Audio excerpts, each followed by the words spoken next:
Hello, open for letter.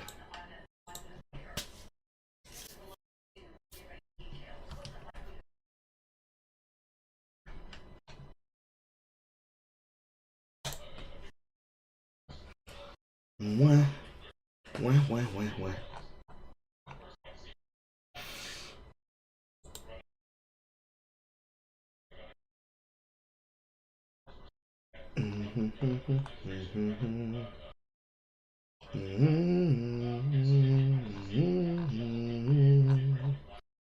Wait. Hello. Hello. What are we covering today? I have multiple things in front of me. I'm more or less playing catch up at this point because I've been seeing people dunk on John Delaros, but I feel like I should just hold that till Monday. So what I'm gonna look into first is Tommy C's interview with Ethan Ralph. Hmm. He's ticking like a minute. And concerning call-ins, here's what we're gonna do. Alongside them, I will send out tweets that go out on Twitter. That link will have a link to the waiting room in here. People are going to probably filter in. If they do or they don't, it's whatever. If they come in and they have like a question or a topic that they want to talk about on air, we will give them like 15 minutes and or as long as the conversation is interesting to talk about the thing that they want to bring to my attention. If it ends up not interesting me, I'm going to be having an actual Destiny moment. So if they end up just, hey Carl, did you hear about this extremely deep-set autistic thing that I have a hyper focus about? And I'm just sitting there and I'm gobsmacked. Anything else? And 15 minutes are over. Other than that, the goal is to give people the breath in which to, present the fucking persuasive argument. Why should I care about the thing you're telling me about? What can you tell me about this thing that I don't already know? Yeah. Other than that, playing catch up with whatever I can be able to cover that I either don't feel strongly enough to put into a versus chat or I do not have an interest in putting onto a regular Monday or any other day show segment that isn't specifically just live on a broadcast, catching up with the news that I already have set to talk to people about. Seems pretty simple. I've talked to other moderators inside servers about it. I'm of course not going to start broadcasting in there until I have permission from the people in question to do it. More or less, most of them were like, "Bro, tell us when you're doing it, and we'll shout it out." So we'll see what happens. I'm giving myself 6 months to work with this idea. All right. In any case, how are you doing? Well, feeling like shit. Trying to feel better. Why do you feel like shit? Stomach issues. Okay. I have I have overactive stomach, so even if I'm not sick, I will still feel sick. And yeah, okay. It's been acting up since last night. Okay. Yeah. Have you gotten to play the beta at all? I played it a little bit. I'm not gonna spend a whole lot of time with it, just because it feels almost pointless to do a lot of shit with it and just not have that progress when the actual game comes out. No, I feel you on that. There is only one goal that I have in front of me is that Arcveld. So I've been researching it. I want to try and get an Arcveld killed before either OBS periods left out. But from what I've looked into, people have not been raw KOing him. They've been capturing him, which makes sense. There's not enough damage time. If his boss has as much health as I think it has to KO him, they've been using all of the pitfall traps that are available to hunters within the 20-minute time period to put him into knockout range, and there's maybe 1 or 2 specific areas in the overworld that have the materials to make trank bombs, and that is pretty much what they've been doing. Other than that, I don't necessarily like the combat flow because it was like that conversation that Jay Funky and I were having inside of the side server. A lot of this combat is based around these power clashes and offset triggers because these monsters do attacks that are, in the case of the Arcveld, they have too many dead angles and they jump around on the screen in such a way where, with these graphical issues that some people's drivers are having, I don't think in my case it's my driver having a graphical issue. I think I just did something to my graphics that when I changed it, as I kept fiddling around with it, I fucked with it in a way that made it harder. But the frames are making it exacerbated where I identified my 3 key issues: the camera settings, the player button lockout, where your keys are just not responsive. When you press the button to get on the sacred, you can't get on the sacred the first time. When you call to get onto the sacred and you're trying to move on the sacred, the slow down and speed up features of needing to hold down left trigger shift or hold down right shoulder button feels fucking weird. Because of how combat feels, if you're playing like you would traditionally play inside of a Monster Hunter game where you're facing the monster and you're on your feet, you feel like you're playing wrong. Having the ability to swap your weapons with the Sacred in combat would be great if it weren't for the fact that the Sacred was unresponsive.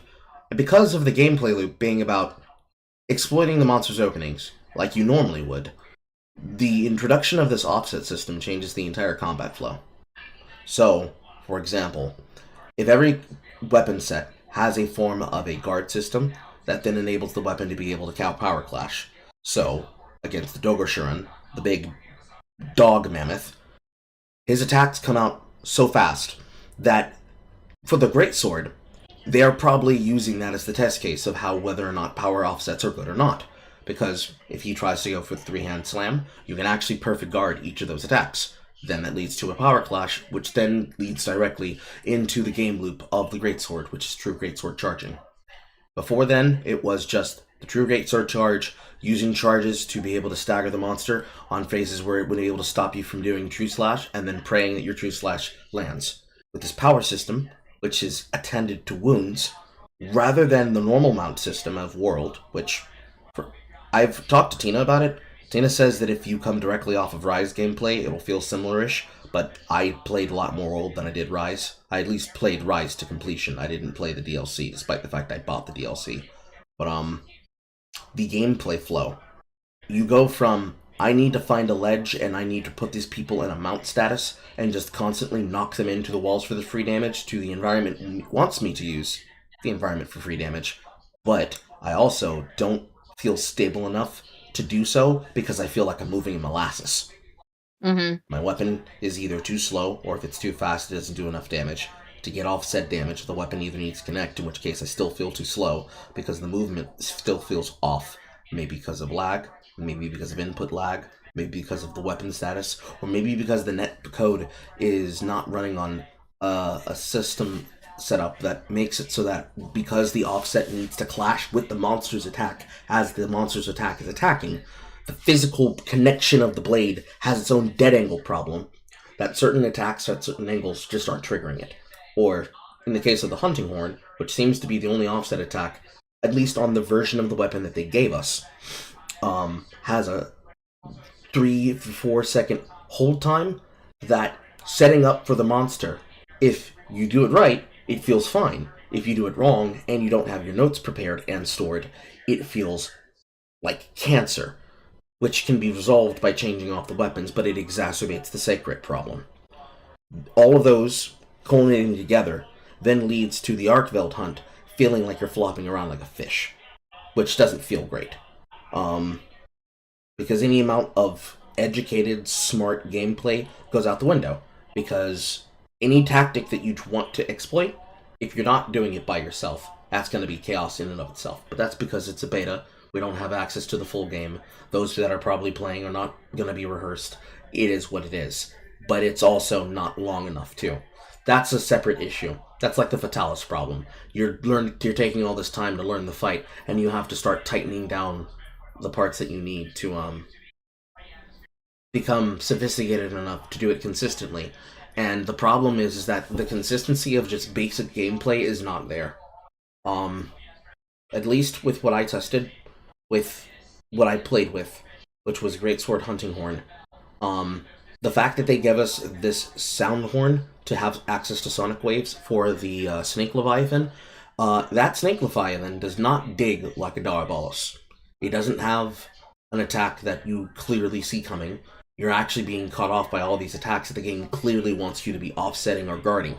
So, Hunting Horn having no guard means that it has to spend time doing the offset, but playing the notes to set yourself up to then have the offset to then use means that you're going to still be taking hits as you're setting up to play it. Even if you're playing it in advance, that still doesn't change the problem that inputting the song is part of using it. You still have to get off the 4 notes to play it. And wounds, for the Hunting Horn, gives them at least up to 5 notes to store. But getting the wounds to appear also involves mounting. And so the cycle repeats itself. You need to hit the monster to cause wounds. If the weapon like the Hunting Horn has a system that allows them to access it through a complex series of buttons, that player basically has to be almost perfect. They need to be playing close to or almost, if not completely perfect, in order for their gameplay to feel solid.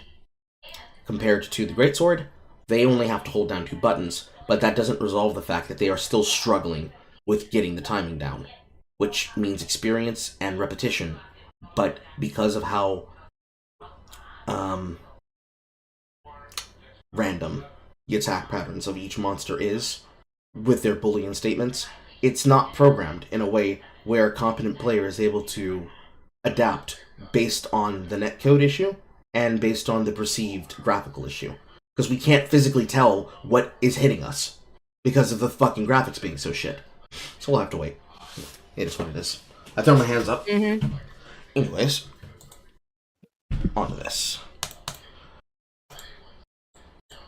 Metronome and my thoughts keep telling me to get me home, but my balls keep telling me to let me just let me Yeah, I'm setting it up right now. I'm trying to change this sound setting right now. This is loud. Loud AF? Yes, very.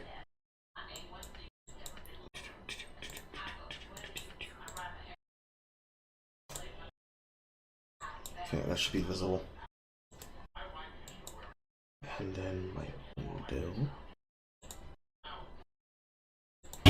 Like a metronome and my thoughts keep telling me to get me home, but my balls keep telling me to let me keep telling me to get me home, but my balls keep telling me to let me I'd probably do 1.5 because Tommy can ramble. Okay. I find it impressive that Ralph is seemingly going with the black hat, black glasses combo. Yeah, like with the heart here. This is those badass original drama cast. Well, I don't know. Is your show the original drama cast? I don't know, Tommy. I think you've been around longer than I have. No, you got a year on. Well, I was around longer than you, but I wasn't doing this. So you kind of, you were doing like politics and stuff, Gamergate stuff back in the day. Yeah, well, seems like another life. Also, this is not alcohol. This is water. Why do you care what anybody thinks? Well, that's a good point. Like, who cares? Like, they're gonna call you drunk no matter what. That's true. That's true. I think I'll be called that from now until time. I'm not even. So. You called me a drunk like 5 years ago, and I'm not a drunk, and it stuck. So why can't it stick to you, you fucking red-faced bastard? Fair enough. Fair enough. All right. I gotta be honest. I was totally fascinated. Don't cut the music. I was totally fascinated with your goodbye message because I got the impression. I got 2 impressions. I got the impression that you thought, at some level, you might be gone for a much longer time than 3 weeks at the time, because it seemed like goodbye lights out type of message, or just in case I don't make it back. Well, so I didn't know exactly how long I would stay. It was told to me 15 to 30 days. I figured it might be closer to 30, but it's kind of based on your progress. I still have some outpatient stuff. One of the reasons I was running late today, but you convinced me to take a nap this morning. I didn't sleep last night, so it's a good thing. I did get a couple winks in. Did some stuff at the center, and I still have some weeks of that. And then even after, it's not like you just go to rehab and you're fixed. Really, one of the reasons I went to rehab was to build a support network. I don't have a ton of friends here in Mexico, and so that's one of the reasons I went. The video itself, it was somewhat emotional and raw. I don't always get that emotional. I scripted it out. They had told me, I won't go too far into like medical diagnoses and all that, but I had told them my drug history, and they were a little bit appalled. Appalled is not the word I would use. No. I would not use the word appalled for you. I wouldn't say appalled. They were probably shocked that you're still fucking alive. How do you breathe? How does your kidney work? Are you sure you're not just pure ethanol at this point? How do you breathe with all those drugs in your veins? By that, and they said, look, you're almost 40. You need to stop the drugs, but you also need to stop the smoking. There was some nutritional classes there, chronic dehydration they diagnosed me with, some stuff like that. I won't go into all of it. They scared the shit out of you. They scared the shit out of you. Yeah, I think it came across that I was a little perturbed, I guess you could say. No, it sounded like it's... What do you mean? Sir, you are literally drinking yourself to death. I don't give a shit. Let me explain to you the 15 different ways your body is becoming calcified by the liquor you put in your system. Yep. Come on. We've all been to the doctor. We've all been ashamed. You've been to the dentist. You know your bitch ass didn't floss. You know you didn't floss. You know you didn't. And you lied to his face and you said that you did. And then when you had to open up your mouth and he's got you there and you're every single time you tink, tink, tink, tink off your teeth, you're like, damn, I should have bought that fucking Orbicell. Oral-B was my friend and I was ignoring them. We've all been there, Ralph. It's okay. It's okay. It's like, this is like, hey, listen, if I don't make it back, I love you all, even the people I've called pedophiles for the past 10 years. That's what it sounded like to me. Yeah, well, I did take a couple shots at a couple people, but that was kind of almost a greeting towards them, really. And how do you say hello to your friends? I call them a N-word, F-word, declaratively, on the weekends, with a lisp. Then I call them a queer. Then I make butt sounds. I also wanted to lighten the mood a little bit, have a couple jokes in there because it was a really heavy thing. I do think it's I got a lot of good comments on it, and I did get to read most of those before I went in that night. And I was proud of it. I don't usually script out stuff, but I really wanted to think about my words, and I think it was probably one of the better things I've done. I guess tough times, I don't know if I'd say tragedy, but tough circumstances, kind of inspire sometimes, me at least. And so, yeah, that's what I was going for with that. And then, yeah, I didn't know how long I'd be gone, or, I got a difficult question for you. As much as everybody hates the Alpha male, and you kind of make reference to this in the video, how are you going to go on and have the type of edgy show that you're going to have with what we see now? Look, I'm not telling you to get back on the booze, but is that going to put you back on the booze, that you need the booze to be the entertaining guy that you've been? I mean, that seems... Tommy, you're too nice. Do you need to be drunk in order for you to be able to have a conversation with Milo Leonopoulos as your co-host? Do you need to be railing lines in order for you to be entertaining? Just rip the Band-Aid off. He's a big boy. He's a big boy. He can take it. To be what's going to be your battle going forward. Well, I've been asked that question before. No, I'm not going to toot my own horn, but, I was sober for November 13th through New Year's Eve. Yeah. Then I had a relapse. I went to rehab, was sober another 20 days. Out of the last, 2 or 3 months or 3 months, I've been sober about 70 days. That was another thing they told me. They said, look, you've lost a lot of weight. You do have some sober streaks going, but you need to put it all together. And they kind of taught me into this being a serious situation. So you went back in because you fell off the wagon. You fell off the wagon on New Year's Eve and you went right into rehab for real, or was it an incident? Of course, it doesn't usually work like that for somebody addicted. So, what did you do? Tell me what happened. Tell me what happened. What did you do? I had a terrible stream. Basically, I don't even think I knew I was on air. I don't. Oh, that's right. Really. Yeah. Yeah, and I had put. I'm not sure what he's referring to. Which stream was this? Huh? The stream that even Ralph's referring to right here, the one that he didn't know that he was live while he was apparently high off his head. Maybe the pill stream? Okay. I don't know. I haven't paid attention to him in years. And so we started going back and forth at each other. It was planned, right? Yeah. And we were gonna have a confrontation at Dick Masterson's house, actually. And yes, this is the stream that they were talking about when he went on to Pod Awful. This is what he's talking about. Wanted me to be sober, and I got off the plane. I was not sober because in Mexico, believe it or not, Aero Mexico gives you unlimited drinks, so it's a great place for a recovering alcoholic. No, dude, Mexico it's a little bit tougher here. I'm not gonna lie. But so I was overserved and cut a video, and Masterson didn't like what he saw and canceled it, but not immediately. Kind of beat around the bush, and then I probably would have just left it there. But he got on air with Vito and took shots at me from last summer when I think I look better last summer than I do now, even after rehab. And I don't know. The more I thought about it, the more I didn't like that. And me, Tommy, I could have responded proportionally. Yeah. In a way, maybe say a couple things, take a couple shots instead of just napalming the bridge of a guy who has been a good friend of mine sure. over the years. But Well, I didn't do that. I napalmed things instead, and you know, I had it in my head. Is that why you went in? Is that why you went in? Because over Dick Masters? I find it interesting. He hasn't mentioned Milo Yiannopoulos yet. No, that's not why. But you know, it's probably a will. Tommy will bring it up, I'm sure. So that thing blew up, and I had it in my head that I really needed a big win, right? And this Milo event was going to be big, and there you go. You know, he waited to the last minute to cancel it, which is his right. And then he, you know, what I feel like he shot on me on air to use another wrestling term, and you know, I'm a tough guy to deal with, sober even, and so I was sober by the time he canceled it, but he just didn't want to deal with it. I go see my son when I'm in California, and I never show up there under the influence because, well, they would throw me out and not let me see my son anymore. So he had said maybe we'd do it Saturday. Well, I was going to see my son on Saturday afternoon. It's like, I don't know, 2 hours maybe to his house. Like, I guess I could have, well, I knowing me, I could have gotten fucked up in 2 hours, let's be real, but I was going to be sober because I was already going to be sober going to see my son. And I'm not sure if that was all understood or if he just didn't want to deal with it one way or the other, which I can't necessarily blame him, to be be honest. So you patched that up? You patched that up? Huh? Did you patch that up? He canceled it, but he canceled it and then basically trashed me on air, which I don't know if I'd call it a full trashing, but he said I looked on the edge of death last summer. Now in January, well, I did look on the edge of death. If you saw some of those last videos, even my farewell video, I didn't look so good, honestly. But you know, I felt like we had a great show last summer, and by all accounts, everybody loved it. We had the Sonic Shoe medallion, and I was told a couple other things he said. I don't know, it just rubbed me the wrong way. And then rather than being measured about it and, you know, saying a couple of lines, letting it go, yeah, I was Ralph about it. And you know, I gotta be honest with you. I'm a little. I'm like, one of the things I noticed with the video is, you know, a lot of people do those videos, especially YouTubers, and it's just fake. And you're not about faking something. Obviously, we're just talking about a work shoot. And nowadays, in the past, that would have been true. Nowadays, niggas crash out for less.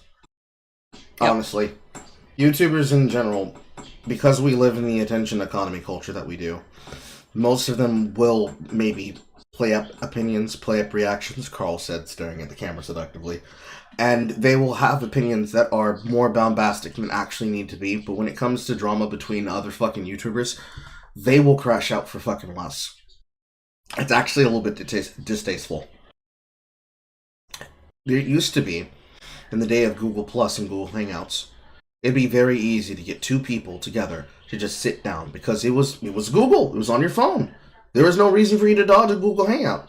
The only reason why is you are physically at work, or it is not the time for you to do so, because you know that whatever you're talking about, you can't find a common place to have, like, the air to speak, because, like, it's nighttime, your kids are in bed, blah, blah, blah, whatever.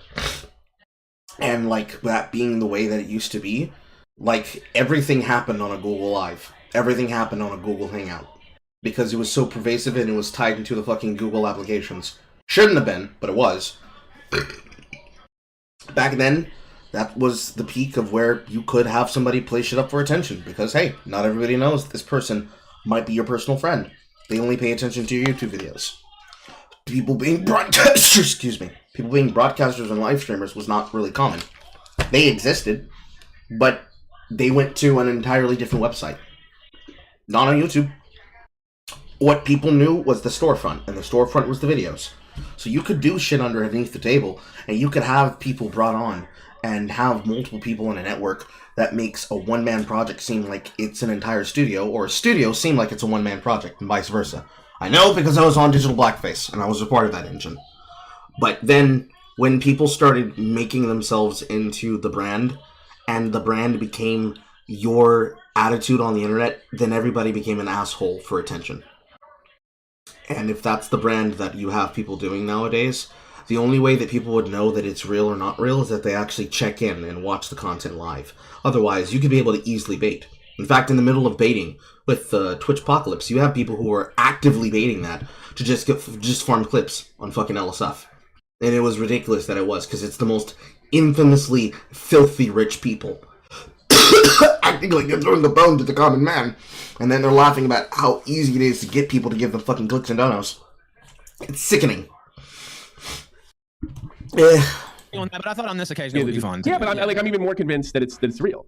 You know, that it was real. I told Milo, don't hold back, and I'm not going to hold back, and we need people to believe, and people did believe. So yeah, there was nothing. I did write out. Those are my words, though. I don't like scripting anything because I feel like I'm just better off the cuff. Sure. But I True. Most people are. Some people do need a script. Some need, like, cliff notes. Some people need a wrangler. Carl said, staring pensively at the camera. My first love is writing, and I thought it would be more poignant and more. I would hit more of the notes that I wanted to hit, and I still left a couple out by accident. But I just thought it would be better if I did it like that. You got my interest, but here's the thing I'm going to throw at you. I think you're a fake right-wing wacko. And I think you've been a fake right-wing wacko. Yes, I think you're a fake right-wing wacko, and you've been that way for a couple of years. I think what happens is you go, you're not as extreme as you come off. You're still extreme, don't get me wrong, and you're completely fucking nuts on the politics department. But I get the feeling that you're just an average Republican. And then you embrace all this other bullshit, like putting David Duke on, you genius. And you're really not like that. You're trying to, what is it, live the gimmick. And I think it's trapped you. It's trapped you with your alcoholism. It's trapped you on your show. It's trapped you in like 1,000. It's trapped you on getting you locked out on how many platforms after another. Several. I mean, yeah. And I get the feeling, I could be wrong, and I'm probably going to take some heat for this because it sounds like I'm sweeping for you, and I'm not. I think that you were like me. You loved radio. You wanted to be Howard Stern, and you would much rather be a YouTube celebrity or any kind of celebrity than you would than being known as the right-wing nutjob, Ethan Rao. Is there truth in that? Because that's what I took away from you. Well, I agree with his perspective on that. Because, like, that's what a lot of people start with, ironically enough. For Newgrounds content creators, they started out being shit posters and kids living in Midwest towns or Southeastern towns, and then they moved to the fucking Californian states, and then they became jackasses. Because they no longer needed to project for that homegrown audience. They had a newly built-in audience full of people with other people that were doing party drugs. E-girls didn't need to be interested in the spheres which they grew up in. They could get the attention and validation that they were getting on Tumblr from their queer and NB friends, now on Instagram and I guess also TikTok, thirst trapping for attention and then making money off of OnlyFans or the mini pipelines of softcore porn. I think if Ethan Ralph had real friends around him, he would have never gotten off to the foot where he was in. Because a lot of it is probably alcoholism to help with the actual real problems he has, but then it was about keeping up persona and street cred, which is but you'd also have to have the sector be actually good people for that to happen. Yes, I agree. And I would say 99% of them are not good people. Like, any amount of good people that exist in the sector have either left or they do not have friends in the sector. They have colleagues. Yeah. They've got colleagues that the second that you do something out of line or you touch a nerve, they will turn on you and use everything and anything that they have on you. Mm-hmm. For the lulz. Mm-hmm. I would say that I don't consider myself a right-wing. You are. Like, even, You are. I mean, how so? I don't know. Putting David Duke on? Jesus Christ. I'm not saying you can't platform him, but I mean, that guy's an extremist. David Duke on. I mean, like, you played to that crowd, or you played to the extremist crowd. You made a lot of money on it too, back in the day. I wouldn't say as much in recent years, but you played a lot. And at the end, my point is, I'm not trying to really go. I wouldn't say that they. Well, actually, that's like a half statement. So, like, we have to include Kiwi Farms when we say this sector. And if we were just going off of people who specifically want to get a rile out of somebody, they are indifferent to that as an extremist. It is an extreme action to choose to dig into someone's personal life and then insult them because they were brought to your attention because some e-girl talked about them once on a live stream. But then at the same time, you've got people that figure themselves to be up-and-coming content creators that are literally too autistic to fucking breathe. And they would have brought the attention to themselves anyways. Back in that time period, it was more about why is this person making so much noise rather than I've decided to take my grievances to the log cow hunters so that they may hunt me a great woolly black mammoth. But they're kind of like they are indistinguishable now. They're kind of like the same thing. Because ironically, the same people that are unironically bigoted, evil, racist, misogynistic, misandrist, they exist in the fringes because that's the only place that they can actually have a voice because they've been banned off of every other platform. So it's like tomato. Your politics as much as I think you want to be a shock jock, not a voice for the right. Well, I am a shock jock, right? There's no getting away from that. Technically, we're all shock jocks. It's just what are you actually going to allow people to say and whether or not you're broadcasting on Rumble. If your only platform is Rumble, that's your sign. Yep. I do have my political science degree. I do love politics, and you know that's in my wheelhouse, of course. But you know, at the end of the show is a. Did I see the Destiny Nichols Stewart and mudslinging? They're not talking about anything that I haven't already covered on air, Mr. Gamer. Unfortunately, I've seen it, but there's literally nothing in common. It's literally all the things we've already covered. It's funny, though. It's still funny because Destiny's getting bodied. Yeah! If something interesting comes out of it, it'll probably get covered tomorrow. But, it's just Destiny saying, lol, you guys don't know thing, and then everybody just bringing up the things we've all been covering on air. Comedy show. It's an interview show. Yes, we talk about serious stuff. Yes, we platform what I would call pro-white activists and stuff like that. For one reason, they don't, there's not that many outlets that do that. And, I've probably interviewed, I don't know, Tommy, maybe about 1,000 people. It's quite a few. And, I don't get the feeling you agree with all of them. I don't think you're that. I don't think you're that. Well, extreme. I don't agree with anybody. Yeah. Very few people. I can't think of anybody I sit there and just agree with 100%. But it just kind of naturally evolved. I wouldn't consider myself a Republican. I wouldn't consider myself a Democrat. I was raised a Democrat. I voted for. People use this against me. I voted for Obama twice. Did you really? Do it again. Yeah. Why'd you vote for Obama? So I'm farther right than you. Yeah, what am I going to vote for? Mitt Romney or John McCain? Jesus Christ, we'd still be in war in Iran. Oh, we would have had. Great point. He's not stupid. At least when he's off the drugs. Yeah. And half the problems we have now with what happened to Trump and spying on Trump is Obama. Well, Obama let a lot of people down, myself included. But Hey now. Obama is the reason why we have Doge. That feels like a shitpost and a half. I actually dropped a post about that, and I've been investigating it, and it looks like it's solid, actually. With those without the context. There was an organization back in 2014 established by Obama called the United States Digital Service, which effectively worked as a deep state IT backdoor. It's fully funded. It's fully legal. The only thing that Trump did is that he rebranded that Doge, handed that to Elon, and Elon has been appointing people, not in the form of a kangaroo court just to hunt people's jobs, but specifically, as reads here, it was meant to be a big fix to the Big Mike's tranny BFF website. I'm not sure what he means by that. I'm assuming it's the Obamacare website meltdown that he's referring to. Fast forward to here, he's invoking 5 USC 3161, 44 USC Chapter 35, and where's the other one?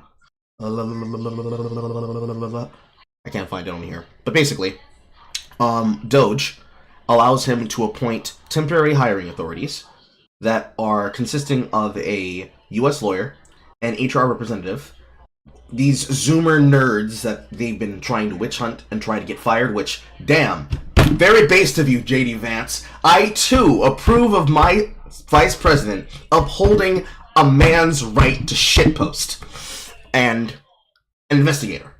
And they report to Doge, not the agency that they embed the Doge team inside of in the federal industry.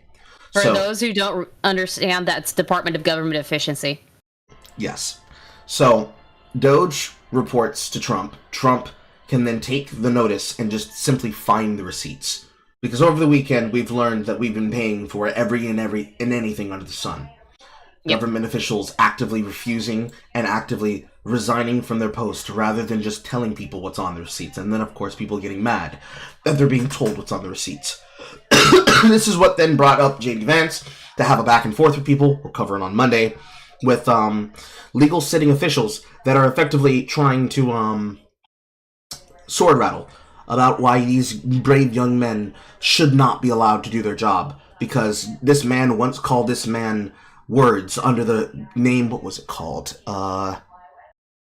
Big Dick or Big Butt? Something along those lines. Actively going back, like, this was vicious. He was going back and forth with somebody who kept saying, you need to think of the children. And J.D. Vance is like, yes, I am thinking of my kids, bitch. I want to live in a world where you don't socially antagonize them over shit that they said on fucking Twitter.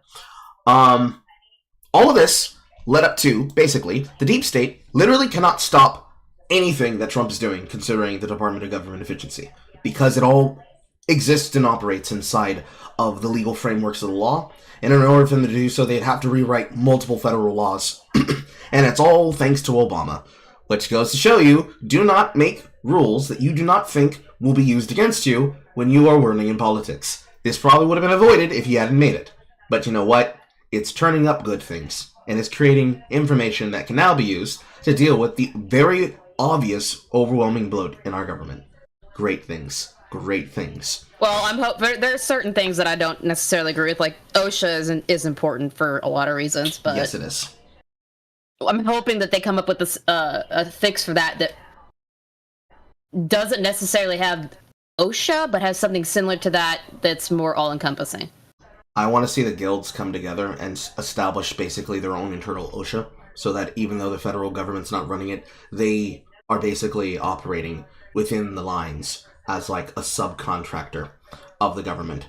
Because it'd be a very scary idea for occupational safety and hazard compliance to completely go out of the window because somebody thought that it was important to gut it, and then there's nothing that replaces it, because there's no way that there's going to be a work site that operates, especially with people. That news story about 6 months back about that one guy bragging about the fact that he could shut down all the shipping lanes and all of the receiving of incoming goods, services, and exports as a Navy chief on these lumber yards and on these boating yards that offshoot the shipments, and him acting like that was great resistance against the public, because that's just tyranny waiting to happen. But then on factory jobs, so like, oh yeah, he brought all the American jobs back, now I can be able to work in an American factory.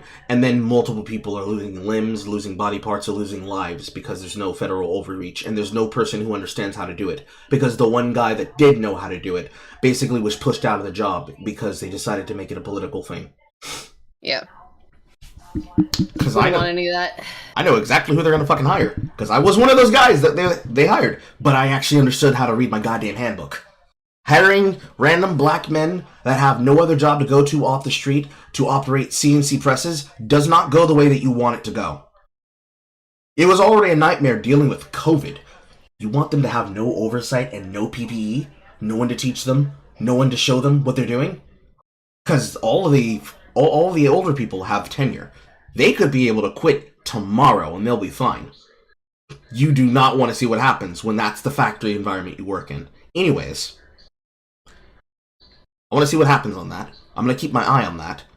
I don't want to report the story until I can confirm everything that's true, but the Doge shit is legal. It's really funny, but it's also legal. I don't run away from that. Like, I am not, I would say, obviously by my personal habits, we're talking about some of those, but... Carl, do you mean like the ESRB's functionality? The ESRB is a useless organization that does not do anything useful, because your parents should be telling the children what they are and are not allowed to play in the first place. If you can't be able to supervise what your children are consuming, and they supposedly get groomed because of it, that is your fault. It's fucking stupid, because even with the ESRB, I know many kids who would go with their parents to the game store and say, hey, I want this rated M game, like a GTA game, and they're like 12. Their parents will still get it for them, knowing it's a rated M game. Yeah. So it's like, it means nothing at this point. If there is any standard that should exist, the only functionality that it exists for, hey Cassie, what's up, girl? What it exists it's Gordy Weaver 2.0. What it exists for is that it needs to have the difference between this is clearly a porn game, this is adult only, you could never broadcast this on Twitch, and everything else. Because it's pointless to fucking complain to people about the goddamn ratings on these games. If you know what the fuck is in it, then you're responsible for buying it. Oh no, little Timmy saw a titty. Little Timmy's been decapitating the heads off people inside of Minecraft, seditiously. Oh no, my daughter's playing a Gooner game where she's torturing men. Your daughter has been cutting the head off of fucking dolls cybernetically in The Sims for years. She's got a whole fucking family created in a sex dungeon in The Sims 3. What are we really talking about? I would say more social libertarian, and then the Gamergate thing. It was the left wing trying to censor all of us. And when I came up as a left winger, I was just talking to Cassie about this earlier. At least I didn't. Bet because Gamergate 2.0 are getting fucking bodied. They look stupid. I was talking to her about specifically John Teleraz. Yeah, but that guy.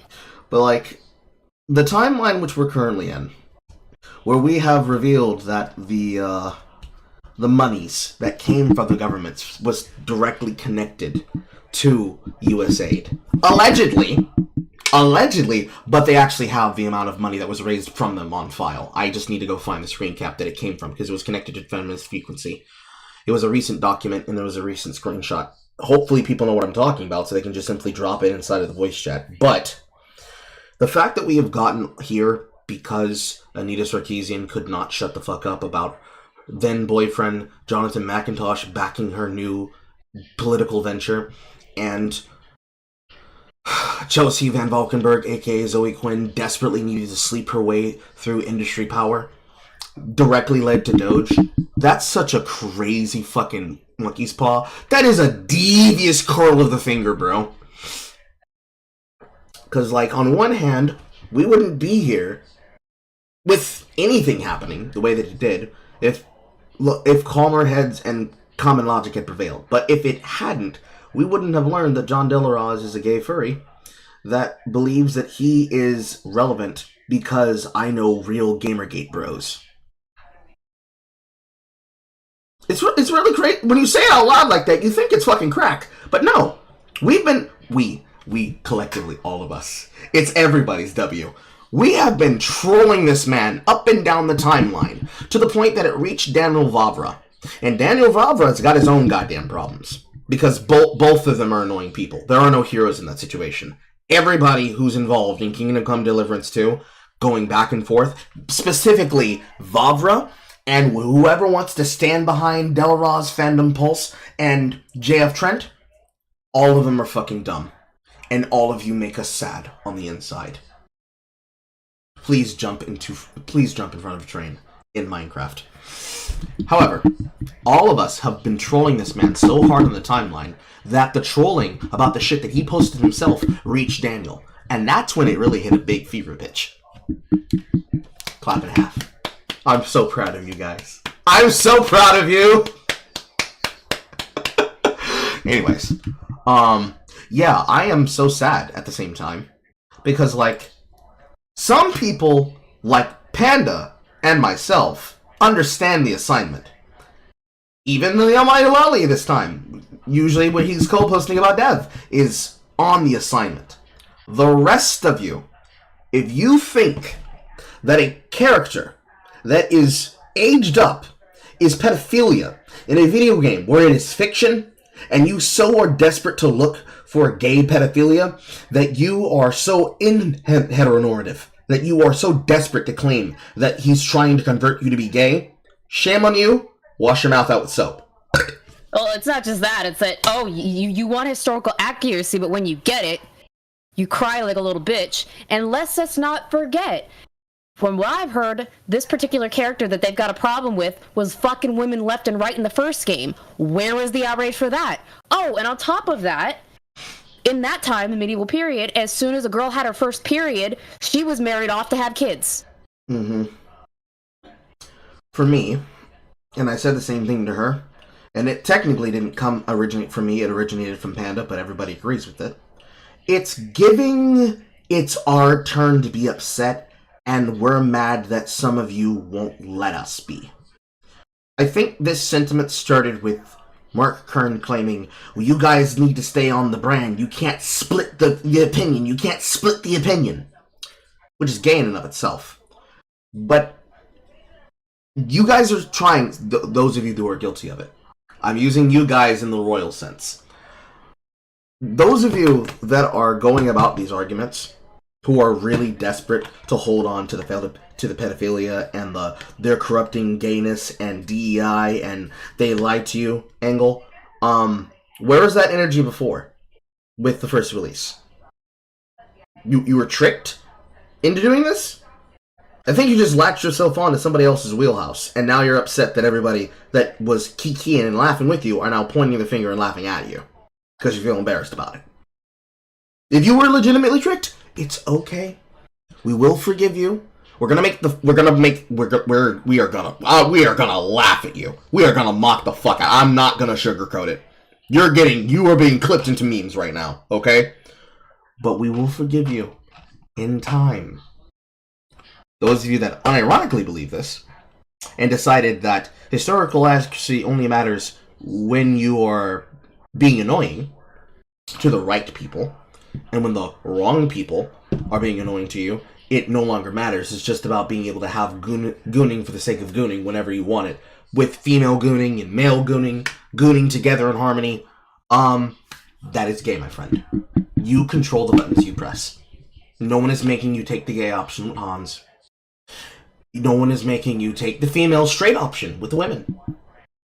No, because the character comes from Mali does not mean that it's DEI because woke is when black people. Please stop giving your enemies ammunition to shoot you in the face. Please. It's coming from me. Please, stop being retarded. Stop it. You look stupid. Not only do you look stupid, you've gotten to the point where you're starting to attack the game for things that they're not doing. Stream sniping content creators because you want to try and get them involved in your gay ops. Bullshit. Antagonizing people who are voting against you on the Steam store because you want to try and do a product review bomb. And your reviews are being stricken down as malicious, because they are, when you outright say you want the game to be removed. Referencing the ESRB and saying that because it involves this supposed sex with a character who's 15, he's not, that this means that they need to be stricken and made as an age-only game. That is gay. Stop it. You're doing all the things we did not want the game journalists to do. We are against both sides of the fucking bullshit. We do not want the gay ops. We do not want the religion. We do not want the political proselytization. I don't want you standing on me from a pulpit. I don't want you lecturing me about being a bad moral person. I don't want to hear about how you care about these things. It is a video game. If you are getting this upset about a video game to the point that you've decided to make yourself look like an idiot, you are not for us, and you were never for gaming. You were trying to be an annoying asshole, and this was the arena you decided to fight in. They are two sides of the same coin, is what it is. Yes. It was all about free speech, right? Sure, it was all about say whatever you want and no big deal. And it changed. And Gamergate kind of what's helped change it, really. Get rough to ask you would like to meet Adolf Hitler, Prince. We need to take these people off air. So all those fake liberals that started gay, or those fake disaffected liberals, I should say, because I think there are a lot of disaffected people running. Like, I used to be a liberal, and now I'm for Gamergate, and it's moved me slightly to the right because they're anti-free speech. I don't believe that. It's kind of like Yiannopoulos. He wasn't for the gamers. He was for what gave him the ability to bring as much attention to what was funny at the time. He is Poe. Technically, there are plenty of people you could actually accuse of that. You could accuse Dev of this, you could accuse Sargon of this, you could accuse even Metaker of this. It was less about, hey, we're for being disaffected liberals that just want to be able to see the world be changed. I guess that's Sargon's approach, because that's the entire angle that he's taken since having to become Garl Benjamin, rather than just Sargon of God. But for everyone else, it was more like, this is something that I do for fun. Why are you guys ruining my fun? And then they made it personal when offshoots of those people targeted the biggest personalities to either use them to build up themselves or to use them as a footstool to launch their careers off of them by trying to get a scalp off of them. Well, of course I can accuse Melanie Mac of this, but that's less of the point. That's an entire separate conversation. We'll hold that for Monday. The point is, I think that a lot of the movements are deeply cynical. You have people who are there for legitimate reasons, that for them it started out being like a group involvement, and then they just lost the fire, or they lost the passion. Because while they're putting all their energy into this thing that ultimately, while important in the sense of this is going to be the future of your business, they put more focus into this thing that doesn't matter than in the things that do matter. And then they slowly ruined their life over it. Because they're putting attention into fucking internet drama that has no benefit to them than working on the things that are actually important in front of them. Or the things that actually matter in front of them. And then they have nothing else left but this. So then they become cantankerous. I don't think I'm far off the mark with that. Everyone's got a different story and a different background. But that's the general gist of what I've seen over the years with internet grifters coming in and out of different topics and issues to use it for their own intentions. Meanwhile, everybody else is just steamboat chugging along. Hello, Boster. And I don't believe I didn't believe Chris Ray Gun. I don't believe any of those guys. I don't think Ian Miles Chung. I think he would jump on it. I think he would jump on any wing at any time. So what you're saying is you're the real disaffected Democrat, because I don't believe any of those guys. Well, I know the line is tried, but I didn't leave the Democrat Party. The Democrat Party left me. Yeah. And so that's kind of how I feel. I haven't changed a lot of my core beliefs, and I know my audience. We're gonna but you realize, but you do realize I'm for legalization of all drugs. That's a shock. Sure, but you do realize that's the kind of the line that all those guys, the Chris Ray Guns, all those fake guys, like, oh, I'm a disaffected liberal. The party left me behind, and I think a lot of them are just YouTubers at the end of the day. I don't think they really had a core belief. Yes. All those Gamergate guys, and I remember it's like so. Going back, something I always wanted to ask you. Do you remember when everybody was like all the far lefties, the ones that are against Thunderfoot and stuff, like they're all bitching and moaning about being doxxed and stuff like that, and everybody's like, "That's nobody doxxed you." It was you, wasn't it? Me? Yeah, it was you doxing them, right? Back in Gamergate. That wasn't you. I doxed people, but no, I didn't dox. You didn't dox anybody. Who was that crazy chick? That Southern girl? I thought you doxed. I can't remember her name, but she had like a record or something like that, and then a meth habit. But she was like a far leftist, and I was always told you doxed her, and I cannot remember her name. I mean, I have doxed people, but I didn't like have some, scam going where we were. You didn't dox anybody during Gamergate. You didn't dox anybody during Gamergate. We did a lot of deep research on a person named Brianna Wu, but we didn't actually dox that person. We did unearth their recordings where they were practicing their female voice and all their Ole Miss stuff. I had a crew of not literal killers, but beyond what you would consider researchers. You would maybe say computer experts. I'll use that term. Internet autists, extremely poorly medicated internet autists with lisps and hyperfixations, with cat girls, jars, and Gunpla figures. Wasn't there a girl that got into it with Milo, and she had like a record? She was like the Ethan Ralph of the left, and I seem to remember. And she disappeared. I guess she was going after anybody. Randy Harper. That was it, Randy Harper. So you weren't involved in doxing Randy Harper. No, but I will say that Milo ran a series of stories on Randy Harper. I remember. There were some that Breitbart's legal would not clear for him to put in the article, and he gave those to me. And so I wrote a follow-up or two on that, and it had to do with her smoking meth. What happened to Randy Harper? Just out of interest. I thought about that 5 or 6 months ago, and I guess she just disappeared. I don't see her around. I don't know what she's up to. Only a few crazy individuals like us stick around here forever. So I remember like all those anti-Gamergate pussies, and I remember reading about her as like, well, she's no pussy. She was a fucking tough old bitch. she was a formidable adversary. She had a lot of powerful friends. I mean, I'll give her that. Yeah. And she was fun to fuck with too. That's Randy with an I. Randy with an I. I'm looking at old articles. I found one from Newsweek that actually features her from November 29th, 2014, which has been updated for March 7th of 2016. It appears that Randy Harper's completely disappeared off the internet in whole. Let me see if I can actually find a couple of places. Assuming that this is the right one, Chasing the Dopamine might be one of the last few connections left. But Randy Harper, Medium, Open Letter to Social Autopsy, Chasing the Dopamine, Woman Built a Bot that tweets out Gamergate, assembled phrases, Randy Harper harassers, threatened to sue Randy Harper, blah blah blah blah, blah blah blah blah. Pretty much the entire net train disappears after 2016. Yeah, the last post that this account physically had was a account or a tweet thread from September. Goddamn, how far back does this go? September 10th, 2021, of themselves playing piano on Twitter. So it appears that they just disappeared. Didn't pay $8. That's a reference to Something Awful. No, actually no. It's a reference to Something Awful on Twitter. Not a Wii, but just watch anime for the music, traded esports for piano, ADHD AF, and cloud emoji, which I'm pretty sure means that they smoke. Probably. Long but not forgotten. I'll say. And that's another reason. Look, I made my bones unapologetically, fucking with people hardcore, going after every aspect of their personal life. Making stuff up too. You said that I was found in a sauna with kids. I thought that was so crazy that people would actually think that was fake. Yeah, me and pissed me off. It worked. If you wanted to piss me off, it worked. Well, I'll tell you what happened. Worski and I were sitting in that condo in Knoxville, and I forget what you said. I don't know. You were Team Donga or something. Yeah, sure. And so again, Worski and I, no love lost there. but we were friends at the time, and we just came up with this crazy story.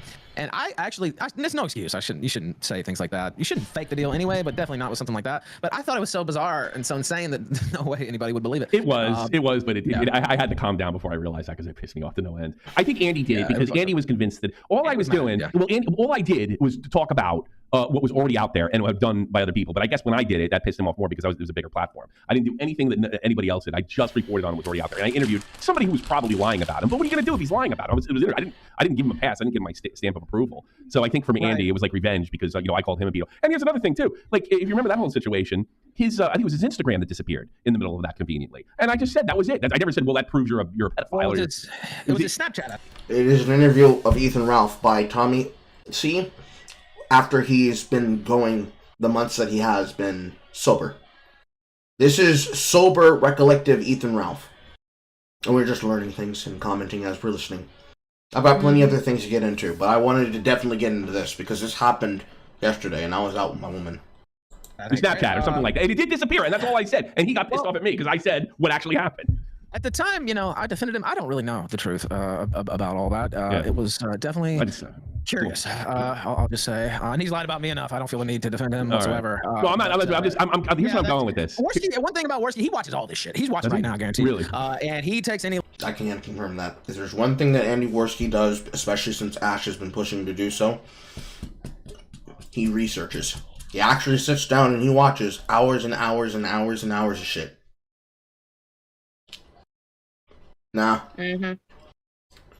When you say sounds serious, what do you mean, Bolster? Ethan Ralph being serious? Him being able to become sober enough because he was given a deal by Mario Yiannopoulos that if he's able to remain sober, he will do a podcast with him? Like, in terms of one of the older kings coming back and trying to reclaim a throne in a bygone era where the content is more than likely going to be savaged and hunted by YouTube if they don't get canceled on their very first show back. It's interesting.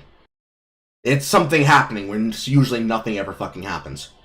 In terms of just being sober, it's impressive because this guy drinks water like bacteria eats alcohol. Yeah. A little slide. Some of us are just waiting to see if he falls off the horse. Others are seeing if he's actually going to stick through it and actually return to being relevant. Or anything in the chat, and just, I don't know, drives him crazy. I've had him call me 3 a.m. whining about some nonsense. He's as a personality you have to manage a lot, and that says a lot coming from me. All right, what I wanted to do, though, I kind of wanted to go on this like fake right-wing wacko. So you'll get on some kind of, you'll kind of do anything to win. You'll get on some kind of like bullshit bandwagon like that. I mean, look, I'm over it. I don't give a shit. But you'll get on a bandwagon if you're enemies with somebody. And don't you think that that's kind of like backed you into a wall? I mean, a lot of these decisions you made, you talked about it in the videos. So I'm not bringing up anything new. Isn't that kind of hurt you? I mean, one thing, me and Nick always say, you're a funny guy. I mean, you're legitimately like shock funny. A lot of the stuff you've done is kind of like hurt you. I think that's true. And well, when you're a talk show host and you have 109 feuds, so to speak, and you have this certain reputation. I think what was I said? Everything's fair game, or when they go low, I go lower. I have a saying for everything. Yeah. And that scares some people away. So now I consider myself an excellent interviewer. Even people who don't like me, I think many of them do. But it's getting the people on the show, right? Or people who used to come on the show now, maybe they're not as readily available due to some of the stuff in my on air, but in my personal life. And you see me a lot in these nasty drag out feuds, and there's a lot of people who don't want to be involved with that, and so I've thought about that a lot. It does harm that Ralph, aspect of the job, which is a very key aspect when you host a talk show, is to be able to get people on the show. So yeah, I do think it's been detrimental. So you're not. So you're not. I have to agree with that. I haven't. No, have I told you about it personally? I don't think I have. I have talked to a person that both of us are aware of on Twitter about if I could interview them, and that person in question snuffed me. I don't think I've told you. I think I've told other people. Oh, yes. You've talked about it on air. You haven't said why. I don't think I used his name. What exactly happened? I didn't use his name. Yes, you did. Did I? Yes, you did. I don't recall saying his name exactly. Oh, you did. Well, cat's out of the bag now anyways. Either way.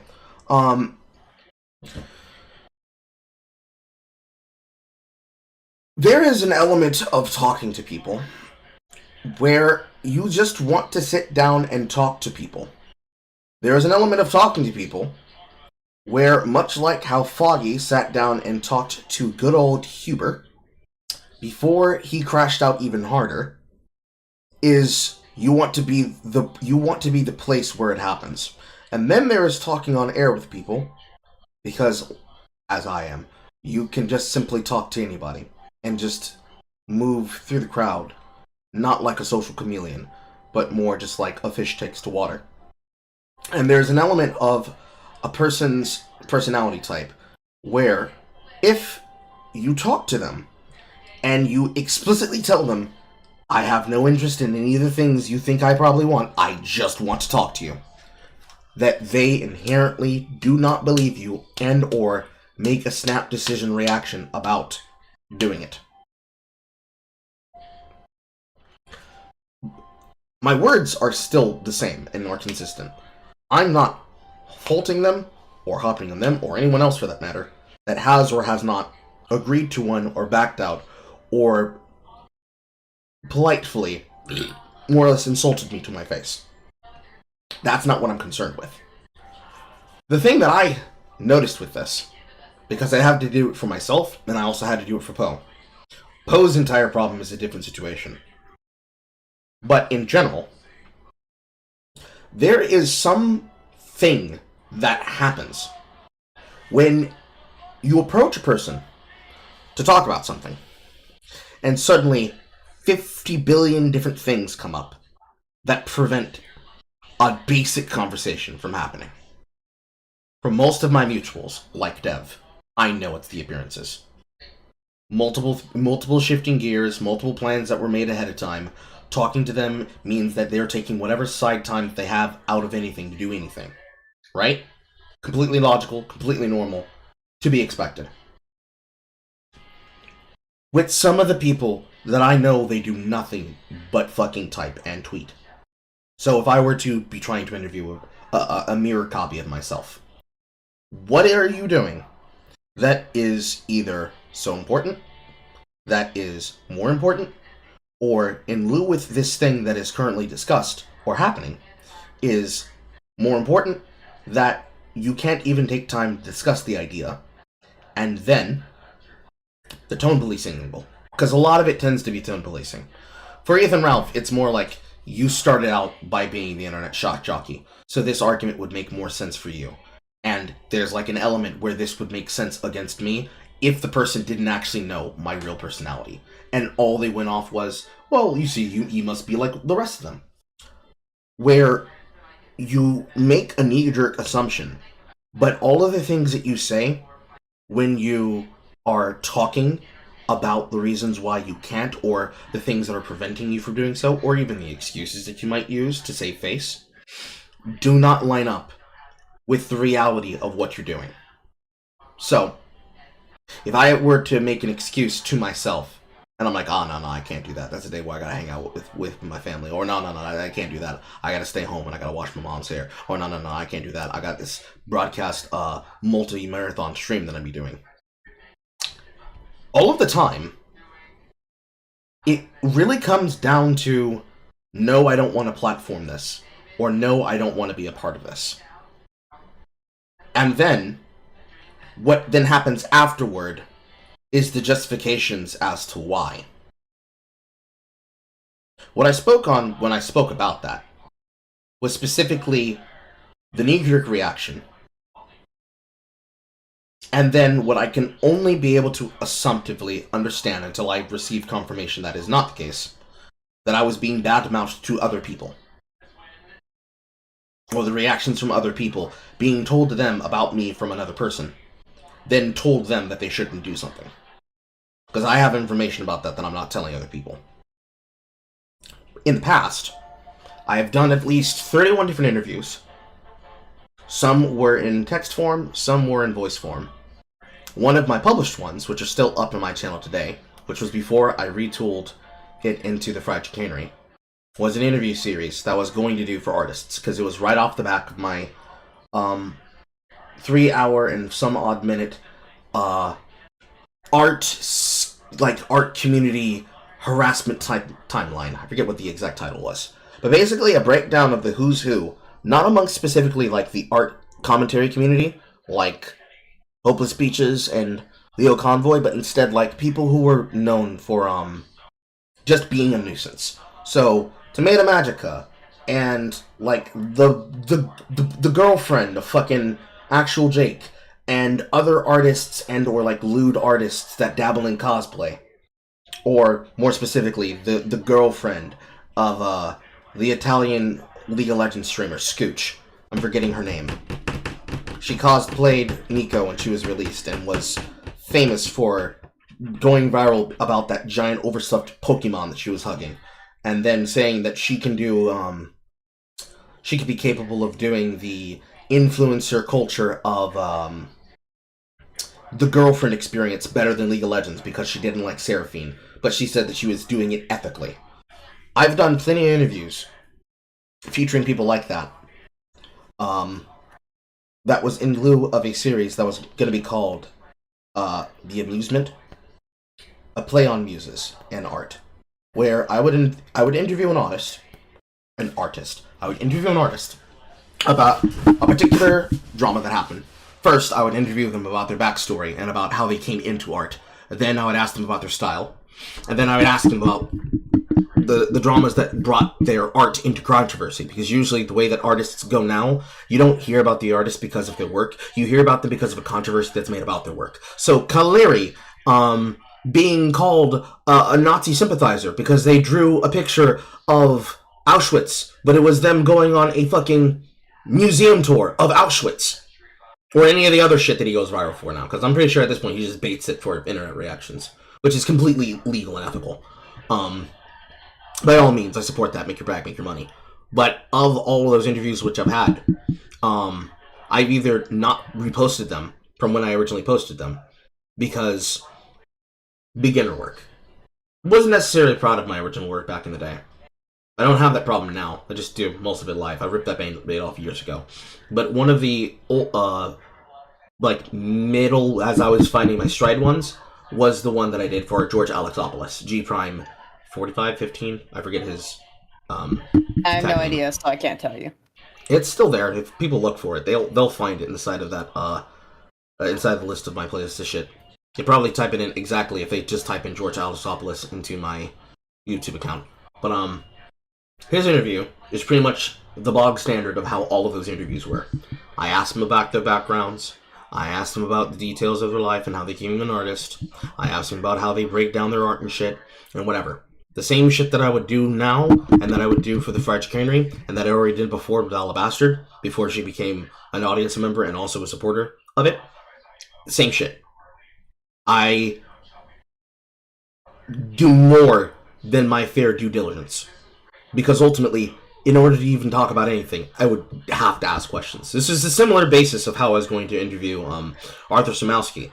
But for him, his reasoning was he wanted to basically take a break and vacation. He was worried about whether or not I was actually there to talk about the game or to try and make money off the controversy of the thing, which is usually the factor that most people use when they consider that, which is a legitimate factor. But at the same time, it's the nature of, but you didn't even give me a chance. More or less. In the case for someone like Ethan Ralph, that's pretty obvious. In this newer age case, I would probably blame this more on Dark Viper AU. The entire nature of reactors. That has been like what has gotten the most no's as of recently. In most cases, it tends to be, no, but it's not because of that. It's size queen. No, you're too small. You're not worth it. Shit like that. And then you just fucking move on from it. It's whatever. I don't look down on, nor do I, what's the word I'm looking for? I do not look down on, nor do I disparage these people, because, why didn't you? But it's like, I don't know how else to say it, but nigga, be for real. Like, if you care enough about this, you're gonna continue banging on about this anyways. What is the reason why you can't have a conversation? Or, if I want to use Sid's example, I don't think that my content would be worthy for this broadcast. And then, if we're speaking clearly, I don't think that you fall for this, and this with fair use. Because this is actually echoing a concern that you told me the other day that I told you. And we had, like, that brief conversation about it. But my natural reaction to that is based on things that they then have said following that then makes me look at that situation and think, wait a minute, you know what the fuck you're talking about? Because if you're going to call a spade, and then you're going to be like, we're going to talk legitimate business, how does a person miss one of the biggest news stories concerning Game of the Year and concerning people's opinions about an upstart indie game that is sweeping the nation? And how do you recognize that as being online gambling? That's the first one. The second one, if the way that I do my content concerns you, or rather, you believe that I don't have a brain in between these fucking headphones, rather than do that in the DMs, let's have the conversation live on air. If you do not want it to be reposted after the conversation is had, or you feel that it's not worthy of being done, by all means, tell me that I should take it down. No problem with that. Easily do it. Not a problem with scrubbing it. I, being the content-minded person that I am, because I end up having to think about the business side of shit, because Lord knows the niggas that I associate with are not usually the smartest people in the terms of, like, seeing opportunities. I don't get how in this particular economy, where people do not have the desire of creating the entertainment or the content that they want to watch and see when they are bored of seeing the same garbage. I personally do not get it. You know what you're consuming is dog shit, but you keep eating it anyways, said the person who plays League of Legends. You see what you're doing is not productive and creates the toxic environment that then allows it to perpetuate. But rather than looking to see if the younger generation that now comes behind all of these newer YouTubers are able to carry the torch, if they actually have the tough stuff that is necessary to become a content creator, how can you, in this case, complain about Mark Kern when someone legitimately comes to you and says, I want to hear from you what you have to say about this. You've been saying and talking about this, and you've been banging this drum. I want to be able to hear from you your direct opinion. And then if you... excuse me. Then if you want to lay that into a conversation about, okay, so let's talk about your content. Do you think that you're adding to the space good? That's entertainment. At the end of the day, that's entertainment. I have no hard feelings about being told things that would be difficult to hear. What I definitely do not like, and I've never liked, is when someone decides that a conversation is argument. Do you know what I mean? Yeah. Like, you tell me I'm doing something wrong, my natural reaction is going to be to explain. In that scenario, I'm being judged for 3 hours and 40 minutes of, I wouldn't say my best work, but at the same time, that's multiple segments of news stories that are being covered explicitly in a way where it is the news of the day. It's not any of the focus cases. It's certainly not the focus story and the focused edited video that I did for Balatro concerning lead up to the Game Awards. It's not any of my versus chat work. It's not any of the really, really, really, really bad work where you can see the general difference of what versus chat started as and what we dealt with before and what it's evolved into. That's not any of the background of my work or whatever. It's the same thing that would happen in a job interview. You know that you're capable of doing the job, but whether it's a ghost position where they don't really want to hire anyone or they already know who they have in mind that they want to bring, you try to, instead of making it a either we're doing it or we're not, it's instead a tell me when you're ready. Tell me when you have time. And you flat out deny it, and then you come up with, I keep using the word polite, but the rudest things that you could say to a person to basically put them down and like, I hope that this crushes you so that you never make content again. I don't understand what causes the content creators to act like this. Because it's usually sometimes people who are my size and smaller that have this. Bigger YouTubers that have been on a platform or bigger streamers that are a part of a multi-channel network that represents them, I can more than happily negotiate those waters. That's just a conversation and personality. I do not understand how I could be accused of something that if we're going to then talk about it, well, let's make that a part of the work and let's make that a part of the interview. And then it's a flat no, plus use a bitch, and also your mama's a hoe. You just want me to sit there and take it?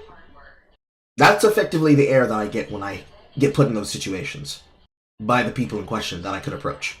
It's not everybody, mind you, but in this particular one, it was probably the bizarrest answer that I've heard, because I'm more or less an open book. I don't need to hide anything. In fact, I think the thing that probably annoyed me the more was the lack of effort that was done in the research. Whenever a person's ever tried to do anything to me, the first thing I always do is I research, well, let's see if there's any merit to what they're doing. Because men, we have higher defenses and protections for criticism compared to an average person, or even compared to an average woman. This is not a misogyny take, hear me out. The barrier and barometer where a man will be given criticism that will or will not impact him has a higher standard than the regular person, because it's like insulting a person's outfit or a woman's makeup. If you dig at them enough, that will now be a social wound that will stigmatize them, and if not ruin the moment and or their day, maybe something that sticks in their mind forever.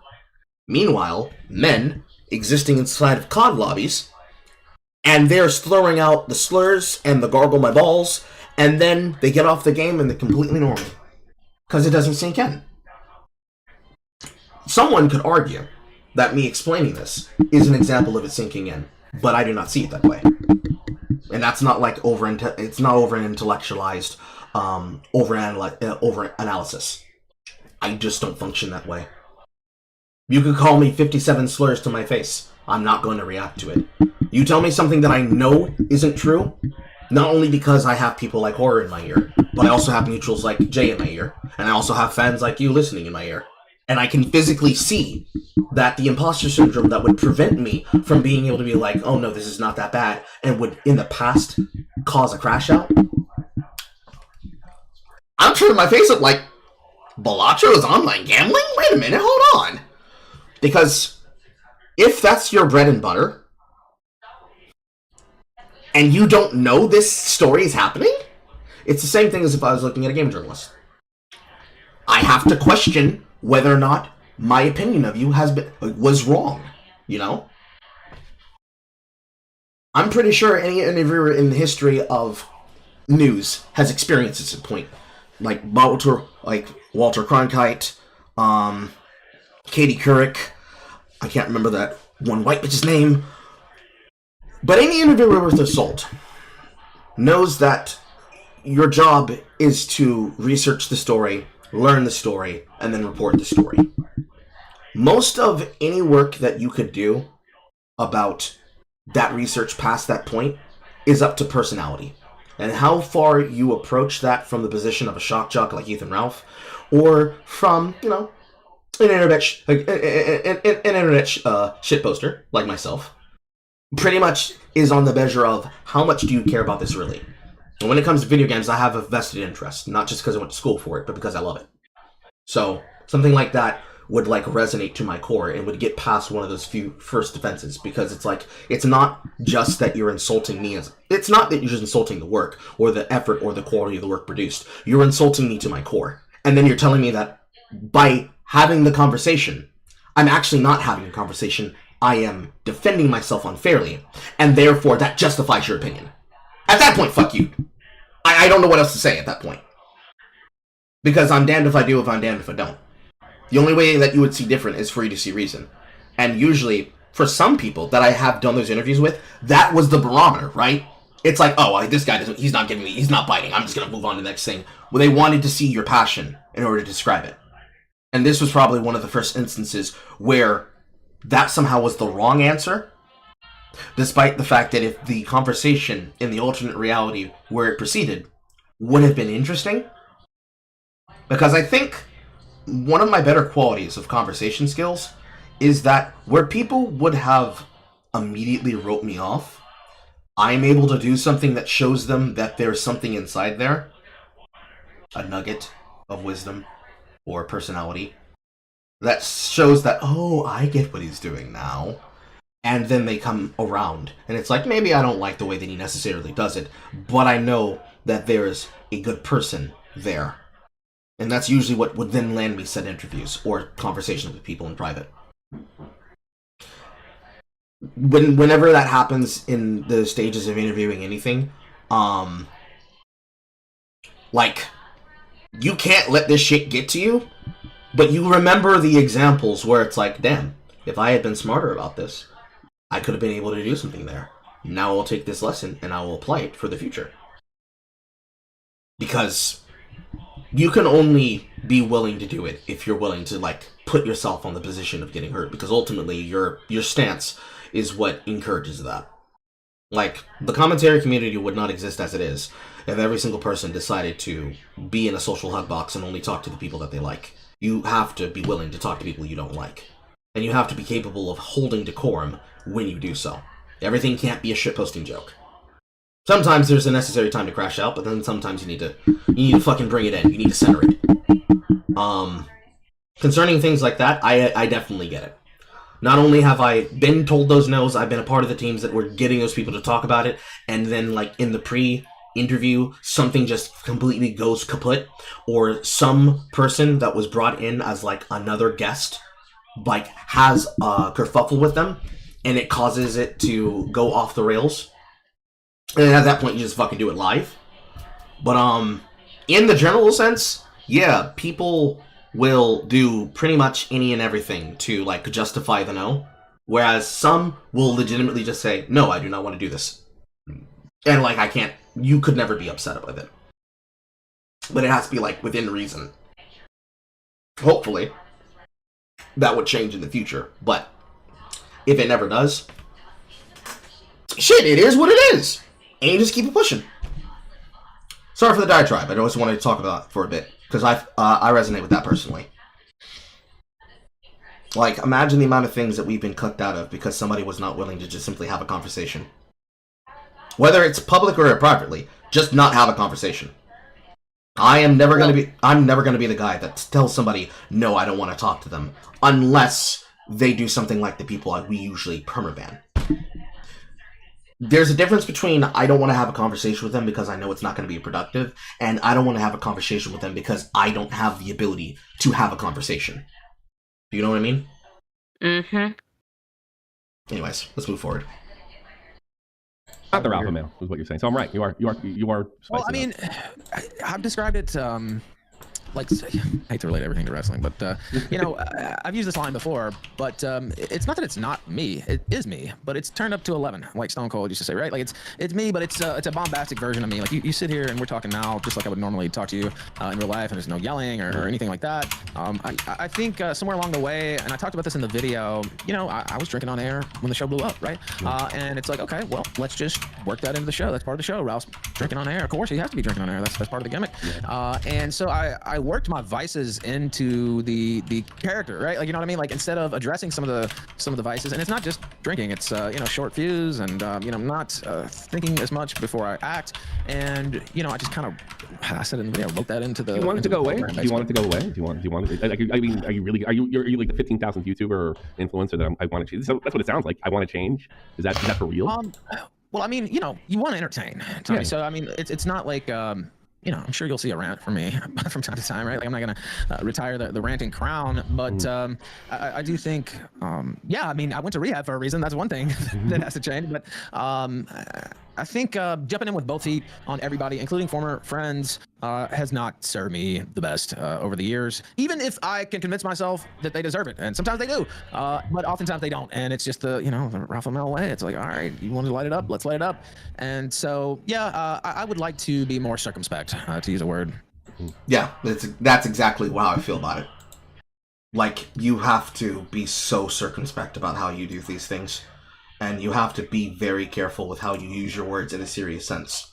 So, whenever I'm on Twitter, and I see something that's so retarded that I do a live react to it, I'm not saying that shit with a script. I'm saying that off the cuff with my fucking brain. Right? Because the rawest reaction is the realest reaction, and the realest reaction is the one that needs to be said. Tailoring it down removes the seriousness from it, and sometimes you should just fucking rip the fucking band-aid off and just say it with your chest. Because it is necessary. Now, there's the obvious fact of Twitter being more people reading tweets than looking at video, that they're not going to take the time to do it. I'm pretty sure whenever you make a tweet that goes over the normal long limit, that people will just not read if they don't see a picture to click on to like follow along with, which helps the video format, because the entire reason behind them putting together the Twitter system was so that you can have videos longer than 2 minutes and 20 seconds. And there's a lot more that you can say in 1 minute of video than you can say with the, 256 or 240 characters that they allot us in a regular tweet. Like, brevity is not your friend if you are a Twitter user, ultimately. Because you have to follow down so many chains of conversations to be able to keep up with some drama sometimes. Which can sometimes be for the best, because if your feed is just full of people that you know, then you get multiple takes and multiple views about that content that it is that you want to watch. But the era of Twitter, unmolested by Elon's algorithm, where instead of algorithmically promoting people that bring good vibes to your feed, it's instead something wild is breaking off in Black Twitter, something wild is breaking off in a corner of the world, something is wild breaking off in some regularly played streamer game, something is wild breaking off within the sector, something wild is breaking off within normie YouTube, and all of those things start crossing over because they all start breaking containment. We're not going to get that kind of internet relationship back. We get something close to it, and how we choose to cover things ourselves personally. So, when Grums decides to say something retarded that pisses off old school RuneScape, the Jagex players are going to rise up against him, and he might try to blow that off, as he already has. But then when he says something stupid about Monster Hunter, or Castlevania, or what have you, it harmonizes across the website so much that it ends up going into people's personal feeds, and then they bring those to the servers that they're populated in, and then they start talking about it in these separate circles. So it seems like it's not a naturally developing story when it actually is. The retardation spread so far across the mainline scene that you start hearing and seeing it from multiple places. That evidentiary nature is what leads to that bad representation that a person can have for work. Because this is Ethan Ralph we're talking about. So, the biggest peak of Ralph's careers all centered around bad, drunken rants and crash outs live on air with other people. Or some of his more famous moments, like exposing Matt Jarbo for targeting people's accounts with strikes. People hear about it, but they might not give a shit if you're not giving them something that they're used to. I'm turning into Kimball here. For Ethan's content, so many of those people only want to see drama that they do become picky babies about their IDS. And they pick up the Bloodsport only when it's something juicy to look into. Otherwise, they do not want to watch. We're all guilty of this in some way. But it's not because we want to freebase somebody's content. It's because we would not be interested if it did not have something that related to us. And then, in finding that thing that we want to consume, we then decide if this person is somebody that we would include inside of our regular content structure. Does that make sense, Horror? Yeah. So, like, for Ethan Ralph, he has been on the outs because people will only come watch him be a drunken, ragged fool. And in being a drunken, ragged fool, this then leads to him having bad outcomes. With him becoming sober, this needs to lead to him having better outcomes that returns him to some semblance of form. Some of that is going to involve content that none of us can just make on Twitter, or make on YouTube, or make on TikTok, or make on Twitch, because that is inherently toxicity and harassment. There's no way around it. It just is. If he can find a way to make that interesting while still having those conversations with people, then that's an entirely different organism by itself. And that pretty much produces the content itself in Springs Eternal. That's not to say that you can't have an argument with somebody and that argument not be salient to the point of your content and also be fun popcorn entertainment and breads and circuses. It's that it's very hard to do a balance of both, because you can't let the audience capture you to the point that that's all you do, which is what most internet Bloodsport people have come to do. And then the Destiny example, where the only thing people watched you for, you don't even do anymore because you're chilled out on your pills, and people bait you to do shit so that you do something interesting to watch. That's also boring. Like, both sides of the extremes are boring. You need the healthy middle medium that brings it together, and it can't just be you insulting yourself or embarrassing yourself for content. You can be entertaining, and you can be able to bring entertainment without being a lolcow, a jackass, or an unironic schizo. So, but that doesn't mean I don't want you to tune in or see a rant and say, "Oh, Ralph went back on his word." I mean, I'm still out here to entertain. Right? Yeah, I get that. I get that. It's going to be a little more difficult, though. You think? Well, because I believe this. I believe this whole thing you're doing right now. I don't think it's fake. I mean, I think you could fall off the wagon, I suppose, but I mean, I don't think you're faking it right now. I wonder if that's going to be a problem. Well, you know, I don't know. I'm not wishing it on you, by the way. Well, I do have you in a Deadpool, by the way. If you live to September, I lose $100. Yeah, I was told Josh Moon predicted me to die this year too. That's like the 5th year in a row he's made. He's not very good with his predictions. I've noticed. I predict him to gain another 50 pounds, which is why he never shows his face. I think I'll win that prediction, but I don't think he'll win his. But yeah, have me in the Deadpool. I don't plan on kicking the bucket. Well, I hope you don't. You never know. You never know, Tommy. Honestly, and that's another reason. Well, I mean, I saw you, and this is a private. I only brought it up because of the rehab thing, but this is a private bet between me and my old producer. And we saw you, and I'm like, that's not. I was like, that's not good. That's serious. By the way, I had heart surgery the last 2 years. I had some of the same problems that you have. Yeah, and I'm like, you can't keep going like that. And I'm 9 years older than you. You know, you have to stop it. And it seems like I wonder if you had to come to Jesus moment kind of like I did, because a lot of people are bitching about me. This is one of the reasons I'm asking you. After my heart surgery, and it wasn't something I thought consciously, I have calmed down and not picked as many fights as I used to. Even ones that I normally would. I'm like, let it slide. Who cares? It's about making money at the end of the day. You know, so I wonder that, but I'm not as over the top as you are, as over the top as I am. I just wonder what you're going to do. You know, I'm kind of rooting for you. You know, I want to see what happens. Well, I appreciate that. And they told me, first off, they gave me some positive reinforcement first before the negative. They're like, hey, look, you've lost a lot of weight. That's great. You've had some sobriety streaks, some long ones, but you haven't put it all together. You're about to turn 40. Some of these issues you're talking about. They will compound in the next 10 years. They will compound. They're like, look, you know, you don't want to be 40 in the same spot, and that includes smoking. Now, like most rehabs, they actually let you smoke, but they told me to stop smoking. That's what they told me, and they said that, you know, not that it's more important than, you know, pills, which I was legally prescribed, by the way, but still, you can abuse anything. What were you doing? Legally prescribed pills are still pills. Come on, come on, even. It's still pills. Pills. What were you doing? What were you taking? Xanax. With the pills. Just Xanax? Just Xanax? Or cared for pain pills. What did you take? What got you in trouble? What did Flamenco make fun of you for, though? Oh, those were Xanax. Xanax? Okay, so I've never done pills. I don't know anything about them. So like, let's see. My Deadpool is that medical Ralph's addiction is more devastating for many cancer. I want to get into that too. $10 bet. Yeah. Oh Jesus. So I just saw Willie Mack show. He's a YouTube friend of mine. I've never seen a chill Ralph before. I mean, like we've had you on once before when you had that incident with DigiPro. But I've never seen you this chilled out. And I think it's actually real. That's what I thought I'd piss you off by now, and you get you like I can't even piss you off. Like is this? Man, I'm feeling better than I've felt since I got out of jail, which was 2018. And I wasn't in jail. I know there's all these conspiracy theories. Trust me, you would know if I'd been in Mexican jail. Well, I could drop our DMs when you. Well, we just have to find out and see if there's another picture of you getting mugged by a guy and your merch getting taken. It wouldn't be that hard. I could drop our DMs today and totally blow that up because you took you said I was in jail, but you forgot that it was pretty clear you forgot I wasn't in jail. That's what you wrote me. And then what happened? I'm like, wait a minute, you're telling everybody you went to rehab. You really go to jail? No. So I have you right now. I could drop that on you right now, and everybody would think you're lying. Well, then I read it. I said I meant not in jail because people were like, well, how do you get access to his phone? And they only let me have it like after meals, so I would get to check on my son. And shout out to Face, he was very kind to me and kept me up to date on his progress. And I'm eager to go see him again.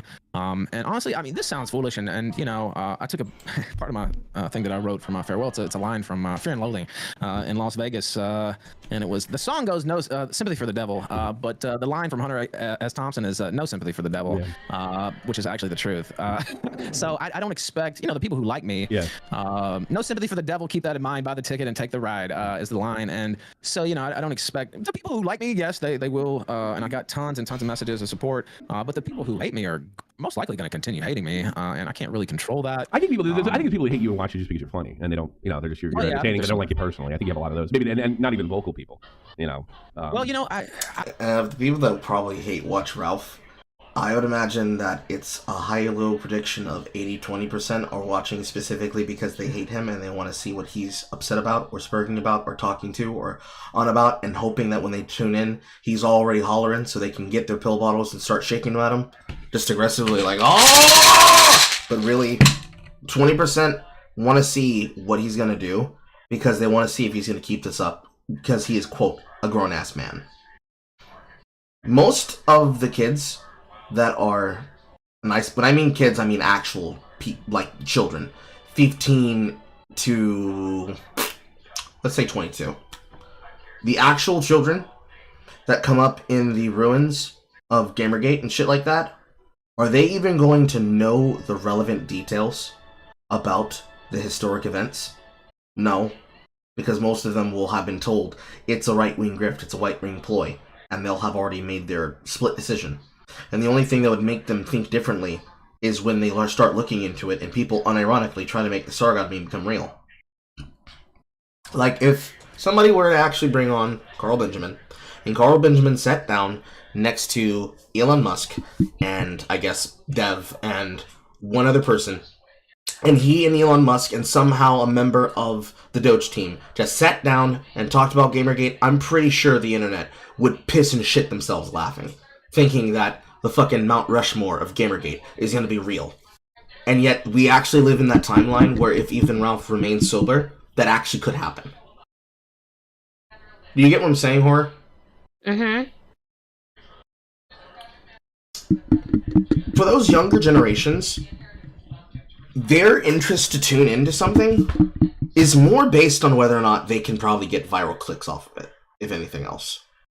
Because it seems, in terms of the micro-blogging websites, the way that the TikTok users use information is they specifically gatekeep information so that they can be able to create more viral clicks on their content, scrolling through the comments trying to find the context, and then also constantly shitposting and making more news about the context. And for Twitter, it's users particularly going down a rabbit hole that may or may not bring them to a YouTuber or to a Twitch stream that digs into that deeper nature. And on that element, they'll probably pick their favorites, and they will treat it as though it is a zoo exhibit. To which Ethan Ralph is right. There are people who are just going to hate you no matter what you fucking do, no matter how you change, no matter what progress that you make on camera, or that you can show in your personal life. If you post to Instagram or anything like that, no amount of personal accolade will actually make the person change. Yet I know from having been on the broadcast, the moment that Chu walked into Jay's chat when we were going over some stuff and me just simply apologizing for, like, back in the day, all the egg jokes that were made at her expense because of people like fucking, forgetting his name, Stefan Molyneux. And she's like, bro, I don't even use Twitter anymore. You can't pay for that kind of growth. And, like, whether or not something came about that or not, it was more important that I said it and took the opportunity to say it, rather than let the opportunity pass by.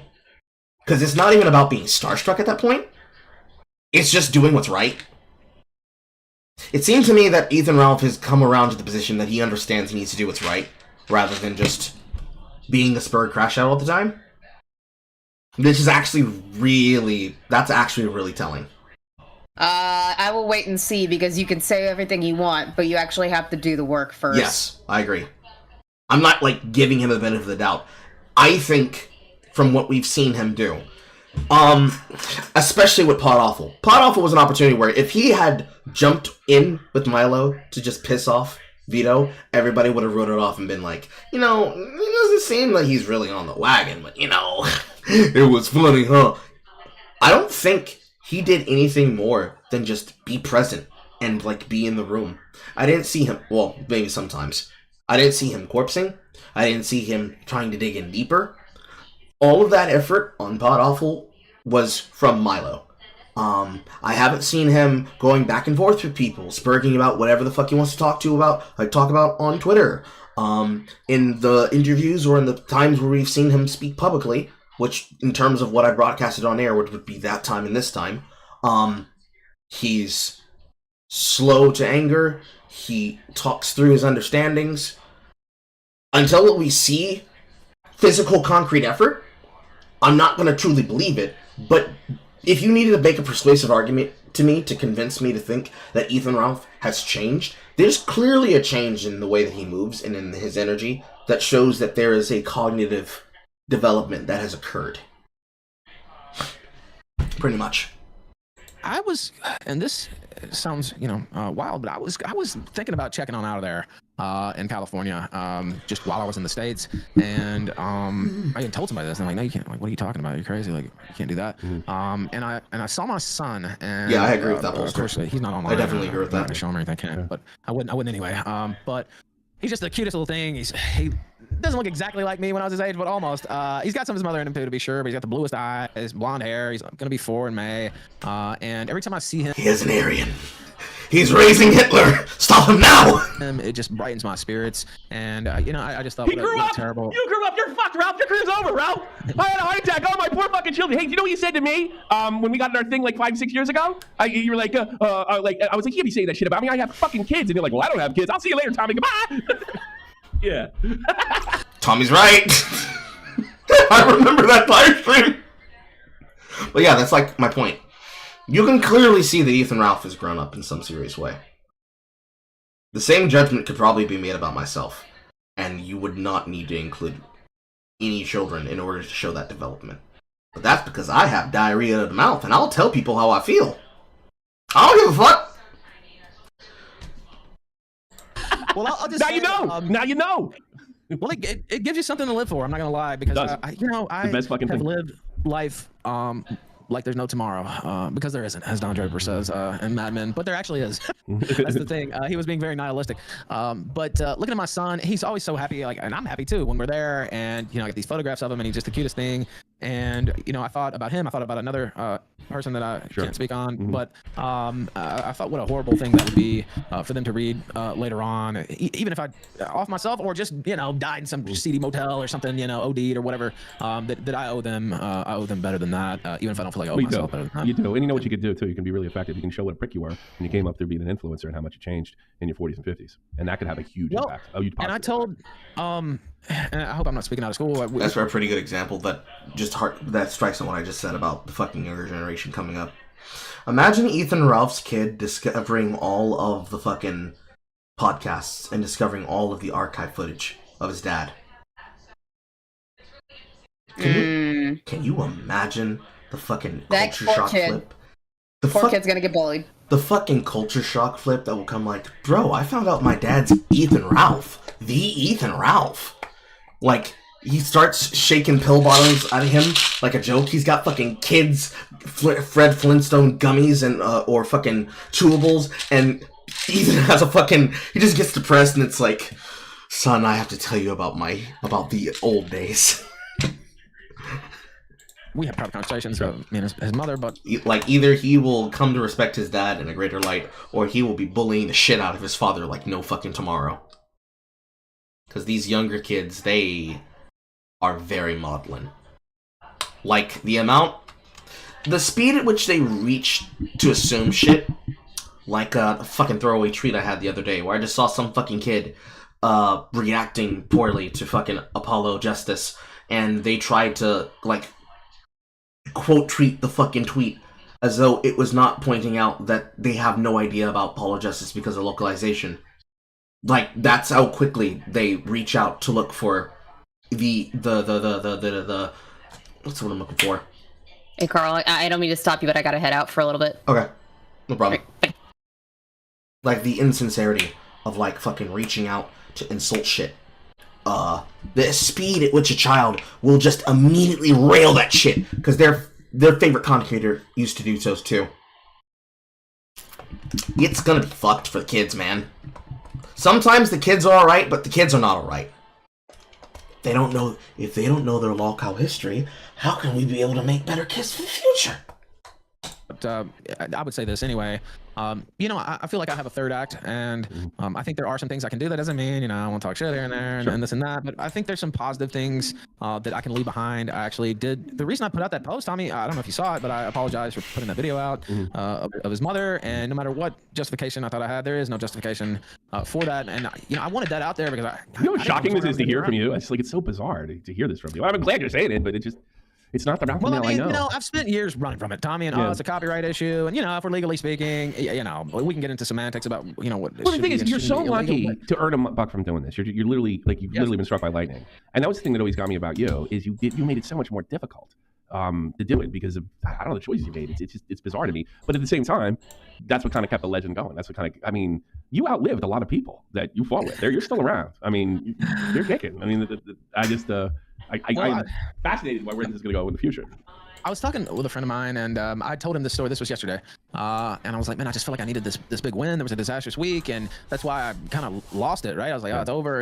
And he's like, it's not over, dude. Like, what were you thinking? That was drug-induced mania, basically. Now, I wasn't, the drugs were off, right? I wasn't fucked up the whole time in California. I never go see my son like that. And there's all kinds of provisions in place, but I've truly felt like, man, you know what? I've blown it, and do I even really feel like climbing back up that mountain, to use a term that I've used before? It's like, oh god, I've fallen back down, and I just didn't know that I felt like doing it again, but I saw my son twice, and right in my spirits, and I'm convinced that this is what I'm supposed to do for a living, and I think there's a lot of good things I still can do, and there'll be silly things too, and laughing at dumb shit, but I think there's a good legacy I can leave behind, and as long as you're still here, you can still show some positive things. So pretty good outlook.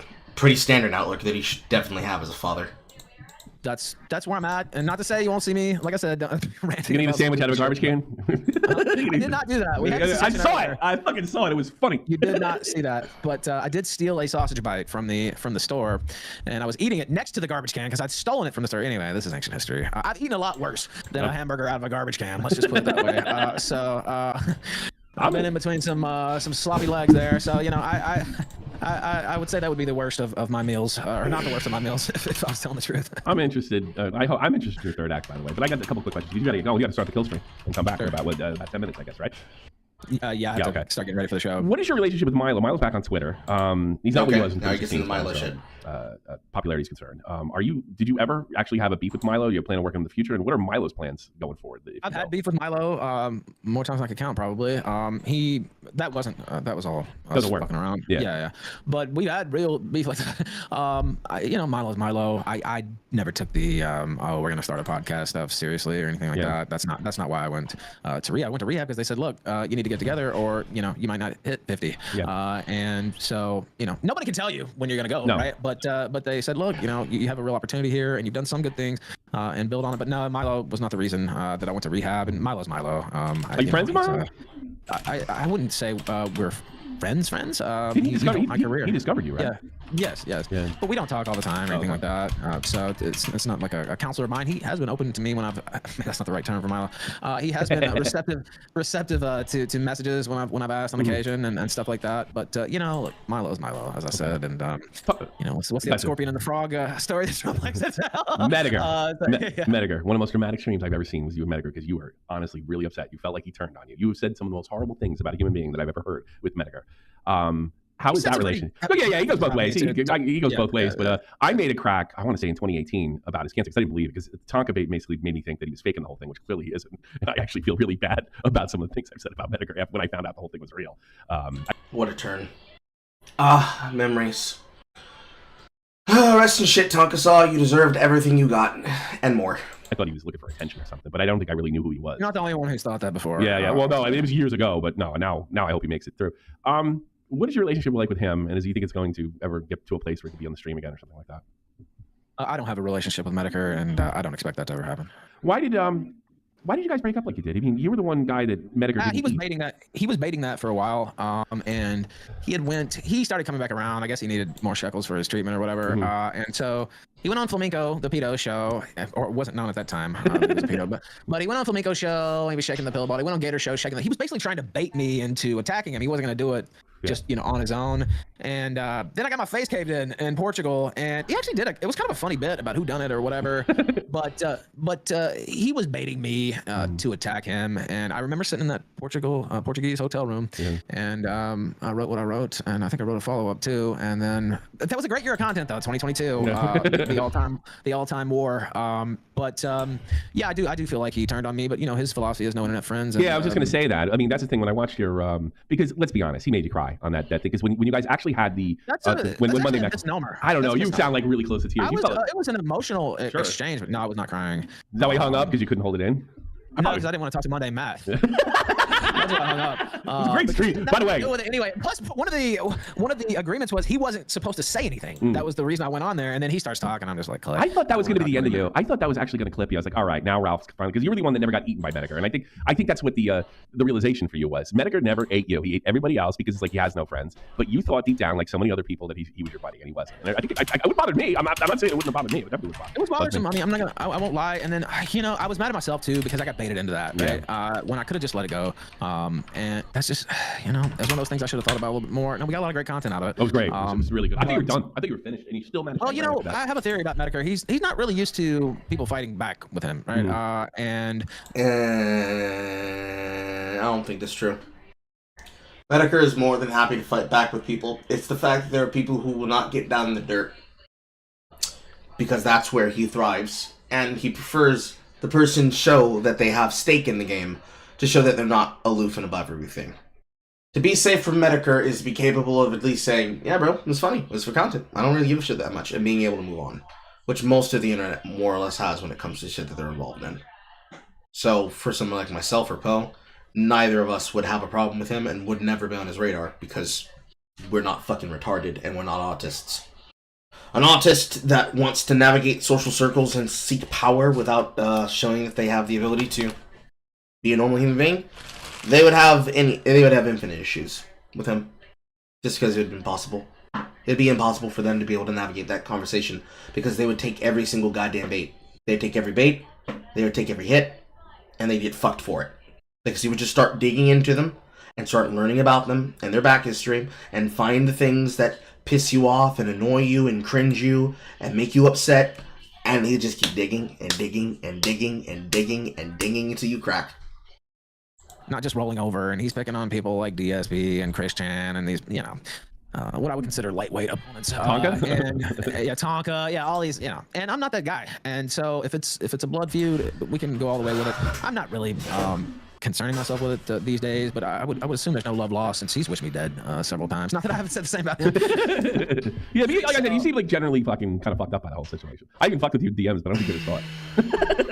No, I don't think I saw it, but yeah, it was also, I don't think everybody realizes I had a major concussion, and that was another thing they told me when I was in the center, but that I probably had, I don't know, 5 or 6 concussions over the last 4 or 5 years, and my face is still all swollen up, and they had to cut underneath my eye. People think the other eye is fucked. It's actually the one that's bigger that's fucked because they cut a slit underneath my eye to fucking fix the orbital bone and drain the blood out of it. Yeah, I woke up one day and there was blood pouring out of my eye after the surgery.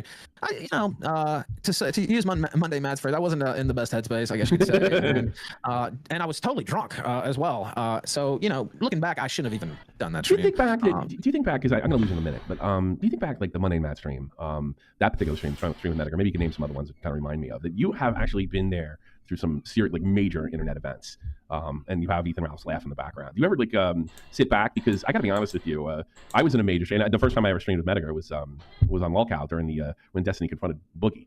That's one stream you weren't on that I was, motherfucker. I got you there. Do you ever think back and say, speaking of scripted shows, by the way? But not when I was there. I didn't script shit, absolute shit. I criticized you when you were there, and then it immediately went to just total fakery when you left. So I take all that back. No, nothing was fake that I was aware of as far as like when I was doing the stuff. What I think happened was, and King could have fired me and just said, "Look, you're not a part of my new vision," and that would have been. But he didn't want to do that because he's not a real man, and he could just say, "Look, I'm not a part of the thing. Here's your last check. Have a nice day. Thank you for your service." And that would have been wonderful, and it actually would have made me happy because I was sick of working for him at that point. But he had to make me like the bad guy. But he'd already done that during Baited, and I figured out how to deal with it second time around. Got my money, unlike with Baited, and moved on. But yeah, that was the one stream that I was like, wow, I was on a big stream, huge internet vet, Medicars at all of them, and I finally beat Ethan Ralph. I got on a stream. It's like I really got just. I hate to tell you this, but I've been on stream with him about 120 times probably. But no, but it was the event. It was not streaming. It was the event. It was the event. The busting of. People, and this is not even to take a shot at him. I don't come from this culture, Tommy. Like I'm not from old school YouTube. I used to watch YouTube to. Old school YouTube didn't have a culture outside of the people who were already big. Any person who was not already a big figure, they did not have a culture. They just existed. They existed in a place, and that was it. see music videos and like cat videos and shit. I didn't pay attention to PewDiePie. I didn't pay attention to all these old heads. Like I didn't care. Didn't even know who Medicare was. He used to be called Internet Aristocrat when I first heard of him. Sure. I don't have the reverence for some of these people that other people have. Like I appreciate him coming on my show and boosting me up, but I don't like I'm not in awe of that because I'm not from here. I came from Normie and learned later. I first heard about Gamergate on Kotaku, and I've been on 4chan maybe once or twice, and then they kind of so what is your ultimate? My ultimate. Yeah, so if that's not your thing. Like I my thing is like being there for parts of internet history. I like the fact that I was in this guy's video and that. I'm just saying that's not me, right? That's what is you though. That's what I'm saying. What is you? And we'll leave you at that. We'll leave it at that. What is me like? What do you want on your influencer tombstone? That's kind of a tough question. He entertained us. Yeah, that's it. That's all you want. That's it. That's it. You don't want your celebrity just to be a little bigger or nothing like that, or well, I mean, I think everybody likes it. You know, celebrity is compared. I don't think I'm famous. Infamous is the word that I use. You're internet famous. And internet famous, but it's like being somewhat famous, but you get none of the real benefits of being famous, like a PR and a personal chef. It's better. Yep. Keemstar says it's better. It's better this way because you don't have to have all that shit. You can kind of just go. And you don't have any shackles. Yeah, but there's a reason like so many people burn out from this stuff because they like real celebrities have buffer zones and they don't read every single comment. They have somebody read them for them, and they're kind of ensconced in a way that we're not. And yeah, there's some benefits to this too for sure. But yeah, so I've often thought of that. It's like I got a little celebrity, but none of the real benefits. I don't want to be. Realistically, he's really right. Internet culture dictates that there is a buffer that exists between your personal life and your offline life. This has been eroded more with the evidentiary nature of being permanently online. But internet celebrities that are already famous in a vector that is outside the internet do not have to rely on people's opinions of them remaining good because they know them for that thing they produce. So all the people who are listening and watching on the particular feeds that they're watching on and hearing me now, if my money came from the private sector, like PewDiePie, yes. If my money came from the private sector, and I did not need to broadcast, and I don't have the desire to broadcast, other than for fun, most people with that framework would just disappear. Like, off the airwaves, period. Because since it's all about the views, and the growth of the views, and doing this as a job, the part that burns you out is constantly being in the shit. Managing your expectations, managing your audience, planning out content, doing the work, doing the research to make sure you're doing the work right, having something to say, having a personality that's good enough to be able to think off the cuff of the shit you gotta say, doing all the effort to be able to ensure that you're putting out the best broadcast you can, measuring it against other people's work, figuring out what ways you can do to keep it fresh, figuring out what ways you can do to switch up something that you're doing, learning a new skill, incorporating that skill into the work. Normal skills that you would have to develop for something like music, musicians have people who are dependent on that because their only job is to be a part of three factors: making the music, producing the music, talking about the music. They don't have to talk about personal drama. They don't have to talk about anything that's hard and challenging. And inside of that framework, with normal celebrity, comes people who are going to manage that for you. They're going to read the comment section for you. They're going to respond as you. All the things that the Super Pedo brothers were getting those girls to do, people will be hired to do that for you as a part of their daily job. The same kind of administrative team you're going to see behind something in the White House.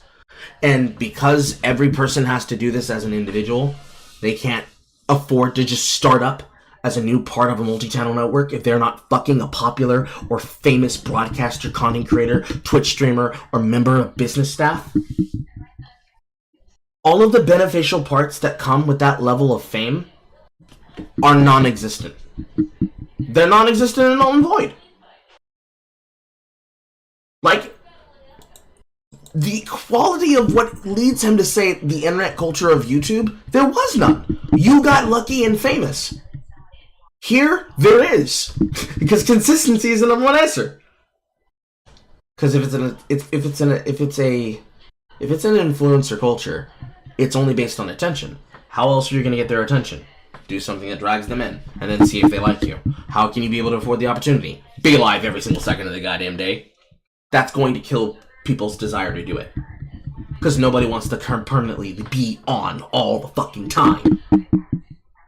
You'd be surprised. Even I can get a social exhaustion of my battery. Sometimes, you could even say that half the reason we have the people that exist like this at all comes down to literally too many people influencing too many things and making it harder to hope that that's the way you break through. Because technically, if you have multiple people working together, that helps them bring more attention out than others. You know, instead of just me making myself go viral, everybody goes viral. Everyone does something. And that's like half the reason why most of the shit that happened on the internet. Because that's how people started out. But then they became selfish and greedy. Now everybody's broken off into their own figures, and very rarely do they ever come together. It's harder to get people to come together just for fun to play video games than it is to get them to come together for content. But then getting them to come together for content still happens to create the same dialectic, where those people can eventually then backstab each other, and then lead to that social engine that makes things like the sector fucking toxic. Food for thought. Be mainstream. I want to be like, I'd like to grow for where I am, but there is a cap where I want to hit. I don't want to be like Michael Jackson. Fuck that shit. Well, I mean, I gave up long ago of being like fully mainstream. I'm perfectly fine being underground. Yeah, so I got you. Listen, I'm gonna let you go because we got a new kill stream starting, the return of rehab. You want to shout out where you're going? You want to give Jeannie a link? We'll put it in the chat right now. Send him over there, and then I'm also gonna take some calls right after this. Yes, that's fine. It's Rumble. Let's see, rumble.com/killstreamlive. Send it to Jeannie. Send it to Jeannie, and she'll put it in the chat. If you just I think I've already typed it out, so I should be able to do it fine. Okay. Yeah. Oh, great. All right, cool. All right, Ethan Ralph. I have to admit, I like you. This is a great interview. This is a really great interview. Ethan is looking fucking very solid here. At least from what we know. If he keeps it up, that'd be something real.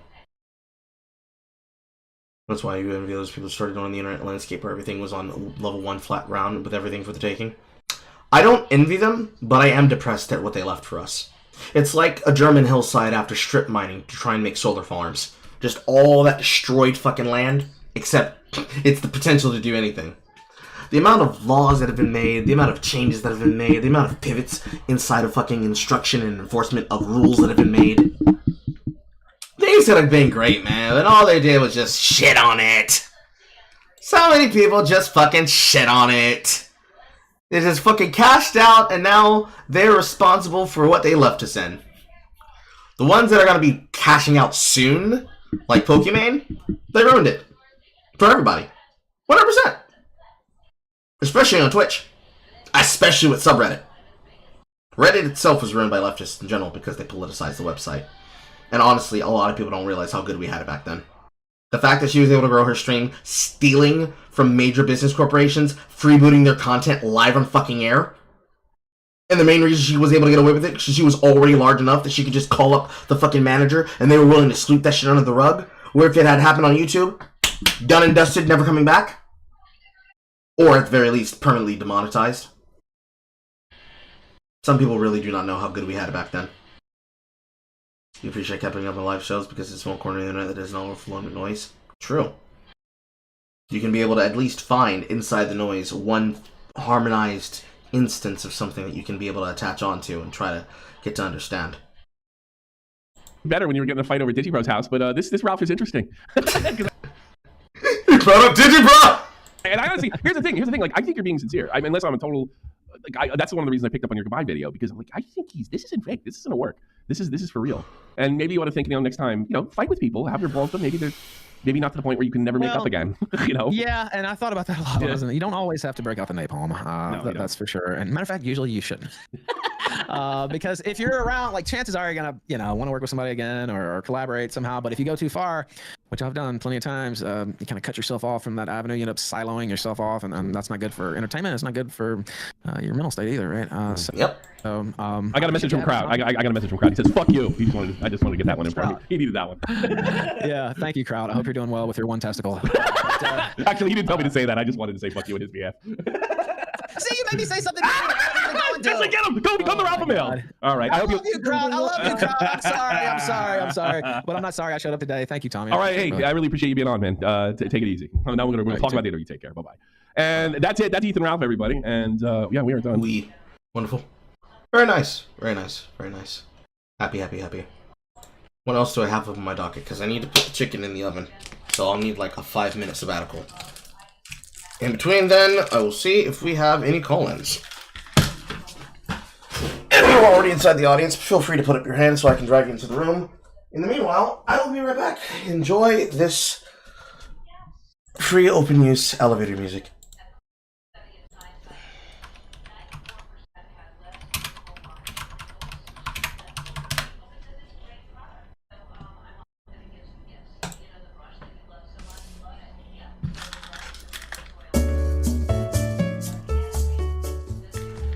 Ugh, fuck.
Chicken's in the oven.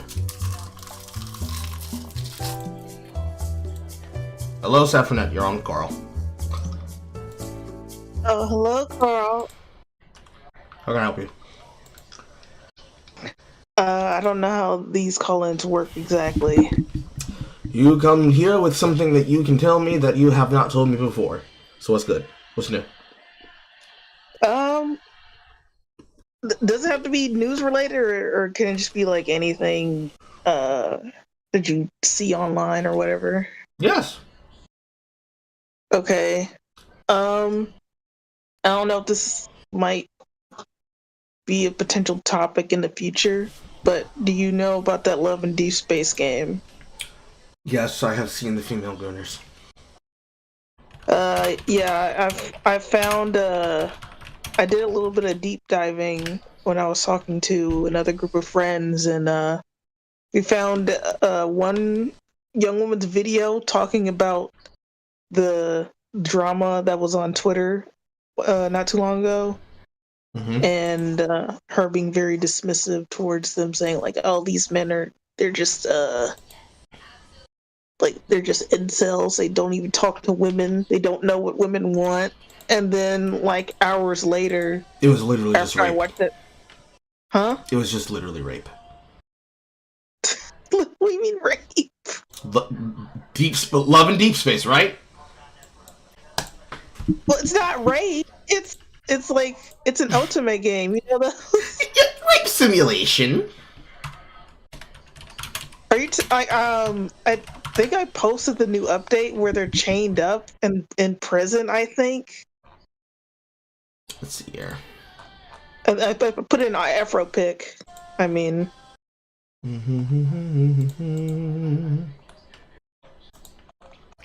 Recent. Love and Deep Space tomorrow's Catch 22.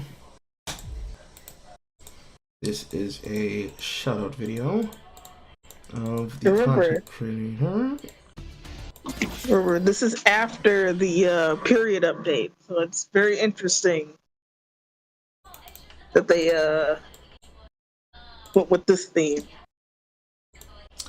Well, you see, in most people's cases, when you see this, you're just gonna think, "Oh, this is just run-of-the-mill, gunner anime bait shit," which is generally correct. The things that you're seeing from these men that are wearing these outfits are nothing beyond the sort. However, the thing that you're not showing people that I needed to go back and find, you do understand that this is a Gruner game that's protected towards women, and these men are chained up, and they are effectively abusing these men. They are bound. They cannot use their hands and feet. You are straddling them as you stick syringes and knives into them. And the entire idea is that you are sexually aggressing them. To the point where they lose their sanity and then they turn the tables on you and then, oh no. So, when I said it was literally women want video game men to rape them, and you said no! Yeah, I know what happens in the mind of Gunner. Yeah, I am very aware of what happens in the mind of these women. Yes, I am aware of it. However, now that you've brought that up and we have it there on the screen, let's talk about it. So, like, I was a player of Digital Devil Survivor, D2, Digital Devil Liberation. That is a game that is in the universe of Shin Megami Tensei, and just like any other person who's using a comp, you use your phone, and you collect digital Pokemon. Basically, it's digital Pokemon. I did not at any time with any character that was feminine and had chains. So basically, one of the first members of the Seraphim, the Angels, we did not have a feature button where we had a touch mode where I got to scratch on their body or anything like that. Let alone a mode where I could then have the most dummy mommy angel out of the bunch effectively assault me against my will as a player character in the third person. Even for the Gooners on Azure Lane, where they want to get railed by a destroyer ship that is being iconographied by a small woman, you do understand this is beyond the pale, right? Like, the majority of these men, all they want to do is take care of a harem full of women. That they equally impregnated, but taking care of a harem full of women that they're all taken a part of. Large, extensive family that makes them feel welcome. Versus literally pound, break me harder, daddy sex. Am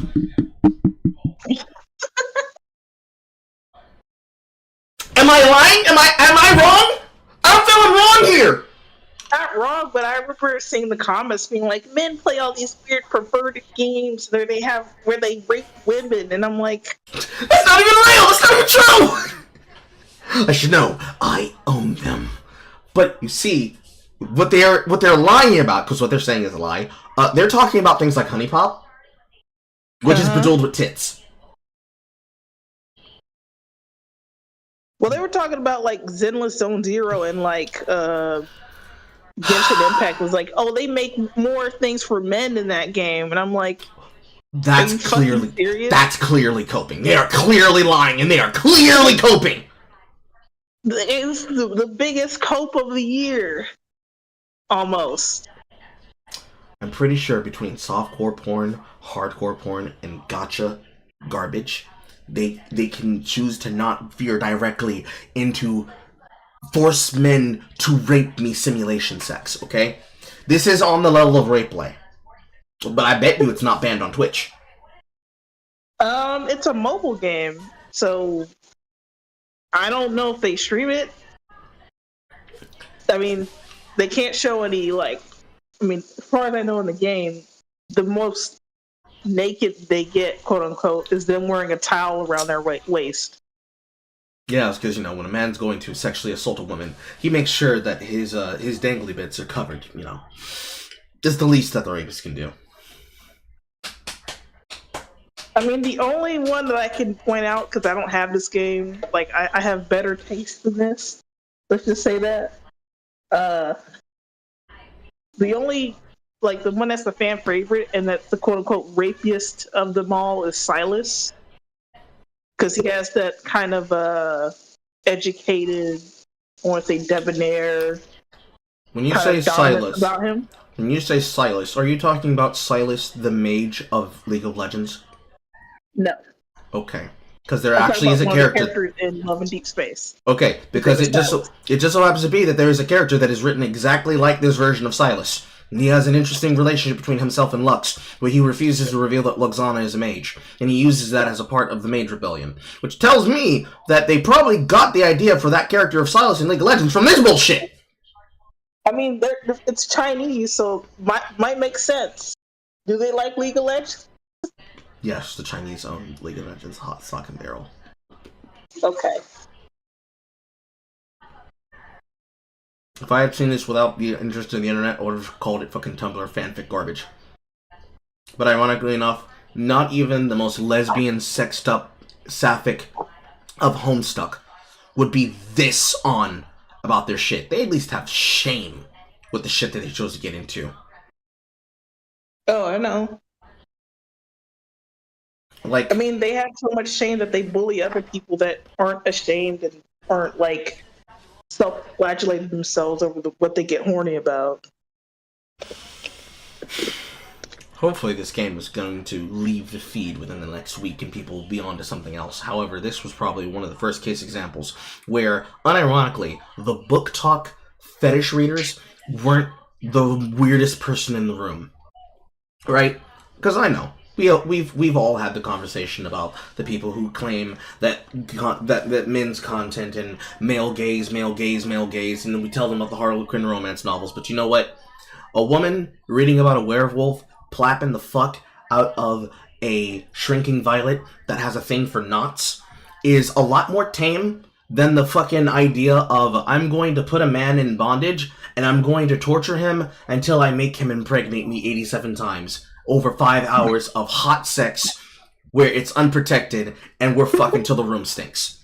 I think on the level of sanity, I will take the book of Devil May Cry and anything inside the Dark Hunter Sharian Kenyon series of novels over what the fuck this game evocates. Because this game is evocative of exactly that.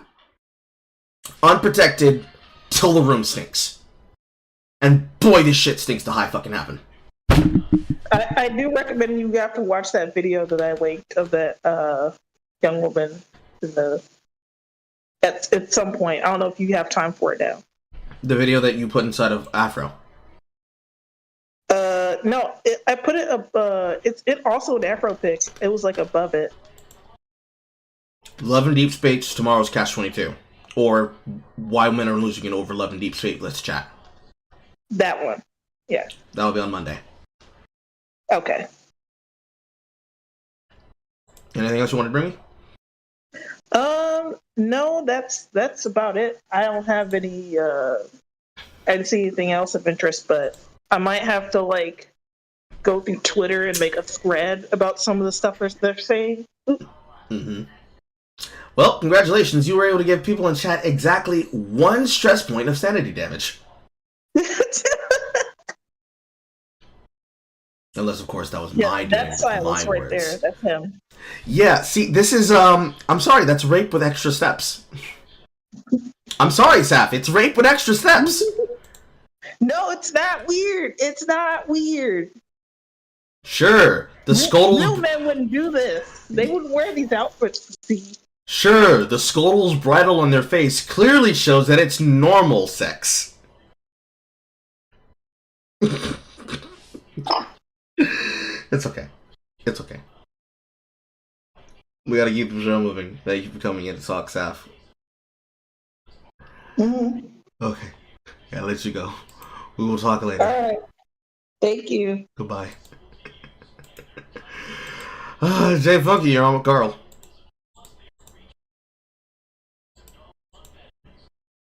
Gotta wait for Funky. You have to accept the hands up to be dragged in. It's an entirely different system. I might be stupid. Okay, yeah, I might be stupid. All right. So first of all, that was more like 3 points of sanity damage on that last topic. Secondly, I have played Genshin, and there are some outfits that are a little bit wild, and then other times it's like, oh hey, there's Zhongli. What's up, Zhongli? And you're just like, this is my best friend. And that's all I gotta say. Okay, now my actual topic. Have you been keeping up with any of the Guilty Gear Twitter saga that Technicals has been up to? I haven't. I was going to look into it on Monday. Oh, dude. It's fantastic because bro has just basically just been calling out literally every degenerate. Okay, let's go to the feed. And yeah, no, it is a worthwhile dive. Literally just started his first Guilty Gear video. They're like, I think some of them are only like, I think the first one's like 20 minutes, and then the next few are like 10 or 15 after that. There's only like 3 videos on the whole topic. But within those 3 YouTube videos, he basically took apart the entire Guilty Gear Online community. Him and Dimitri Monroe are basically doing God's work when it comes to Guilty Gear in general, and just salvaging the community and getting it back to what it was in their good old days when it was a small niche audience. And it makes me happy because someone out there is actually reclaiming a hobby. I'm not super passionate about Guilty Gear. I like the lore. It's a very fun fighting game. I wish I was good at it. But I think that people need to take that model and they need to do more with that in games. Take your shit back. And all they're doing is speaking the truth. They're not being hateful. They're not being hurtful. They're being snarky. They're being witty. They're telling jokes. But that's normal on the internet. Like, humor and a little bit of ridicule with things that are just absolutely batshit insane, it needs to be said. It needs to be said, and someone's telling the truth. I can agree. It's been a while since I've been able to talk to Dimitri over something that wasn't content. I just know he's been doing his own thing. Get with bro and talk to him about Guilty Gear. If you want some deep dive research, there is content to be had there, but also it's a really good topic. And it's a great topic on, honestly, just reclaiming the things that you love. And I'm all about it, and I really want to see that more in the gaming space. I want to see that more. Man, where do I begin? What game do I start with that hasn't been overrun? Or, well, that has been overrun. Like, I can't even think of where to start. It's just been infested with people that are like, oh, you know, like, gatekeeping's bad, whatever. And then the moment they get in, they're like, well, you're hateful. Yeah. You know. I had this discussion technically the other day with Butters, but you weren't there at the beginning of it. My opinion about it is the same way that I would have it about my own space. And with Butters, he didn't see what I was saying until I had to explain deeper. Basically, we were having a conversation about he who is continuously cringe and his buddy Ace. And the problem with, hate monger communities that exist inside of a relevant space is that in order for them to exist, they exist off the subterfuge of the drama that they bring in. Because I can tell you for a certainty from the people who have been inside of it and those that are still associated with it or involve themselves in it, he does not have a control on any of the people in his outreach. They do not give a shit about having fun with each other. They do not give a shit about having fun in the general sense. They want to come around. It was what I was just saying earlier before Horror had to leave. They come in to see what drama you have currently brought up, if it's relevant to them, and if they don't care, they fucking bounce. Raking the coals. The amount of effort that it takes to dig into it, because we were talking about, like, the effort of, like, getting interviews and creating content. Because, of course, you're always going to have people who are going to judge you for the work that you put out. You go into a restaurant that features itself and you sell yourself as, we have the sloppiest Joes in the South. Yup. And you, like, do an event where you've got people wearing, doing a wet t-shirt contest, and it's just you fucking slinging sloppy Joes at them. They're going to have judgment about the kind of work you do. We will always be judged for shit like that. But in concerns of this, when it comes to the space of it, as cringe as it is, as soy as people will call it, this is why people like Kim Belair win. And to explain, I have to turn to Kim Belair. You literally have to make space for certain kinds of conversations. I've talked about it before. I have an entire fucking graph that's dedicated to it inside of my Obsidian notes. I don't need to bring it out. We're all aware of it. But you have to be able to make space to have conversations that are important, and also have can just point to the sign and just have the side space for conversations that are not important. So let's do the Dev question. Should you be able to criticize Dev? Yes, you should. Should you be able to criticize Kevin, call him fat and or gay or lame? Yes. Should you be doing so and then also calling him bad faith when every single interaction that you have with both him, his audience, or anyone else like him is suited towards nothing about protecting people, regardless of how you sell it, but is instead about you forever spinning every topic into, yes, come join us. We feature ourselves and talk about our server by actively making it an insult about this guy, and you have nothing to fucking show for it. No content. It's miserable and pathetic. No content, no work, no production, no games that you truly care about that you can talk about with other people. None of it. Nope. No soul. If what you want to do is make people aware of things that Dev doesn't want to have discussed to the point where he's actively banning people from talking about it, that would be one thing. But having done the work, I know that it's not. And in fact, especially with my reasons of disliking him, you cannot say that's so fucked up that he won't let people speak and then actively shit on the things that other people are passionate about. Exactly. Because why would I want to then be around that? You just showed me you don't give a shit about the things that I care about. And it's not some spurred bullshit that is equal in irrelevancy to coal posting. Some actual physical research and work. You cannot do this. So I'm halfway to getting biblical over here, man. I'm over here like, yep, speck in your brother's eye, log in your own. Like, okay, so Dan Ravavra, right now, because I talked about this earlier. Yeah, Vavra, I've been seeing some bad takes about that guy. Fucking Vavra and his back and forth with John Delaraz and the whole shit over Kingdom Come Deliverance 2. Both sides are fucking cringe and annoying. Oh, I believe it. Everyone has more or less been witnessing it happen live on the timeline, and they've seen various examples of it. For Cassie, who was here earlier, shout out to Cassie, please go subscribe to Cold Cassie Cage. All of this is just a culmination of all the shit that we talk about live on air on all of those different channels that belong to all the different YouTubers and tweet and streamers and Twitch streamers, all coalescing to the point that Daniel picked up on it and started using the gay furry boy shit against John Delaraz and him crashing out in real time. You should not be so angry about a person's video game that you're going to start trying to troll to get their game taken off of Steam because you want to try and troll using the ESRB because you're too fucking lazy and or stupid to play the video game to find out any of the things that you're banging on about are not real, are not relevant, and are beyond levels of nigga you are cooked. Because it's the same problem repeating. It's like if I was taking on a coaching client for League, and I had to tell them that it's the same mistakes that they're making in their early game, their mid game, and their late game that's affecting them throughout the entirety of every match they meet. You niggas are so cooked on saying pattern recognition, pattern recognition, pattern recognition that you don't even look at your own behavior anymore. Nope. And it also tells you that pattern recognition in itself, when people are quoting it like that, they're not saying it in good faith. Like, the amount of bad faith trolling attempts that have been done over Kingdom Come Deliverance 2, you guys are doing nothing but giving them ammunition. And when I mean them, I mean both of them. You're giving Daniel ammunition to be able to get onto people like Rums, which we already knew that guy was a fuckhead. But imagine trying to say, bro, I come from the original Gamergate. I have street cred. Oh, why? Co-signing and latching his fucking his coattails onto Mark Kern. Not a smart idea. Not your plan. Ooh, don't. He's not even a.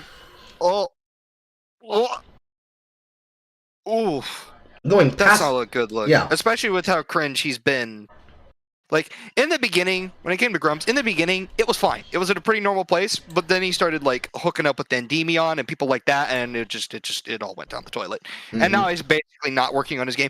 He's become Gamergator Pirate Software. Yes. I have a feeling about Pirate Software, because he would... That entire situation, because we're going to get into that on Monday, because we got a clip of multiple members of OnlyFans ripping because of Yamato's blade. The actual fucking criminal in that situation. Oh, I'm gonna have to be in on Monday for a little while. My opinion of Pirate Software is as follows. His Roach event was the result of Yamato's death making all French people look fucking bad. Because if Yamato's death didn't keep trying to lay blame on him, and instead analyze the situation the same way that Z-Claw was able to, and said everybody made mistakes, and him not constantly harp on him and try to put all the blame on him, WoW crash out. Pirate Software would have never crashed out, air quote, because the reason he then wanted to have people stricken was because they were making the drama the content of the game. They were not interested in the WoW shit. Because, to quote Poppins himself, there were more people there for the drama than there were showing up to guild meetings. And he's absolutely right. That's your first fucking sign that you got a goddamn problem. The second problem... As much as people want to claim about the roach out, when we look into that situation, let's see the fucking roach out now. If the problem is that he's a roach and that he can't take accountability, is he going to take accountability? Because the reason that he's put onto his duel, the reason that he was put in this situation, the reason why all this shit happened is because Yamato's death did not take fucking consequences on himself as a goddamn leader and took no fucking blame. He simply just pushed along and did what everybody else inside of OnlyFans did that had no interest on talking about it and treating the issue seriously. The same way that in these posts, tweets that I'm looking at from Technicals right now, where he's showing people acting like fucking lolcows and then getting mad. And then, fucking protecting their accounts as they're posting gifs of men with big hammers slapping meaty meat onto a gif effigy of Mark Kern, you know. In the airbag 01 fashion, the airbag is currently bandivating on Twitter. You need to report him immediately. In the airbag fashion. Thank you for saying that. Oh my god, I've been waiting for someone to say that. Thank you. As in the style that only Dave can do, from his protected mansion inside of his gated community, you want to be able to cause and bring attention to drama, but none of you want to do the fucking research into backing it up. Because if he doesn't do that, and by that I mean if Thor is able to have a conversation and his guild leaders said, if you air this drama out onto Twitch for views, I will personally permaban you from the guild and G-kick you myself. And they don't milk the content and drama to then bring the negative pension from people who are calling him a roach to then harass him and his moderators and all the staff members that he has in his organization, managing the 4 outpost links where he reposts his stream. Then all of those 4,000 something plus users he claimed that he had to ban don't remain permanently banned. He doesn't quit the guild because he doesn't get G-kicked for having to threaten, hey, you guys are actively promoting harassment in the game. I'm going to talk to the people who are on the Blizzard forums because he's legitimately in his right to do so. Might seem like scum-ass behavior, but clearly you guys are not being his friends. Well, you guys are not friends. Influencers aren't your friends, chat. Except Carl. Carl is your friend, but that's different because I'm mean. He's a big, beautiful black man. Big, beautiful black man that slaps some meaty meat. But influencers aren't your friend. But he was more than willing to discuss shit if people acted like fucking adults. They didn't, so he quits and he goes to hardcore Path of Exile 2. If the guild leaders, which in this case is Tyler 1 and Poppins, had done what they did when they managed to kick out Nuru and all those other streamers last year concerning OnlyFans, because OnlyFans isn't new. They've been doing it for about 3 years now. It just so happens to be that this is the new cycle that brought people into it. If they do their job, then they don't have to have Yamato's death get challenged by a champion that is then being prepared over his desire to try and ninja loot a knife that then leads to him getting a punishment in the form of a duel. If he takes accountability, they can then teach Thor why his actions were wrong. Because the ultimate reason why people died in that raid is that Yamato's death didn't know that he could be able to stun the boss. What's your now, if they had done the good faith work and actually sat him down and be like, hey, look, man, like, A, B, C, D, like, here's what you did wrong, we wouldn't be having this conversation right now. If he crashed out after that, that'll be his own responsibility, and Pirate Software being Pirate Software, which everyone would agree with and go, oh, man, that's cringe. But now you have a situation where both people are in the wrong because they weren't responsible adults. Yes, and of course... Over a freaking WoW raid. And then, of course, the null hypothesis here. Carl, what does that matter? Pirate Software's being cringe. Well, you see, bitch-ass nigga that lives in my mind that exists as a null hypothesis for every single example so I can tell people the details. If Pirate Software talks to his guild leaders and then learns from the other supposed elite mage that if it was this mage in this situation, nobody would have died, and he learns both what he could have done to fix, but then also Yamato's blade put himself to the goddamn knife and learned what he could have done differently, he would have never gone into that raid and started leading it without knowing the mechanics of the goddamn dungeon. Which means he would never have fucking came at him the way that he did, because if you look at the fucking feed, you can see that every single interaction, every single time up to when he says, no, fuck this and fuck you all, it is literally Yamato's death that is pressing him! If he gets spoken to for that, then that problem changes itself on its head, because nobody was taking accountability for the gross mismanagement that was guild administration doing things. It's a different world. This is not your regular fucking guys having a fucking power trip out. This is hardcore MMO. Remove the factor of money. They're all rich.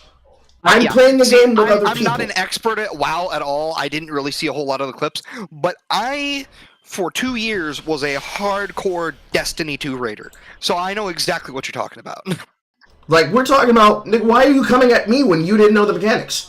I know what the fuck I'm doing, and you're the one taking the shot call. I've been that guy so many times, and I've had to admit that I'm stupid. I don't know what I'm doing.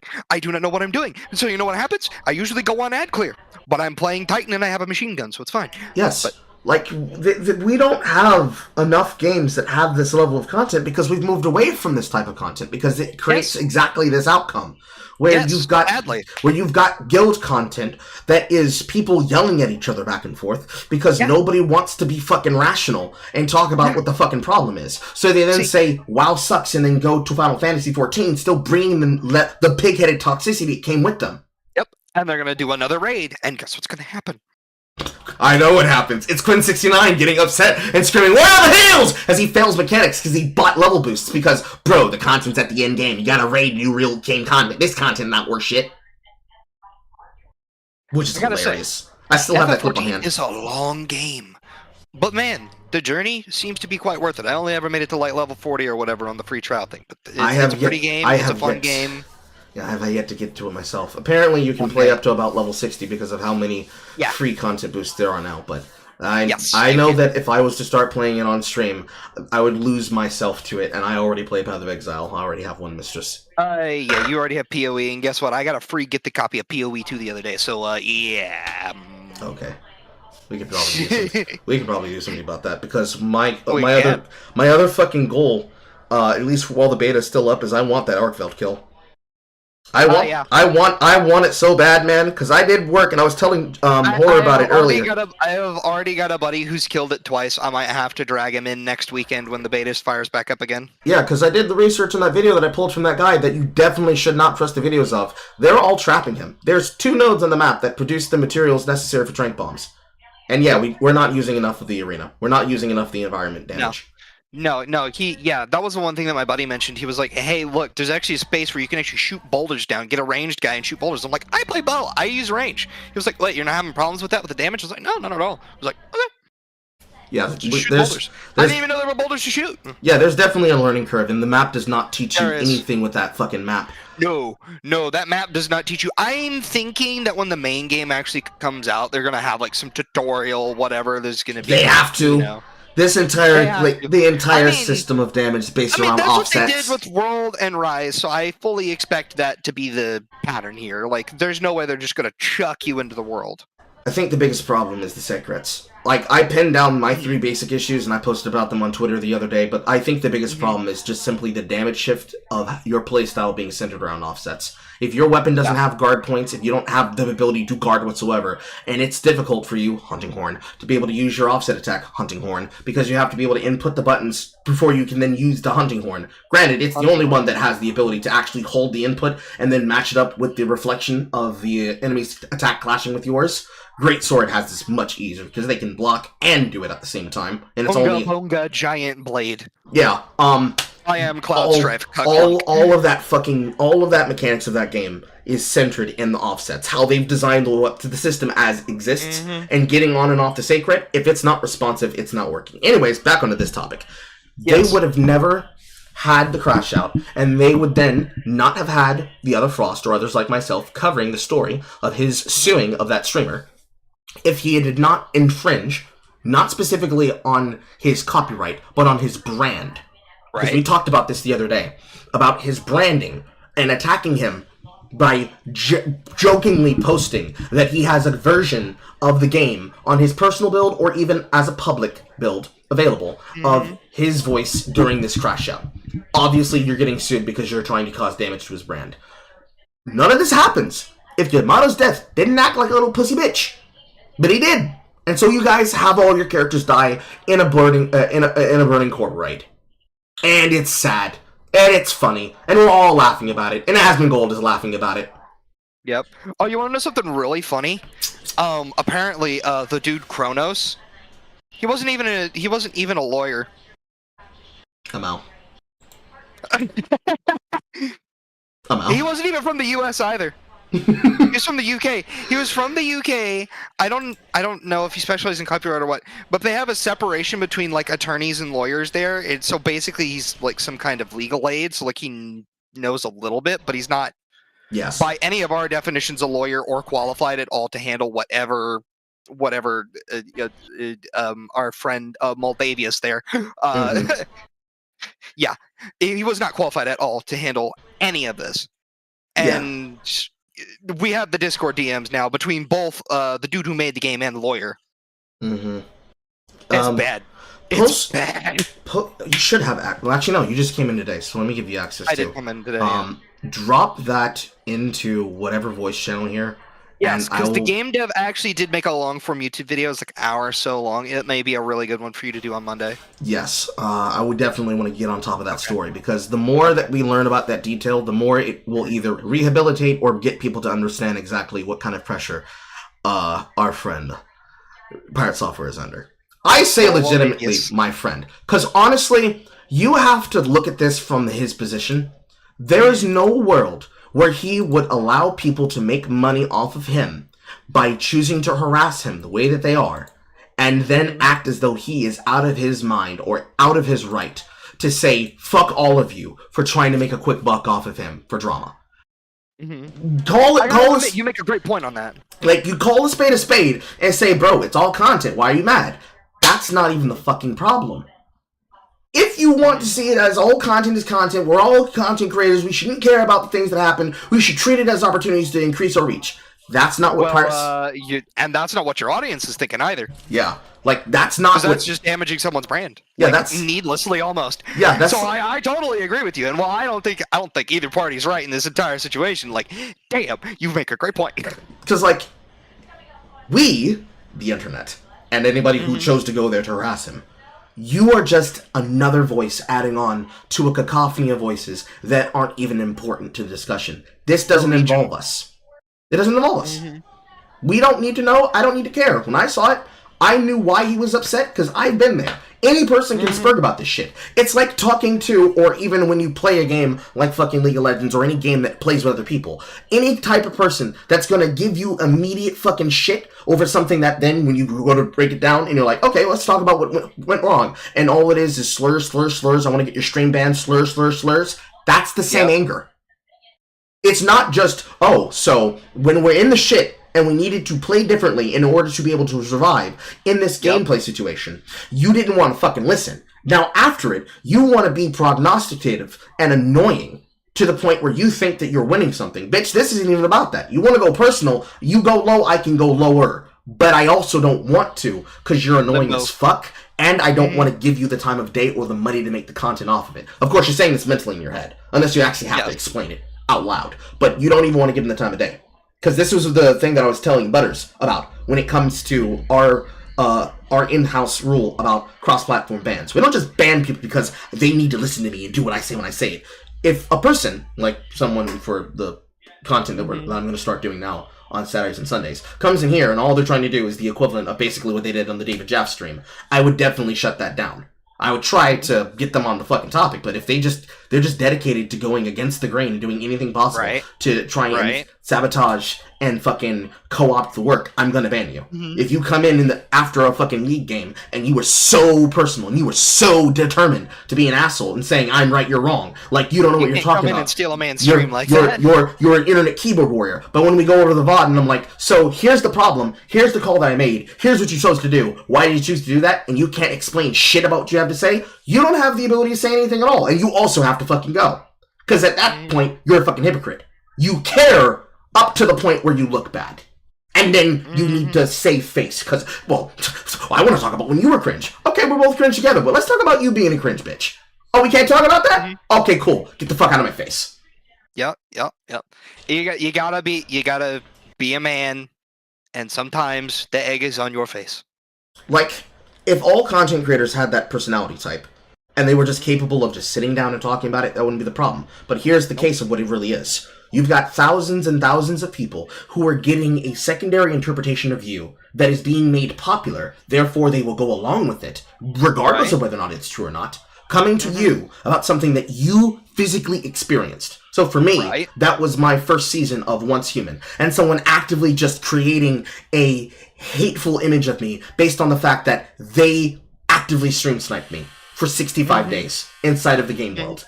And only when I finally got them live on broadcast with a moderator from the server there to see their behavior, how they acted when they were basically being given like pseudo protection because they were, doing just enough to create the outrage, since that person might have the context, but they're trying to be fair, but the other person is maliciously using the tools to their advantage to create this fiction. But then when people hear what they're actually saying, it immediately shrieks up. They finally get the lightest punishment, and it's like, I see you're letting cringe win. Bitch, what the fuck do you mean? You said that Carl made up his children, and he's got a picture of them right there framed in his hands. It's there on camera. He's writing down every point that he wants to discuss with you as you accuse him of shit that is bat off the wall insane, that any person who took the time, this is the caveat, that took the time to find out knows is a lie. And the moment that you don't get what you want, you leave? Well, of course. Most people only want the comment on it. So when Pirate Software says those people who went to the stream to antagonize me and make content off of me, then you should be, I hope it was worth it, you're banned, I'm not interacting with you again. That ultimately, at the end of the day, is what content creation ends up coming down to. If someone were to press him about that, maybe Zeklol, the other mage that they were claiming he should have looked up to, had came to him and they had a conversation about that post-mortem after he leaves, and they're just like, bro, no hard feelings, it's whatever. I think they fucked you over in that situation. There's plenty of things that you could have done right or wrong, but let's talk about this. Let me show you this example. And he shows him the fucking deaths that they just took inside of Molten Core. I would have the heartiest fucking laugh, because that's exactly what you need to have there. Because all you need is just one or a couple of people to be like, no, well, he's right. I might not like him, but he's right. The worst people you know having the greatest takes in the universe. That's like if Vito Goswalti was to come out of the woodwork somewhere and was able to dunk on the biggest fucking lolcows and the biggest Twitch thoughts that exist on Twitch. I would be impressed by it, but it's because it's Vito, I can't stay on point. I'm going to actively try and sabotage people like Carl Viswalti. In a room with people like Mario Yiannopoulos, he can't hang. We clearly saw that on Pod Awful. In a general room of anybody, this man is dedicated to getting what he wants out of things. He's probably the perfect case example of exactly the kind of person I'm talking about. If that's the kind of content creator that exists out in the wilds, and every content creator behaves that way, no matter fucking what, no, I wouldn't want to fucking platform them either. So people are so focused on the crash out and the drama about the crash out that they're still fucking milking it to this day. In fact, I'm pretty sure if I click on my fucking homepage, I'll find 5 videos that reference it. Yes, there is! First one up here, Quasar77, Pirate Software, new Nepo Baby lies exposed! Dear God. And it just keeps going, and going, and going! This is the thing I will say about the whole situation with just almost anything related to Mr. Jason Hall. Like, The thing is, also, we swap back to the good mic. The thing is, it's so ridiculous. It's like, he is probably the most cringe person you know. I don't disagree. But the thing is, the big thing is like, all of these little things that they're picking on him for are going to keep him going because they're just making content off of him. He hasn't legit crashed out yet. Like, wait until he's gonna fall off the cliff, because he is cringe enough that he's gonna go. He's absolutely gonna go. But, like, it's too early. Like, I will say the closest we've gotten is the stupid voice clip. That's all we've got. The voice clip with the DMCA lawyer. Like, legit, he is in the wrong, cringe as hell. Like, that absolutely, you need to be smacked for that. Like, make an apology video. Like, I don't even care if it's a ukulele or I've made few laps in my judgment. You know, like, you know, Logan Paul it if you have to, but, like, you need to take the L on that and keep walking. Yes, because I can agree. I can agree, because this is where a lot of people will say, this is their hang-up, this is always their defense. Well, it's not the crash out, it's the fact he didn't take accountability. Bitch, I'm not taking accountability with it's the fucking Bloodsport reaction. I'm not taking accountability with a person who I know was shitter than me. Okay, we're both dog shit, we both lost the game. But bitch, how am I outperforming you? Especially if there's microphones involved. How am I outperforming you and entertaining people at the same time and scoring higher than you, despite our loss? That's unacceptable! No! I'm not taking a single agreement with you! Because we can't see eye to eye where we make mistakes. So at that point, it's like fucking blase, whatever. But that's not even the crash out. They keep egging him on to create the crash out. And at that point, it's not even the same fucking thing. And now we have two terrible people that we have to deal with. Yeah. So ultimately on that, it's fucking hilarious. Yes. Yes, it is. It's insane. It's utterly insane. But, like, waylaying that back into, like, the greater sphere. Yeah. Okay, so, Twitch, politics, and the attitude of content creators making content about other people. If you're gonna make space on treating Moldovia's fig tree equally, if he has to eat shit for any crime, cringe or purported, that's being placed upon him by someone that just wants it to be believed, he's on the shit list. So anything that we cannot confirm is this now true. You know, we just throw full abandon to the wind. We go full Chud logic. Any person who is not able to say, okay, yeah, but these are the actual details, you have to then ask the question, but do you actually care that that's the truth? And if they say, no, I don't fucking care, that's content, then it's whatever. But also, your opinion is now irrelevant. Because what people are doing nowadays for their ability to become viral is they want to go viral through basically coal posting about everybody eternally and treating coal posting as content. Lord knows, your homegirl, shoutouts to her, Alyssa Mercante, still calling it up, even behind blocks, or even behind locks, and I guess now behind using that feature that lets you only respond to certain people in your sphere and circle across multiple websites. Thou stripper. even for her, there's a point where you kind of have to have more. We talked about that. But if we're going to have space to talk about that, then people have to be willing to, like, do the bare minimum effort. You cannot just say, yeah, he's cringe. You actually have to watch the videos. You need to watch the videos. You need to see the critiques. You need to watch Asmongold's coverage of it. You need to watch anyone's coverage of the dramas. Because if you Jimmy, Billy, Big Man, Bob, whoever. If you just only chain your reference knowledge of, hey, I learned about that on a single-player Carl stream. Well, I saw this on an Asmongold stream. Well, I saw this on a Short Fat Otaku stream. And then I saw him talk about it with TV. That cannot be the way that you guys get your fucking news. By all means, become informed because you learned about it on my live stream. But if you do nothing fucking else, please, I am begging you, do the research. Watch the fucking videos. If you're gonna make videos about it, get all sides of the information, not just the sides you want to bang on about. Otherwise, you turn into rage gaming videos. Which, to explain to you the reason why we don't like rage baiting videos, if you know anything about DS Lily, Path of Exile content creator that basically had it out with him with making slop content that does not fly the standard that we have for Path of Exile. I haven't heard about this, but it sounds gross. Basically, he was trying to put forward the same guide that he always puts together on his channel. I got a video right in front of me right now because he's been in my feed because I clicked on that one video. I also I'm hate. so sorry. I hate how the algorithm does this now, where it's like you click on one person's video, you don't even watch it to completion, and now they're all using your feed. It's broken. Fix it. But it's like oh yeah, I want to watch one funny VTuber clip.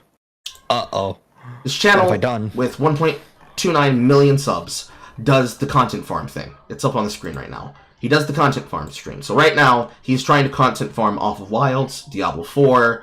Looks like this is also Monster Hunter World Iceborne as preparation for Monster Hunter Wilds and a bunch of shit. And then if I scroll down far enough, I should see the fucking Path of Exile 2 videos. Don't miss the beta guide. Where is it? Oh, I hate this. I hate this thumbnail design. This thumbnail design like spells doom every single time. Yes, we know this is cancer. Like, this is cancer. This is guaranteed. Like we're at Temple of Doom, Karima. Like we're there. Yeah. So about I'd say a month and a month and a half ago, when he started making things like this, Path of Exile 2, highest DPS Deadeye build, things like this. Especially when he labels them as best guide. The reason why DS Lily and the entire Path of Exile 2, or even just Path of Exile player base, does not like and does not tolerate this, is that the attitude that people have about this is similar to the take that I put out before Path of Exile 2 went viral. So let me go see if I can go find that, because that features my interaction with the content creator Neversink, who makes the filters for the games. I made a video where I basically tagged him in it, not specifically to like give him shit, but what had happened is that people will latch on to the first piece of information, and they go off of who is the biggest in the scene. And by doing so, I can't even type my own fucking name. Guilty as charged. By doing so, if they see a piece of information that they consider to be wrong, they'll be like, who is this fucking person? You think you're bigger than this guy? And they will go off of that. But of course, the people who play Path of Exile, we don't care about who brought us the information. We care about whether or not it's accurate. There's more than enough people playing the game that we care more about. Is this consistent? Is this up to date? Is this useful? Because it's about creating profits from our margins. For the League, it was Affliction, so probably the most toxic that it could have been, and it was over How to Find King in the Mist, which was probably the least deterministic thing that you could consistently be able to use every time you got an instance, because getting an instance of the Viridian Wildwood did not guarantee that you got a King in the Mist fight. So, did some details looking into the way to find it. Content came out from Neversink on his personal, like, not content creator YouTube stuff, and what ended up being the problem, and by the problem I mean, I got the hiccups now, ended up causing the drama, was that because I was calling out information that he had that I considered to be wrong or not good enough, this content was directly responsible for just effectively making it annoying and impossible to do anything in general. Like, finding the King of the Mist was basically based on information that was inaccurate, and he had put out something that was wrong about that information, which had to do with finding it and whether or not there was something that could or could not spawn inside of the content. And ultimately, what happened is that because I criticized this, and it wasn't directed at him, it was just posted onto the subreddit. That was the first mistake. Posted onto the subreddit. Here's what I know. Here's what I've proven. Literally, we need to be better about crowdsourcing information. I got nothing but never-ending hate about it. Didn't react to any of it because it was on the VOD channel. Wasn't even aware that it existed because they were too cowardly to post it on the subreddit. Instead of leaving the toxic comments there, they posted it onto the video. And then claiming that I was wrong. But I had visual evidence and proof that demonstrated that it was such. They couldn't flame my build because my build came from Arrow. It was for a crit Cobra Lash build, which was really successful in that league. They couldn't flame me for being wrong because the information was correct, and I proved so with visual evidence. Recording it live as I found my very first one and did it raw, live, with no practice on the mechanics whatsoever. Really impressive that I didn't die there. And the comments were literally just, who do you think you are? He's more relevant than you. He's forgotten more about the game than you'll ever learn. Most of the cringe as fucking leftist behavior. To the point that the amount of flame that they left actually got more people there that were like, you guys need to shut the fuck up. I don't care about whatever Carl said. I care more about the fact that people are giving you shit about something that they clearly know that they're wrong about. And then when I brought it up to him, he's just like, yeah, that's really dog shit. I am unfortunate and sad that they spoke to you this way. That is really shit. I'm sorry that happened. And it was like, whatever. It wasn't a big deal. It was... mistype. Never sync. I can't type. It was just here and come. And it wasn't that big of a deal. And it wasn't that big of a problem. It was just literally a thing that happened. It was just literally a thing that happened. Why can't I find my goddamn post? Where is it? Is this? Right here? No. Can't fucking find it. Jesus Christ. Here it is. So this thread right here. He and I interacted, and the interaction was literally, hey, I have no hard feelings. What I want people to do is I want them to go into the goddamn game and please play the fucking game. Don't just fucking sit on people's posts. Just play the fucking game. And he said, I'm sorry that you had to experience that. My method back then resulted in a higher success rate, but it was still bad information, which resulted in people internalizing it. I know it's not your point, but I wanted to get out of the way because this video was like, what? Fucking 18 hours and 43 minutes of me talking about it while playing Balatro, while looking at the early tavern talks that were coming out from Gazzy TV and Darth Microtransactions, which was a fucking holdover from Diablo 4 that started playing Path of Exile 2 as the open beta started coming out. That entire cycle is pretty much the nature of how people consume information in general now. They don't just look into the shit and learn about it from where they talk to somebody. They refuse to fucking do the work themselves. They just refuse to do the fucking work themselves. Because it's more interesting to people to be a part of a never-ending flame war than to stay on fucking topic and talk about the shit that's important. Now, at this point of the broadcast, plenty of the people who are like, oh, niggas are just coping about shit. But no, it's serious. Because these are multiplayer games, right? We're not talking about the environment of a person playing Elden Ring in single player and they want to cheese by using a Son Goku Comment Azure build, standing on top of the goddamn spell that gives them 1.5 spell damage with 3 other phantoms, and they just zerg them down in every situation. We're not talking about that. Although that example itself would be multiplayer and that would make them open to invasions. Entirely different subject matter. We're talking about people who are playing in a multiplayer game. And the thing that we just talked about is exactly the thing that's at the heart of that. First off, Ragebait Gaming being bad is because their content would then put people on a bad footing, which you can find that from DS Liz's videos. That's not hard to find. She's just DS_Lily on YouTube. And the entire point is, when you create fucking content bait videos like Ragebait Gaming's, you create an environment where the new players who have absolutely no context, because that's the players that are being asked to come in and play in this new environment. Not just the old veterans, but new players that are completely unmolested by what Path of Exile expects of them and will do to them, and asks only for them to learn the game. If they take the shortcut of trying to learn through somebody who knows nothing about what they're talking about, they're going to take in bad information, they're going to take in bad habits, and they're going to take in bad standards, which is going to lead to them, on the short term, having bad returns on their content because they're using bad builds or bad advice that actively doesn't help them. They won't understand how the system works. They won't experiment of their own volition. And this was before we got the Path of Exile 2 POB builder, so they didn't even know how the mechanics worked on the inside of the system and how to actually make their damage scale better.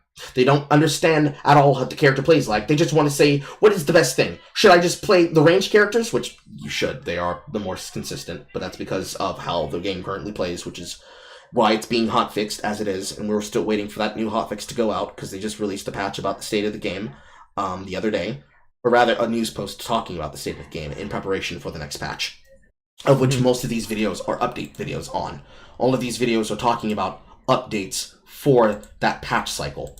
I have to scroll back down again. Let me just find them. Let me just type in fucking Path of Exile. Path of Exile. Be smart. Be smart, don't work harder, Carl. So, if I were to go by videos made before, Path of Exile, actual real beginner's guide. Veteran Diablo 4 player tries Path of Exile for the first time, and this happened. Diablo vs. PoE. Path of Exile 2, how to make endgame easy. 24 game-changing tips and tricks you missed. Best guide. This is going to make us hate you. 25 ways to get an STD. And the reason best guide. And the reason why it's going to make us hate you, especially when we're talking about an MMO, is that you are effectively cheating them out of their experience. It's not the you cheated yourself and ruined the game. No. You have taught them bad etiquette on trading. One of the pieces of advice that they gave. You should set a price item as low as it can be and wait until the flood of whispers go through. Then keep setting it as a higher and higher price until the tweets slow down. That will make us blacklist you. You will... That's how to get shot. That will make us blacklist you in Trade League. I have traded in games before. That will get you not just shot. That will get you executed. There's there's an entire sphere of Path of Exile that I'll have to tell you about later called the Forbidden Trove, which is known as the commercial place where you go to do bulk trades. Behavior like that would get you automatically blacklisted from the Forbidden Trove. Because the system that we go off of is first trade wins. If somebody trades me beforehand, I would tell the customer, hey, somebody else is interested in the item. I'm sorry, they got it first. Or, if we know that it's a high-ticket ticket item, where we know multiple people are going to be looking for copies of it, we're going to tell the highest bidders between 2 people within a certain time frame. So if I put it up a minute ago, and I got 2 DMs for 30 seconds, but I was in the bathroom, I have to fairly tell the person, hey, this person had it first, but you're offering more than him. Let me send them a counter offer. If they don't accept, it's yours. And then you have a bidding war between 2 players with a third-party intermediary, which is the seller, that's telling him, listen, here's what it's going for. And the reason why is because these are items with high volatility. So, the beginning of the league, nobody can build anything because all of their campaign items are dog shit. If your build is consistent enough to push into endgame, the tiers of unidentified equipment had spawn rules, still do, but they've been tweaked since, that affect whether or not good line stats for your equipment could then be spawnable. And in a trade league, where you now have access to omen targeting, which allows you to change the affixes on these items. So, the affixes are good, but the affixes are dog shit. Buy the affix change off the market, crash out the affixes, fix them and slam them until they're worth selling, which is similar to what would be done in Path of Exile 1, but this game has more rules on the volatility of how to modify your items, which then equals more profit. People going into the map scene and having no struggles are going to be popping out these items like candy. So they're going to have high volatility. They're going to go for pennies on the dollar. Chaos on the dollar, technically. Pennies on the Exalted, actually. That's the money standard. Exalted orbs, then Chaos orbs, then Divine orbs. Or actually, no. Exalteds, then Divines, then Omens. Because metacrafting. They're going to go for pennies on the Exalted. So, if they take your idea about you should put up an item for a 1 Chaos trade or a 1 Exalted trade and keep raising it up until people stop messaging you, you're not going to make any return on money whatsoever. For a trade league, this advice is dog shit to you. Not only are you not going to be producing currency, you're actively not going to understand what you need to do to be able to truly begin to learn the problems of what's holding back your build in general, let alone what's holding you back specifically on what your build is for. You cannot learn because you don't know what the game's asking of you. You go to a Titan build that wants to use fire and physical, but you're trying to copy off of a fucking theoretical build that only worked because of a bug, and you don't know, and they don't know, that that bug has been patched, and now you're wondering, why is my damage not working? My build fucking sucks! And that person rage quits the game, you are directly responsible for that person crashing out. And then, that alone, alongside the tips and tricks on how to make endgame easier, how to make money, you're setting them up to not exist, because now they're playing in a marketplace. And now they're playing by the rules of a stock market. And you're just telling them, hey, you should take my scam and buy my snake oil. I promise you'll come out $1 billion richer. You cannot have this. We cannot have this. We do not allow this. If they want to do this kind of behavior in other games, which they do, then by all means, please, have a focus on Monster Hunter. But you're a tourist here. Listen to the people who are from the place that you're coming into the space of. We don't want it. You have to do better than this. You actually have to find out if what you're telling people is the best build.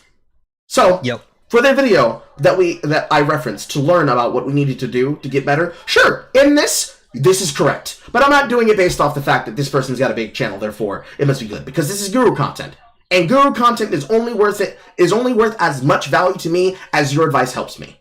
If I learned something that I didn't know, I can give you credit for that. But if you show me shit that I already knew, and you package it as though you're giving me fucking ambrosia, I'm gonna laugh in your face and spike that bitch off the ground. I'm supposed to do that. Because I have to gatekeep you. If you enter my gate incorrectly, I have to push you out.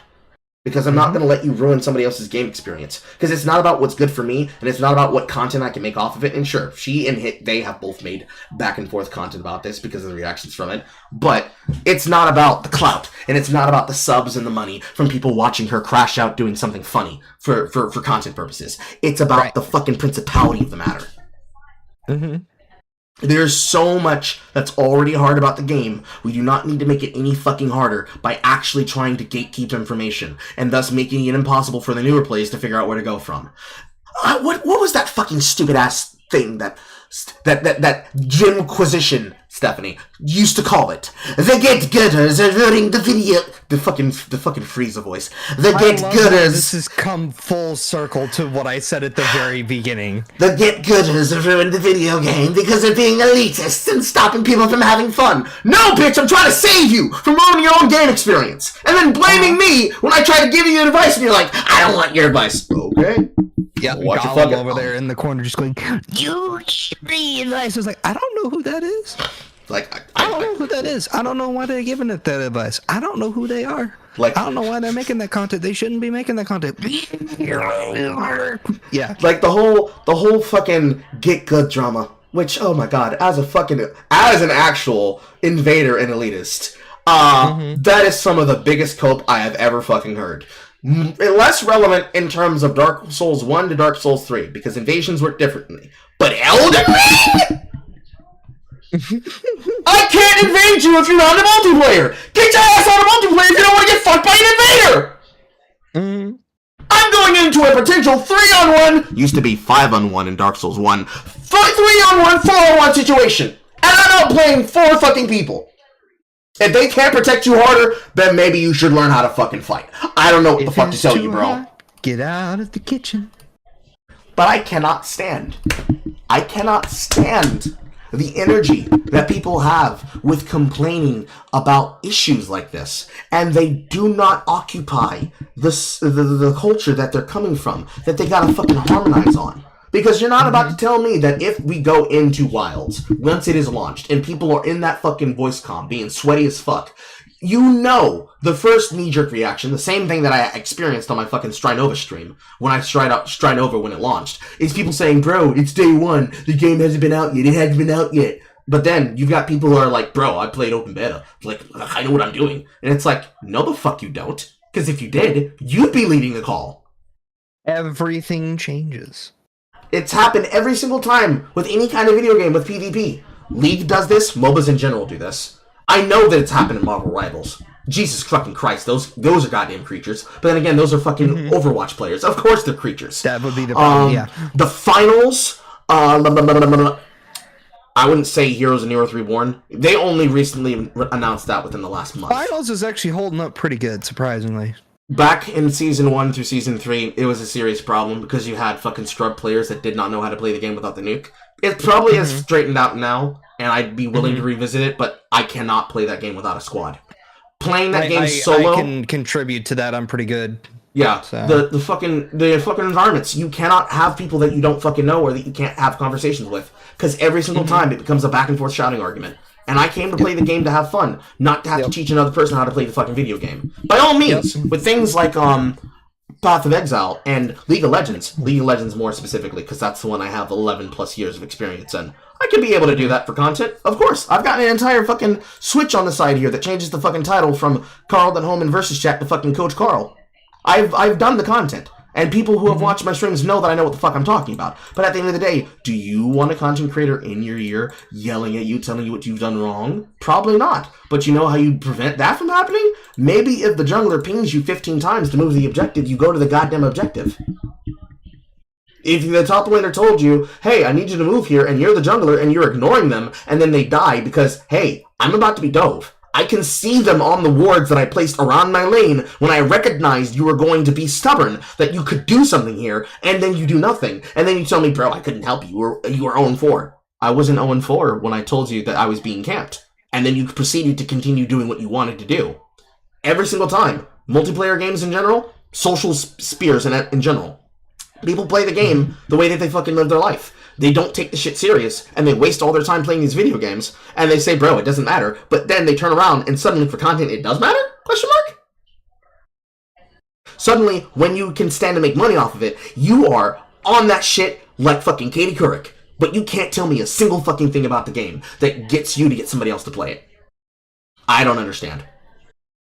I don't understand. I can't fuck with it. They annoy the piss out of me. I hate the people who try to play my video games. And that's the stance I've had for like the last 5 years, and I've only changed my position thus to be willing to do this show now, because it's like, sometimes, just for humor, just for fun, it'd be good. And the reason I changed my mind was about Once Human. Because if anybody was to go back and look at my earlier streams, like week 1 of season 1 of Once Human, people just learning the game, experiencing the jank of this environment, which is like Breath of the Wilds, but you get to have a gun and you have Pokemon, but they're fucking SCP clones because the fucking SCP Foundation's been taken over by fucking lefties. That's whatever. But when people start begging for someone to give them free help for 36 minutes every second on the second in the world chat, and you ask them questions like, hey, have you tried reading the tutorial, ? And they say shit like, bro, tutorials are meta, bro. I don't got time to do tutorials, bro. Why won't you just fucking help me, bro? Why don't you just give me the answer? And it's like, but I did answer it 36 seconds ago. The first time I asked, did you know what you were doing? Bro, you're just getting up to speed where you are, bro. Why don't you carry me, bro? I will scream slurs at the top of my fucking throat. I will scream slurs. Because besides the trolling, I can fucking write that off as, yeah, people are dicks.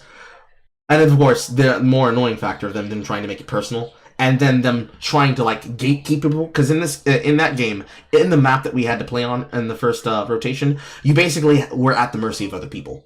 Other people could grief the timers and could end up putting it on a CD that makes it too long for you to wait for the next event, and they just went around the map trolling the timers that way. But then also you have to contribute your material and actually work together to score points.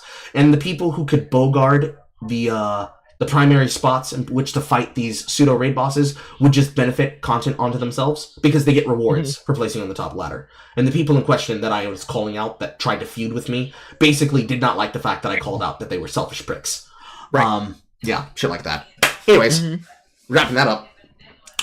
The people, if you just got to hear them and hear the logic that they put together, I could make infinite content on that alone. And that would be great. Because then people would be like, yes, I finally feel seen. I too experienced somebody acting like a fucking mongoloid because they wanted to insta-lock DPS. And for some reason, they then asked me, the only support player, why am I not getting heals? I don't know. Why don't you try peeling the back line? Or a person bragging about their build is on top level, but then when we ask them to fucking go on camera, log into the account, and show them how they got it, suddenly they can't be able to do because the person they bought the account from or hacked the account from has gotten it back, or they got banned off of it. Or some person who's stalking you, and this one is more annoying to me in old school RuneScape, especially if you're inside a PvP zone, or actively stalking your stream to see if they can be able to stream snipe you, and then braggadociously follow you around the world, taunting you through the map, and then trying to get into your server in the middle of a conversation with other people to then try and barge into your live stream. That's going to make people say slurs all the time. And that's unfortunately where people have to make space for the conversations for them to talk about the shit and deal with it like normal fucking rational human beings. But so many people are not capable of being human anymore that it makes it like the content impossible or irrelevant to even do. Because at that point it's like, oh, you want to have a conversation after you've already got my live stream banned and taken fucking money out of my mouth? Oh yes, I should definitely have fun with this person who decided that after they got my live stream banned that they could be that they could be chill with me. Yeah, nah. No. And it's not even that about the money at that point. It's about the principality of the problem. Because if you equivocate it to an actual day job, then there is no excuse. It's like, oh, I just wanted to come into the business because you were a dick to me on Facebook, so I decided I wanted to troll your building. Well, now you're going to jail. You walked inside the Burger King because you knew somebody there, so you decided to do the Szechuan sauce bit, and all of a sudden you've got hot oils poured in your face? Damn! I guess you shouldn't have been an annoying asshole then. That's crazy! People have limits? And when you push them past their limits, they're not responsible for what happens next, you are? Or they're responsible for what they do to you, but, you know, they pour oil in your face, but what did you do to pour oil in their face? Oh, you said you're going to go to their house and shoot them at night? Oh, that's crazy. I wonder why he thought he had to defend himself. Maybe because you put him in a state of fight or flight. It's a mess. It's a mess. Anyways, great topic. Good topic. Thank you. Is there anything else you wanted to bring to my attention? No, we just need more No, my basic opinion still stands. Is just, even when you're talking about, that's another interesting part of like the whole gatekeeping scenario, like not just like the lefty politics side of it. You actually brought up some really good points. You need to keep people like that making shit content out of your way, because they're gonna be like, yeah, no, you make a great point with that. Like content farms are probably the biggest danger to the sense of creation, because if I make something, so perfect example, the Digital Circus and that fucking content farm that was just farming the fuck out of them until I guess they disappeared or the person went out of business or whatever person was behind that scheme went away, so that fucking Gooseworks could be able to keep making that alongside their group of people. Content farms and content farm channels are the death of content creation. Yeah.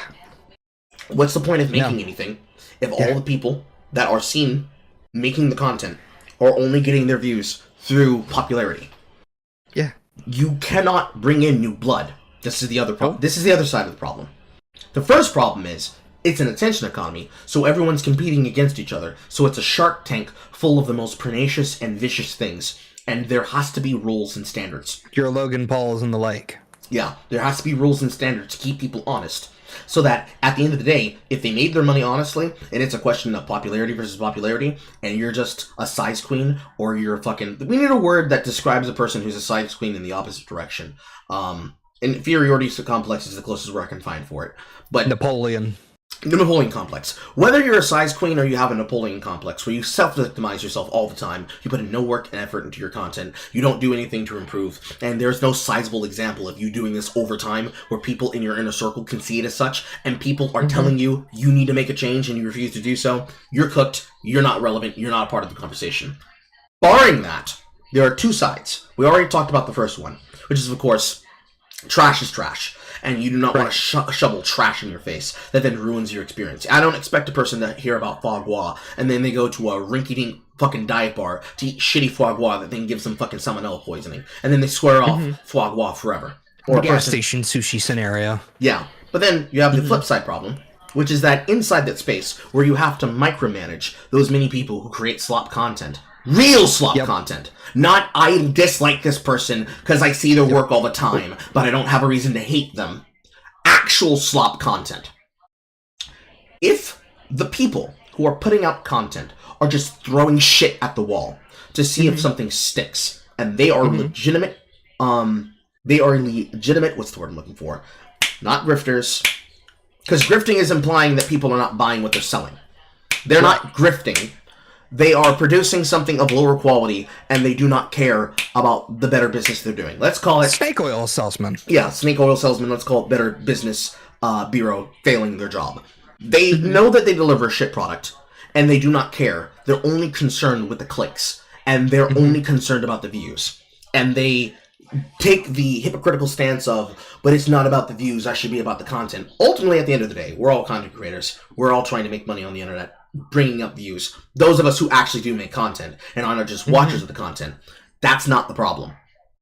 There is a reason to gatekeep that out, and it's because you cannot bring in new blood. It's the Melee problem, which, ironic that we have to circle back to Melee again. Once again, Melee, Guilty Gear, all of them. Carl, what's the Melee problem? If a game requires people to understand extremely difficult to reproduce techniques and tactics in order to play the video game at the highest levels, you're never going to see the development of a real grassroots scene develop for that game. Example, Marvel Rivals, role queue.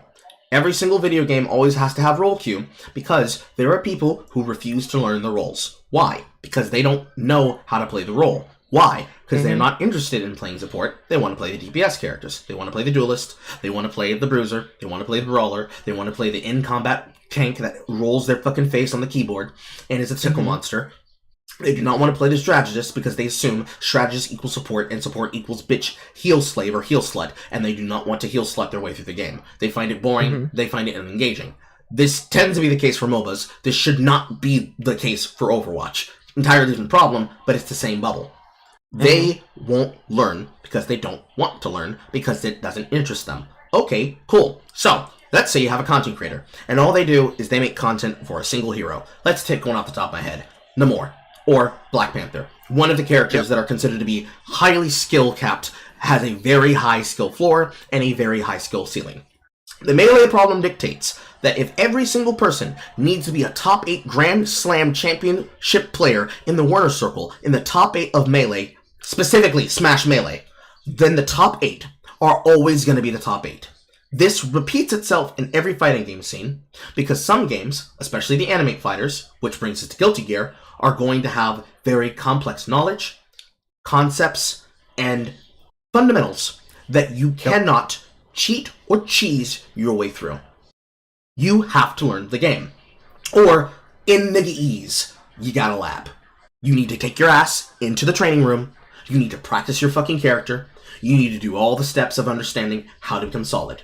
You need to learn the character's command list. You need to learn their command skills. You need to learn how to buffer the command skills. You need to practice with the bot, not just with doing the combo from the left, but also from the right. You need to do it from corner. You need to learn to do it from half screen. You need to learn to do it from a conversion on full screen. You need to learn how to off the ground. You need to learn how to convert an off the ground into a hit secure. Hit secure meaning you need to hit confirm, and you know it's gonna land, so you work on the buffer, cause the hit's gonna clear, you know it's gonna go through, you know it works, you know it's safe on block, you know it's positive on block, you know it's positive while jumping, you know it's negative while crouching, but only versus a certain matchup. You have to learn your matchups. You gotta learn your matchups with human input. So you have to play against actual people. Even if it's just your friends. Because if you show up on a tournament and you find yourself in a position like Sonafox getting your ass whooped because Dagura finally sees through your loser's bracket gamble strategy, and now your rushdown tech doesn't work anymore because he knows how to counter you, because he's had years and years of looking through the VODs and seeing you do it in every single fighting game, you, like Sonic Fox, cannot say, I'm the kind of furry that conservatives hate, and try to get attention from the .esports, glazing your Cinderella stories, which is literally just you gambling with your career, because you're hoping players are dog shittier than you. Or, an example I just gave, you cannot go into Quick Play or Ranked wanting to play Black Panther or Namor, learning none of their tech, learning none of the tricks and trades of the skill of what the game wants you to learn, and advice given to you by players that are better than you or equal to your skill, but are better than you at certain concepts, that are helping you want to become improve. They want to improve. And you say, I'm better, these people are shit, because ultimately at the end of the day, I could care less about the drama. In that game, they're going to whoop your ass. And they're going to judge you by your performance, every time. And they're going to drag your face into the ground. Because if you can't handle those interactions, where they have those conversations, because it's about whether or not you can stand the flame. Whether or not they're going to hear you is an entirely separate argument. Right. If you cannot stand that fucking heat, then you have to either humble yourself and take yourself to the mat, or leave the game, because it's not for you. And then at one day when you want to revisit it, come back with somebody who is a veteran, who is going to hold your hand. So, if you did something stupid, like you burned yourself as you left, you acted like a spurg retard, and everybody remembers you spurging out, and people are going to start mocking you, it would then be the job of that veteran to have to do the hard work that you didn't do for yourself then, and advocate for you. Just say, no, he didn't know what he was doing, he's going to learn how to do it right this time. Because the reason why the internet became full of a bunch of fucking posers, treating the place like the internet playground, as they are, which then required companies like Riot Games, after being bought by Tencent, to act like mommy daddy internet, not just to control it for hate speech reasons, but also for power control reasons, is because those fucking posers that knew nothing and only learned as much as they could from people like Ragebait Gaming, or that's not even the channel's name, Carl, you're slandering them. Rage Gaming videos, they only learned as much as their guides told them. And they slammed that the entire way through and learned nothing else. And in that sphere, people like me came along and told them, you're wrong, shut the fuck up. Because they, for years, said we were doing this for those players. The modern audience. We hate the toxicity of the players that are bad at this because of the modern audience. But actually, what happened was, because they claimed it was elitism, it was half true. The elitists, which were a part of the actual veterans of the game, saw an influx of people that cared about going viral for cosplaying the character, rather than for cosplaying the character and playing the game well. Because, If I'm gonna be forced, I'm turning into Kimball Air. If we're gonna have e-girls, and if we're gonna have e-girls cosplaying their characters, and if we're gonna have the body models bragging about the fact that their ass is the ass that is making the characters horny as they are for both Squirrel Girl and Invisible Woman. I hope you know which content creator I'm talking about. She's a white woman. She was literally out there doing the whole thing, gripping her ass, being like, "This ass is her ass." If we're gonna have e-girls doing that, I remember that. if we're gonna have e-girls doing that, then I want to see that same body model dropping 25-3-7. I want to see them leading plays inside of Ranked. Because we now live in the time period where there is no question of physical skill holding you back. It's all fingers. If you are paralyzed and you are a gamer that needs to have peripherals, don't you worry. We covered this shit back in Sekiro too. Because if a cripple can be the world record holder on the most aggressive playstyle possible for the game, there is no, it's people just practicing, you're just picking up you're just using them as a tool to cudgel. No, bitch, you're using them as a tool to cudgel. I'm using them as an anvil. I'm trying to forge you into a better player. We go back to getting biblical again. Iron sharpens iron. You can't grow skill if you don't have the experts able to teach you. And sure, everybody started at level 0. But you know what happened? There had to be somebody who had become the innovator. Somebody was the first one that discovered the tech and then documented it. In Smite, of which I was there for the beginning, we have a book. It's called the Book of Thoth. It is a literal descriptive document with pictures that breaks down every single player character since their inception brought into the game and how to play them. There is not a single person that's seen this document as a player or a streamer that has not learned how to play the game. I love that. There's not a single Smite player. I almost said a sin. There's not a single Smite player that does not know how to play Smite on a competitive level. Because it's literally just playing the game as intended. Any MOBA. But it's actually learning how your kit functions. Learning the tech. It's technically the correct thing that people like Rage Gaming videos wants to make. Easy to reference. Here's what you need to do. No bells, no whistles, no frills. All meat, no fat. On how to break into the game. Versus League of Legends, where people make you pay them for instructional videos. A coach, not like myself. Masterclass looking? Yes. What? Masterclass looking at shit. From fucking Nice, before he eventually, I guess, just stopped doing content creation entirely, because he just disappeared after he got arrested for his shit. But random, literally who coaches that you've never heard of that call themselves challenger players, but they're elo boosting their friends in lobbies, to players like myself playing on scouting accounts in the range of those players. And when we tell them, this is why players like you in this elo can't climb, they're like, bro, you're in my elo. No, I'm not. You're in this elo. This account is here to look at the gameplay of players like you so I can tell my clients how to not be you. Which then produces the clips that I then use as a part of the lesson plan. To high elo content creators, which is the propensity of exactly why this problem exists, being the ones that people reference when they say what strategy is viable and what strategy is not. And thus, the popularization of what is popular, and the further inculcation of the popular opinion, becomes accepted as the known opinion. But you don't know anything about what actually makes the game viable, or about what actually works. You just see what's commonly used for matched results. And if we're talking about a game like this, like Path of Exile, like any PvP system where you have an intentional benefit to depriving your enemy of information, it's not about what everybody knows, it's about what they don't know. If they know that a specific strategy, Marvel Rivals, perfect example. If everybody knows that Doctor Strange can create a portal in front of your fucking, in front of your hub base, and everyone can then run out of that portal and fall to their death, you're going to know that that doesn't work. And thus, you're going to think, oh, well, it's just cheese. It's okay that that exists in the game, because that's fun. That's what I do you know what I do all the time?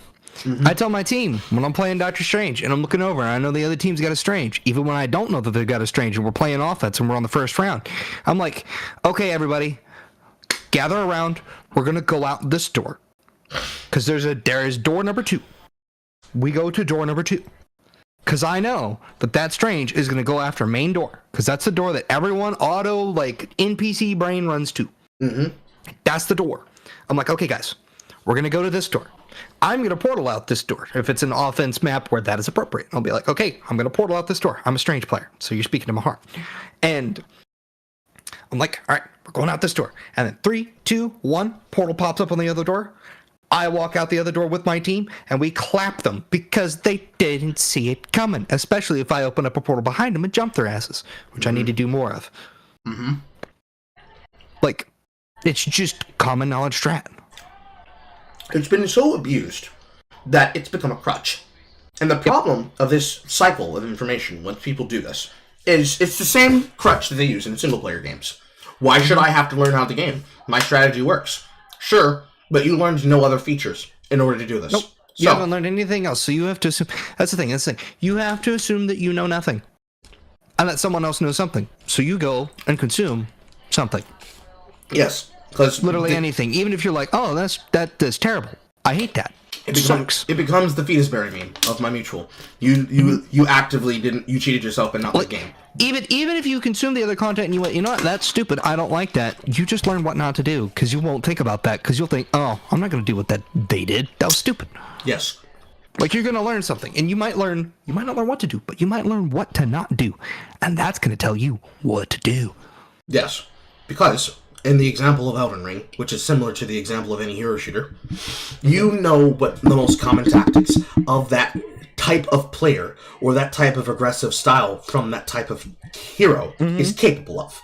So, if you actually learn how to fight back against that character, you're not going to let that person trick you with the basic tricks of the trade. You'll see them coming, either because you have been made aware of them, because you have fallen for it before, in which case this then trails off somewhere else entirely. 2, you will become surprised when they do something out of the norm, and you're like, wait, they can do that? And you'll have learned something else that goes into your repertoire. So not just so that you can defeat them when you're playing offense, but also so that you can outplay them when you're playing defense. And then lastly, the third problem, which is that when you are equivocated onto that problem as a crutch, you no longer need the crutch because you have now adapted to the point that you don't need it. This is harder. Exactly. It is harder to get across with multiplayer games, especially hero shooters, but it's easier to get across in single player. Like in Elden Ring, dueling. Players love to go for backstabs because they think that the entire game, both for what they've probably watched growing up watching Steve Peterson or Oro or any of the other, I think they used to call them Soulbrand, the Twitch stream full of fucking content creators that would play Soulborn games, but then they all fucking fell off and actually went IRL hollow. But all of those content creators, known for fight clubs and for rage ganking and doing quests for hate mail, you think that's what it's all about. But then you come across a player like Drop Down Dragon or myself, some literally who, or some guy that just streams to an audience of such and such, and you think, oh yeah, boy, I got myself carrying sorceries. I know the trick that I can use when a person loads into the map and I think that they are invisible. I think that I can trick them because I'll use this as they summon in and they won't see the automatic spears over my head, and then they'll walk towards me and then they'll get one shot on my invisible things. This was a glitch. People got banned over this. I remember. Okay, something very familiar actually. Thinking of crutches. Do you remember in Call of Duty? It was Modern Warfare 2, the new one. People figured out that if you hit just the right angle on certain maps and you threw a hatchet, you could kill the other team before the game started. Yes. Or like right when the game started. Yes. It's probably like one of the most stuff common like things. that. It's one trick shenanigans nonsense. Like on one hand, I know exactly what you're talking about. Like on one hand, I need to go soon, so I may need to disappear and let you keep talking. Yeah, we're wrapping up here actually. Okay. But there's examples of things like that. You know, things like wall banging and things like this, where a new player has no idea how to fucking counter it whatsoever because they have no idea how that mechanic works. And technically, it's not supposed to be a gameplay concept, but it's the guns of the duel situation. An entire way of playing the game that is evolved from a bug that just became a feature of the game that it might as well be considered a feature. That's one of the positive outcome endings. One of the negative outcome endings, which is the case with Marvel Rivals, is that the Doctor Strange scenario leads to people saying this needs to be banned out of the game. And I would be on the side of advocating for that, but not for the reason most people would think. But it's because players will not learn how to play the game if you let them sit on that crutch forever. Mm-hmm. And they use it as the justification to never improve or grow. And I don't use it every game. I actually forget about it half the time, and I'm like, I'm not going to do that. Yeah, because in the case of, That's also really hard to time, and it's really dumb, and it doesn't really produce that great of a result. Yeah, because... Unless you're playing quick play, and then you can absolutely just of course. It'll just... In quick play, it doesn't fucking matter. But it's in the sense of, like, you want to improve past this point. Because there is never going to be a single person who's going to convince me if they actually play on a competitive standards. Yes, it's just like abusing YouTubes or Glock Akimbo. You cannot convince me that if a person wants to truly brag about their skill level, that they're going to be proud of the fact that they get to the highest rank that I can think of off the top of my head for a comparative example would be Grandmaster / Challenger level or Predator level for fucking games like, what is it called? That fucking game made by Activision that's made by that company that loves hackers in it. Apex Legends or whatever the highest rank in Marvel Rivals is right now. You cannot convince me that a player would be fucking Challenger, high-level, double plus deluxe, and they can say that they're proud that they got it off of doing fucking cheese.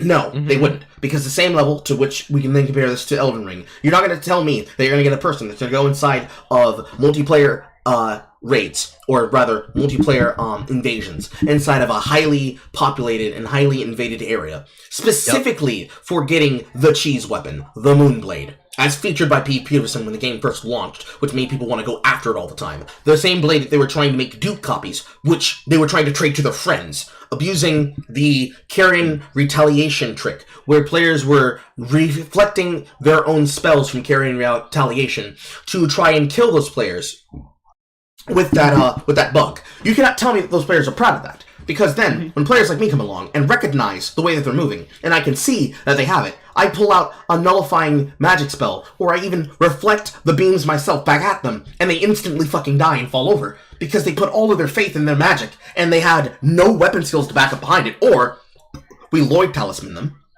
and now they are panicking, ninja flipping towards the fog gate. Because, oh shit, I was told it was supposed to be a simple win. I didn't expect him to have hands, and then he kills you and the phantoms, but he starts with the phantoms first. Always set fear in them before you kill the host.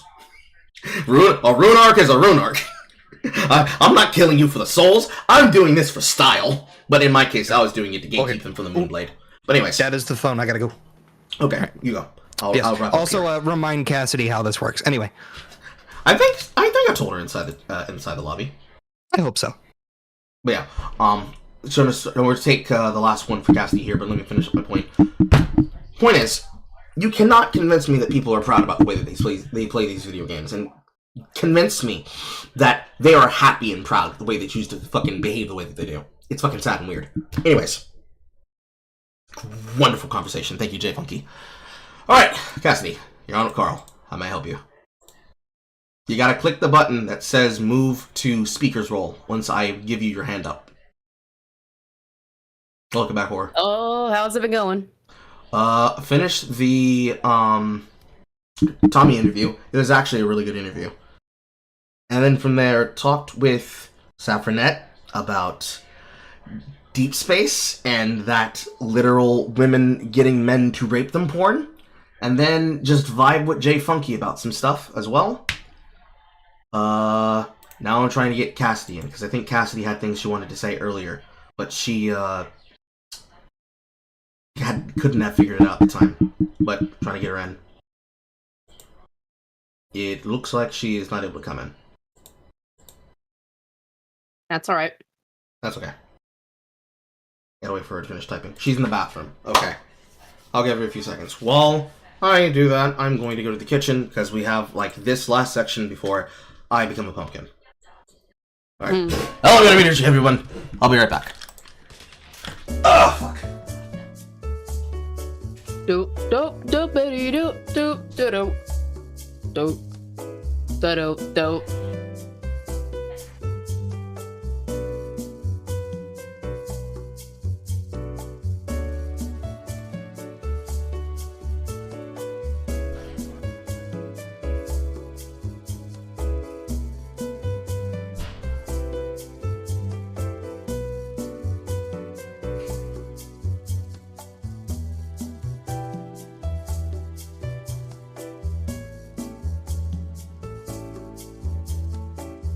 Everything is awesome. Go to bed, Buster. Jeebus. Yep, go to bed, my friend. I don't got a whole lot to say to entertain people at the moment because I just got back from the store.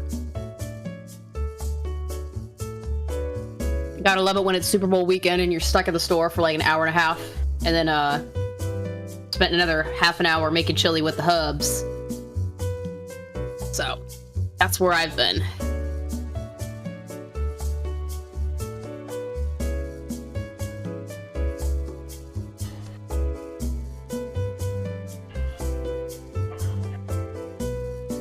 Yep.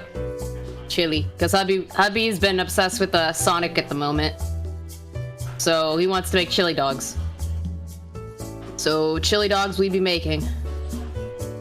Gotta make chili first. Yep.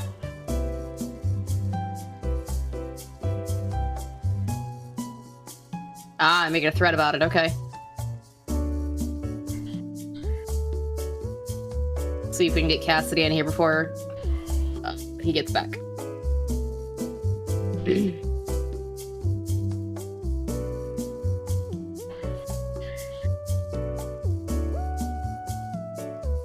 I guess no?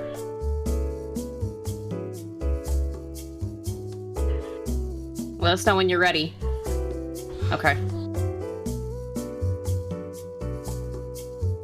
Totally do it, it's good. I would say it's better than a normal normal dog.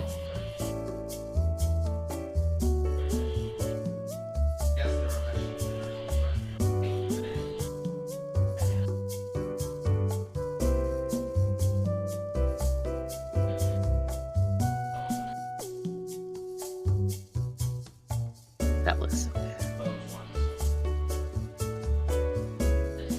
No, I didn't. I just remembered because it was from yesterday.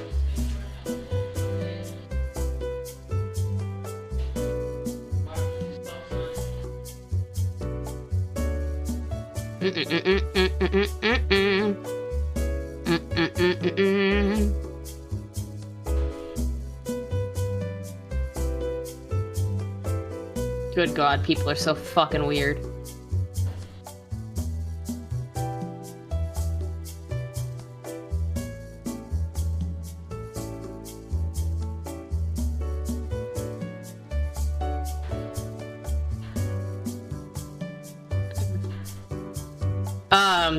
Cassie, Cult Classic Cage, did a video on John Del Rose, and some cuck in the in the comments goes, I know zero about this controversy, but I like John Del Rose typically, so I'm highly skeptical he's in the closet. Sounds like a liberal setup to me, honestly. Wow, people are so dumb.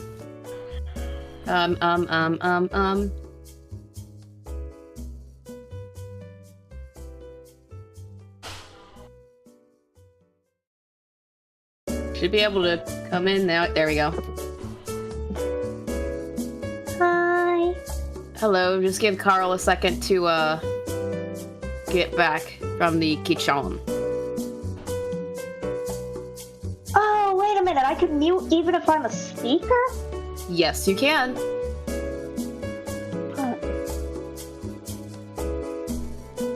Probably would have joined a half hour ago if I knew that. Well, I think he's only bringing people in to talk, besides me, because I'm his head mod. I can pop in whatever the fuck I want. Yeah. Bringing people in when they're actually talking, because otherwise it becomes a shit show half the time. Yeah. Thankfully, since I took head, I don't let it get to be too much of a shit show, but sometimes I'm not around. I'm sorry, but... Is what it is. I mean, you got an adult. What? You're giggling about the same thing I am? Mm-hmm. Oh, Hello. there he is. He's back. Hello. No more Tristram. I brought him in. I'm out. Or her in. How can I help you, Cassidy? Alright. What are we doing now? You wanted to speak about something, so we're bringing you in. Yes. Oh, I just wanted to know if I can. Like, I wasn't really sure what the wave button did. It tells us that you have something that you want to say, so that we then have the ability, after you raise your hand, to drag you into the speaker's room so you can then speak to us. Okay. Don't worry. If you have nothing at all, we can now use this as an opportunity to explain to people how this works. So, I have no name for this segment yet. So this untitled Carl content. The idea is that we allow for call-in members, both people inside the server and outside the server, to be able to have the chance to come into the broadcast and bring us some type of news topic or have a discussion with me or other people that may or may not be present in the call to talk about whatever matter is either close to us or is an up-and-coming topic that is either currently going viral or that they really, really care about as an autistic fixation that they want to bring to my attention to have a conversation about on air. So with Saffronet's content about love and deep space, or anything that I and Funky just autistically bounced off of each other for about 1 hour and 30-ish minutes that covered multiple spheres of influence. Anything at all that you think would be a great conversation to have with me on air, or is a topic that it's a burning question that you need to make me aware of it. If the content is worth it, meaning the conversation that can be had about it is worth it, or the up-and-coming news about it is something that you want to introduce to me and tell me about to get me to look into it, then that is a way to then bring that to my eyes so that you have the way to directly influence the content that you want to see. So, if there is something that you wanted me to look into about some content creator that you think I should look into as an up and rising star, you like their work, you want me to see more of their work because you want me to appreciate them, then bringing that to my attention on a call-in show then gives me the ability, especially since I do them on the weekend. I'm going to plan to do them closer to the weekend or on days where I don't normally have work to cover, which is between Thursday through Saturday. Sunday used to be my day off, but if I'm doing this on my day off, I'll be doing it for a limited amount of time. It wouldn't be like a 4 to 16 hour affair. It would be as short as, because we've been almost live for 4 hours. I think 6 would be my maximum, and that's if it didn't become dead air. So if we just end out of topics, and it's like, damn, what the fuck do I have to talk about? At that point, I just go off air. But if the conversations are interesting enough that we can go from multiple topics and harmonize about multiple topics, or we can have a long-form conversation, or even a debate, or even a just general discussion about something that you want to bring to my attention, or that you want to ask me as a question, whether you're an audience member, or you're a person who has absolutely no context to me, or you're a watcher that's been hate-watching me for hours because you can't stand my voice, or you're one of the many people who has heard about me through other work I've done with people that I've collaborated with, but you never knew that I had a channel of my own because you never realized that it existed, and you thought that I was a figment of your imagination. Yes, I'm getting there. This is the segment designed to allow you to do that. Cool beans. Was there anything else you wanted to ask? Mostly just what exactly the wave button did, but what the hell were you talking about with, not Jay Funky? You said you were talking about multiple things about Jay Funky, but what was that thing you mentioned about the last person? Specifically what we were talking about in general, or the general flow of the conversation around the main idea? Yeah. The second one? Yeah. Jay Funky and I were harmonizing about the concept of making space. So, there have been multiple controversies and or dramas had around people that basically, whether it be influencer drama concerning pirate software, or just the regular, I play this video game too, so now let's talk about this thing that happens that is a greater factor of the wider gaming community and how they choose to participate and interact with other people, which is similar to the thing that I was talking about with horror earlier, when we were still watching parts of the interview. There is a heightened zeitgeist around people. Also, thank you for the 25 PLZ bolster. There is a greater zeitgeist where people refuse to take accountability for their interactions with other people, and then become the most obnoxious fuckwits that the internet has ever seen, because they like to be right rather than being first. The way that I describe it in my work is that I hate people who are wrong and loud. I can more than happily eat shit about something that I'm wrong about. I simply want to know what's true, because I want to know the details of a situation before I ever get involved.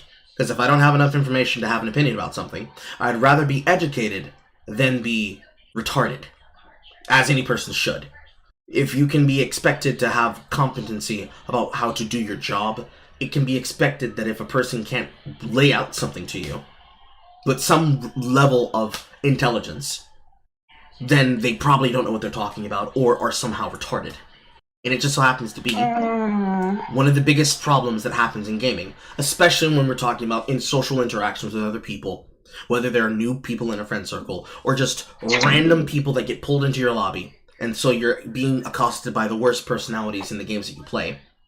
One of the most common happenstances is that people go into games with absolutely no structure of how to improve, and they are so casual to the point that they claim nothing matters. But then they get into autistic shit fits with other people. And then they put a lot of pride into skill that they otherwise would claim that they don't need to be prideful in, because they're casual players. They don't play for money, they don't play for attention, they don't play for clout, they don't even play to get better. They just play the game to play the game. We call them weekend warriors, because they only ever play the games on the weekends, when they're not at work. And for those people who do so, they're usually the most annoying contingents in most of the video games involved. Because if it's not something happening to a streamer, then it's something happening to a person that they want to go viral because they want somebody to know about it. There have been plenty of topics that I've talked about myself that have affected me or have affected games that I play, that it's similar to that nature. And that was what we were talking about in general. The main idea being that in these gaming spaces, like Path of Exile, like Monster Hunter, especially involving rage gaming videos, and people like him, make slop content that for a person who has absolutely no skills whatsoever, and were to use them as a guide, would be led astray by their bad advice. In the past, people like Jimquisition, now Stephanie Manning, or whatever the Quinquisition's last name is, have described this phenomenon where, quote, the veterans in that space, the get-gooders, would troll players that are just playing, quote, for fun. But the problem is that in that environment, they would not be getting trolled by those people without provocation. Veterans don't just antagonize new players just cuz. You don't walk up to a player who's struggling with a video game and say, haha, get good, scrub, because that's a meme. That's literally a meme that has ran out of control by people being assholes on the internet. In that situation, the first thing a person would ask is, well, what did they do? And what we see every time that it happens is that usually they shot first. The new player, besmirched and disrespectfully, was approached by a veteran, and that veteran asked, hey, we see that you're new here. Do you want to have help? And the new player, toxically, said some shit like, I'm not trying to be a elitist. Why are you trying to control me and how I play the game? Let me play the game my way. Which, over years and years and years of having this reaction, eventually resulted in people saying, as a shorthand, okay, get good. Because when they would then go to threads and posts, they would then antagonize those creators, saying people aren't helpful and shit like this. And that was pretty much like the main topic of what we're talking about. Does that make sense? I think you lost her. Yeah. Yeah. So, like, for a topic like that, I could go about that on for hours. Because I, regrettably, choose to teach people how to play video games.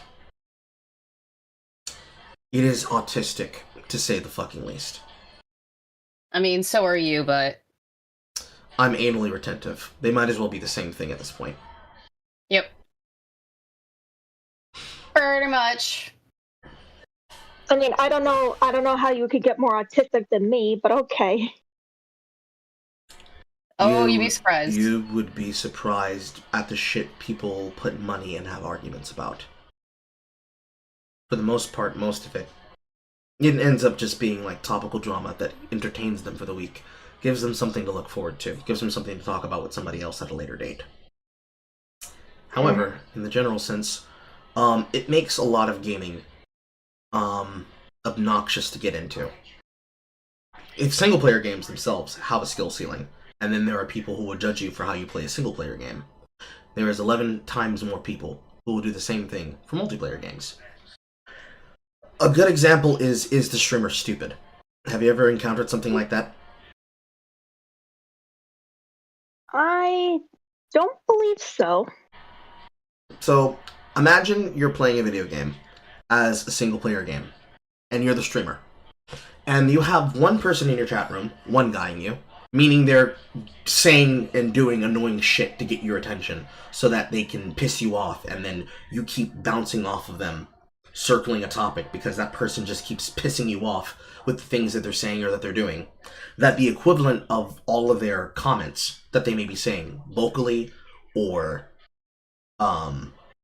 verbally through text is, this guy, they're so stupid, they're making so many wrong decisions, oh my god, that's such a bad play, is the streamer stupid? There is a content creator for Balatro by the name of Raffle, who deals with this on almost every single Balatro stream that he plays. Because I talked to you the other day in the other server about Balatro. He deals with it all the time, because he plays high-score unseeded runs.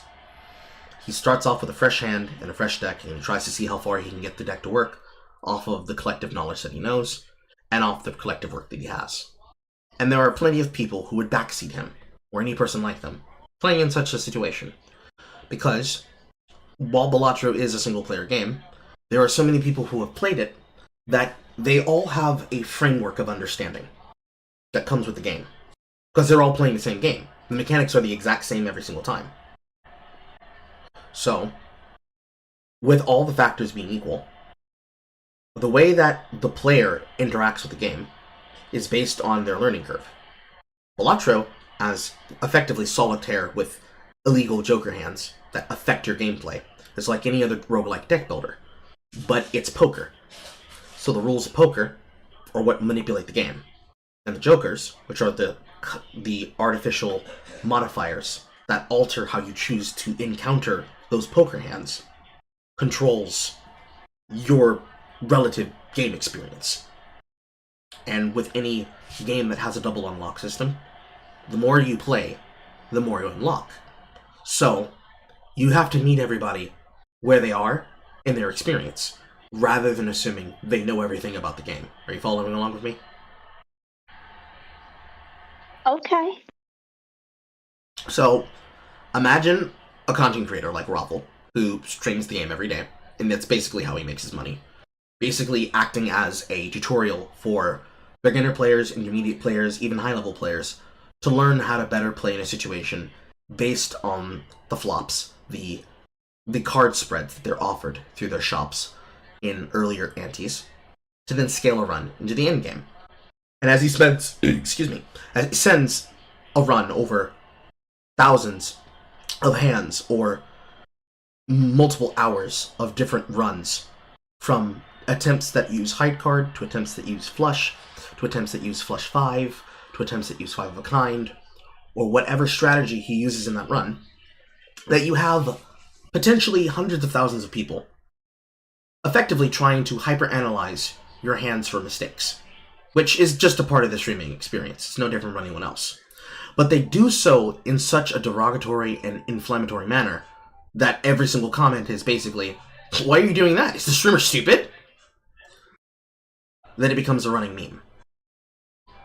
This is pretty much the general basis of what most online video games have become. Everybody wants to be the guy jeering in the crowd, throwing the tomato. Nobody wants to be the guy that's having the tomato thrown at them. But then, if you're the guy on the stage, and you're the one trying to perform, and you're having tomatoes thrown at you, nobody expects, as the heckler, to be the guy that turns around, catches the tomato, and throws it back at the heckler. And that's what we're basically going on about. Oh, okay. It's very, very rare that people ever actually stand on business and actually talk about their problems. That's actually what encouraged me to create the show format. Because very rarely, and especially, and believe you me, I am not unaware of it, there are actually people who unironically fucking hate watch me. Because they have some perception about me that they think is real, or they know something about me from, like, my early career that they hope that they can hold over my head, because if I can just out him, if I can just tell them what I know. It's kind of like the Moldovia's Victory / Pirate Software situation that he and I were talking about. In the case of Moldovia's Victory, that's just a furry avatar that he had worked on in relevance to Second Life that people have been mocking him about because they want to make fun of him. But let's say it was unknown knowledge that Pirate Software and his dad killed a guy. They literally murdered someone. Wait, isn't Pirate Software the guy who runs the WoW guy? The WoW guy, yes. What I'm saying right now is me making up something to explain my point. But he's being mocked for other things on the internet. But let's imagine that Pirate Software murdered somebody, and only one person inside of his audience that knows him and knows that his background is that his dad used to work at WoW and was the guy that was the example for that one meme from South Park, was the only one who knew this information. He needed to get it out there.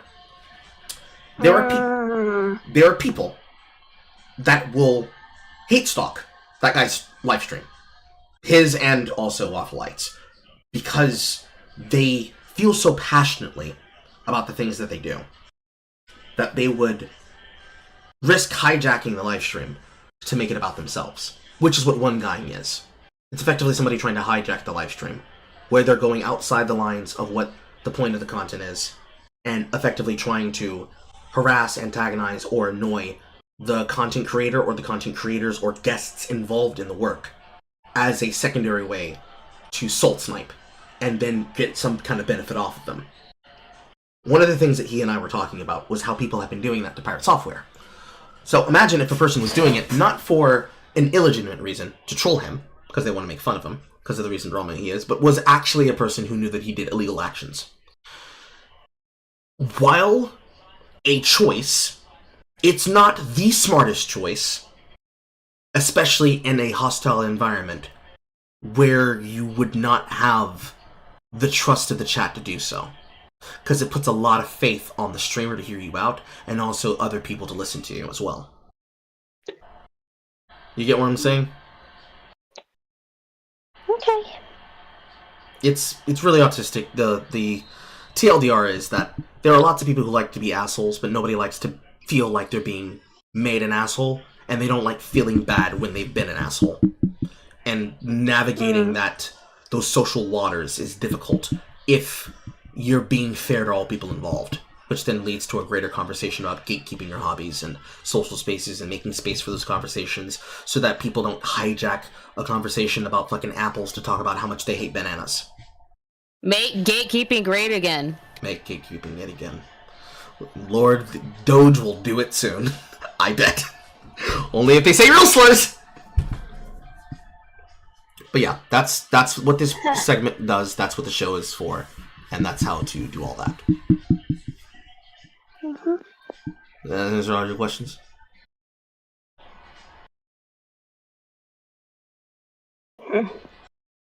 Okay. In that case, it is dinner time, so I'm going to have to leave you all and go off to the broadcast. Thank you for everybody who supported. Thank you, Bolster, and others that have paid money. I am Carl. This is Horror. This is my chat. And this has been Callin' In with Carl. Goodbye. Have a good night. We'll see you in the morning.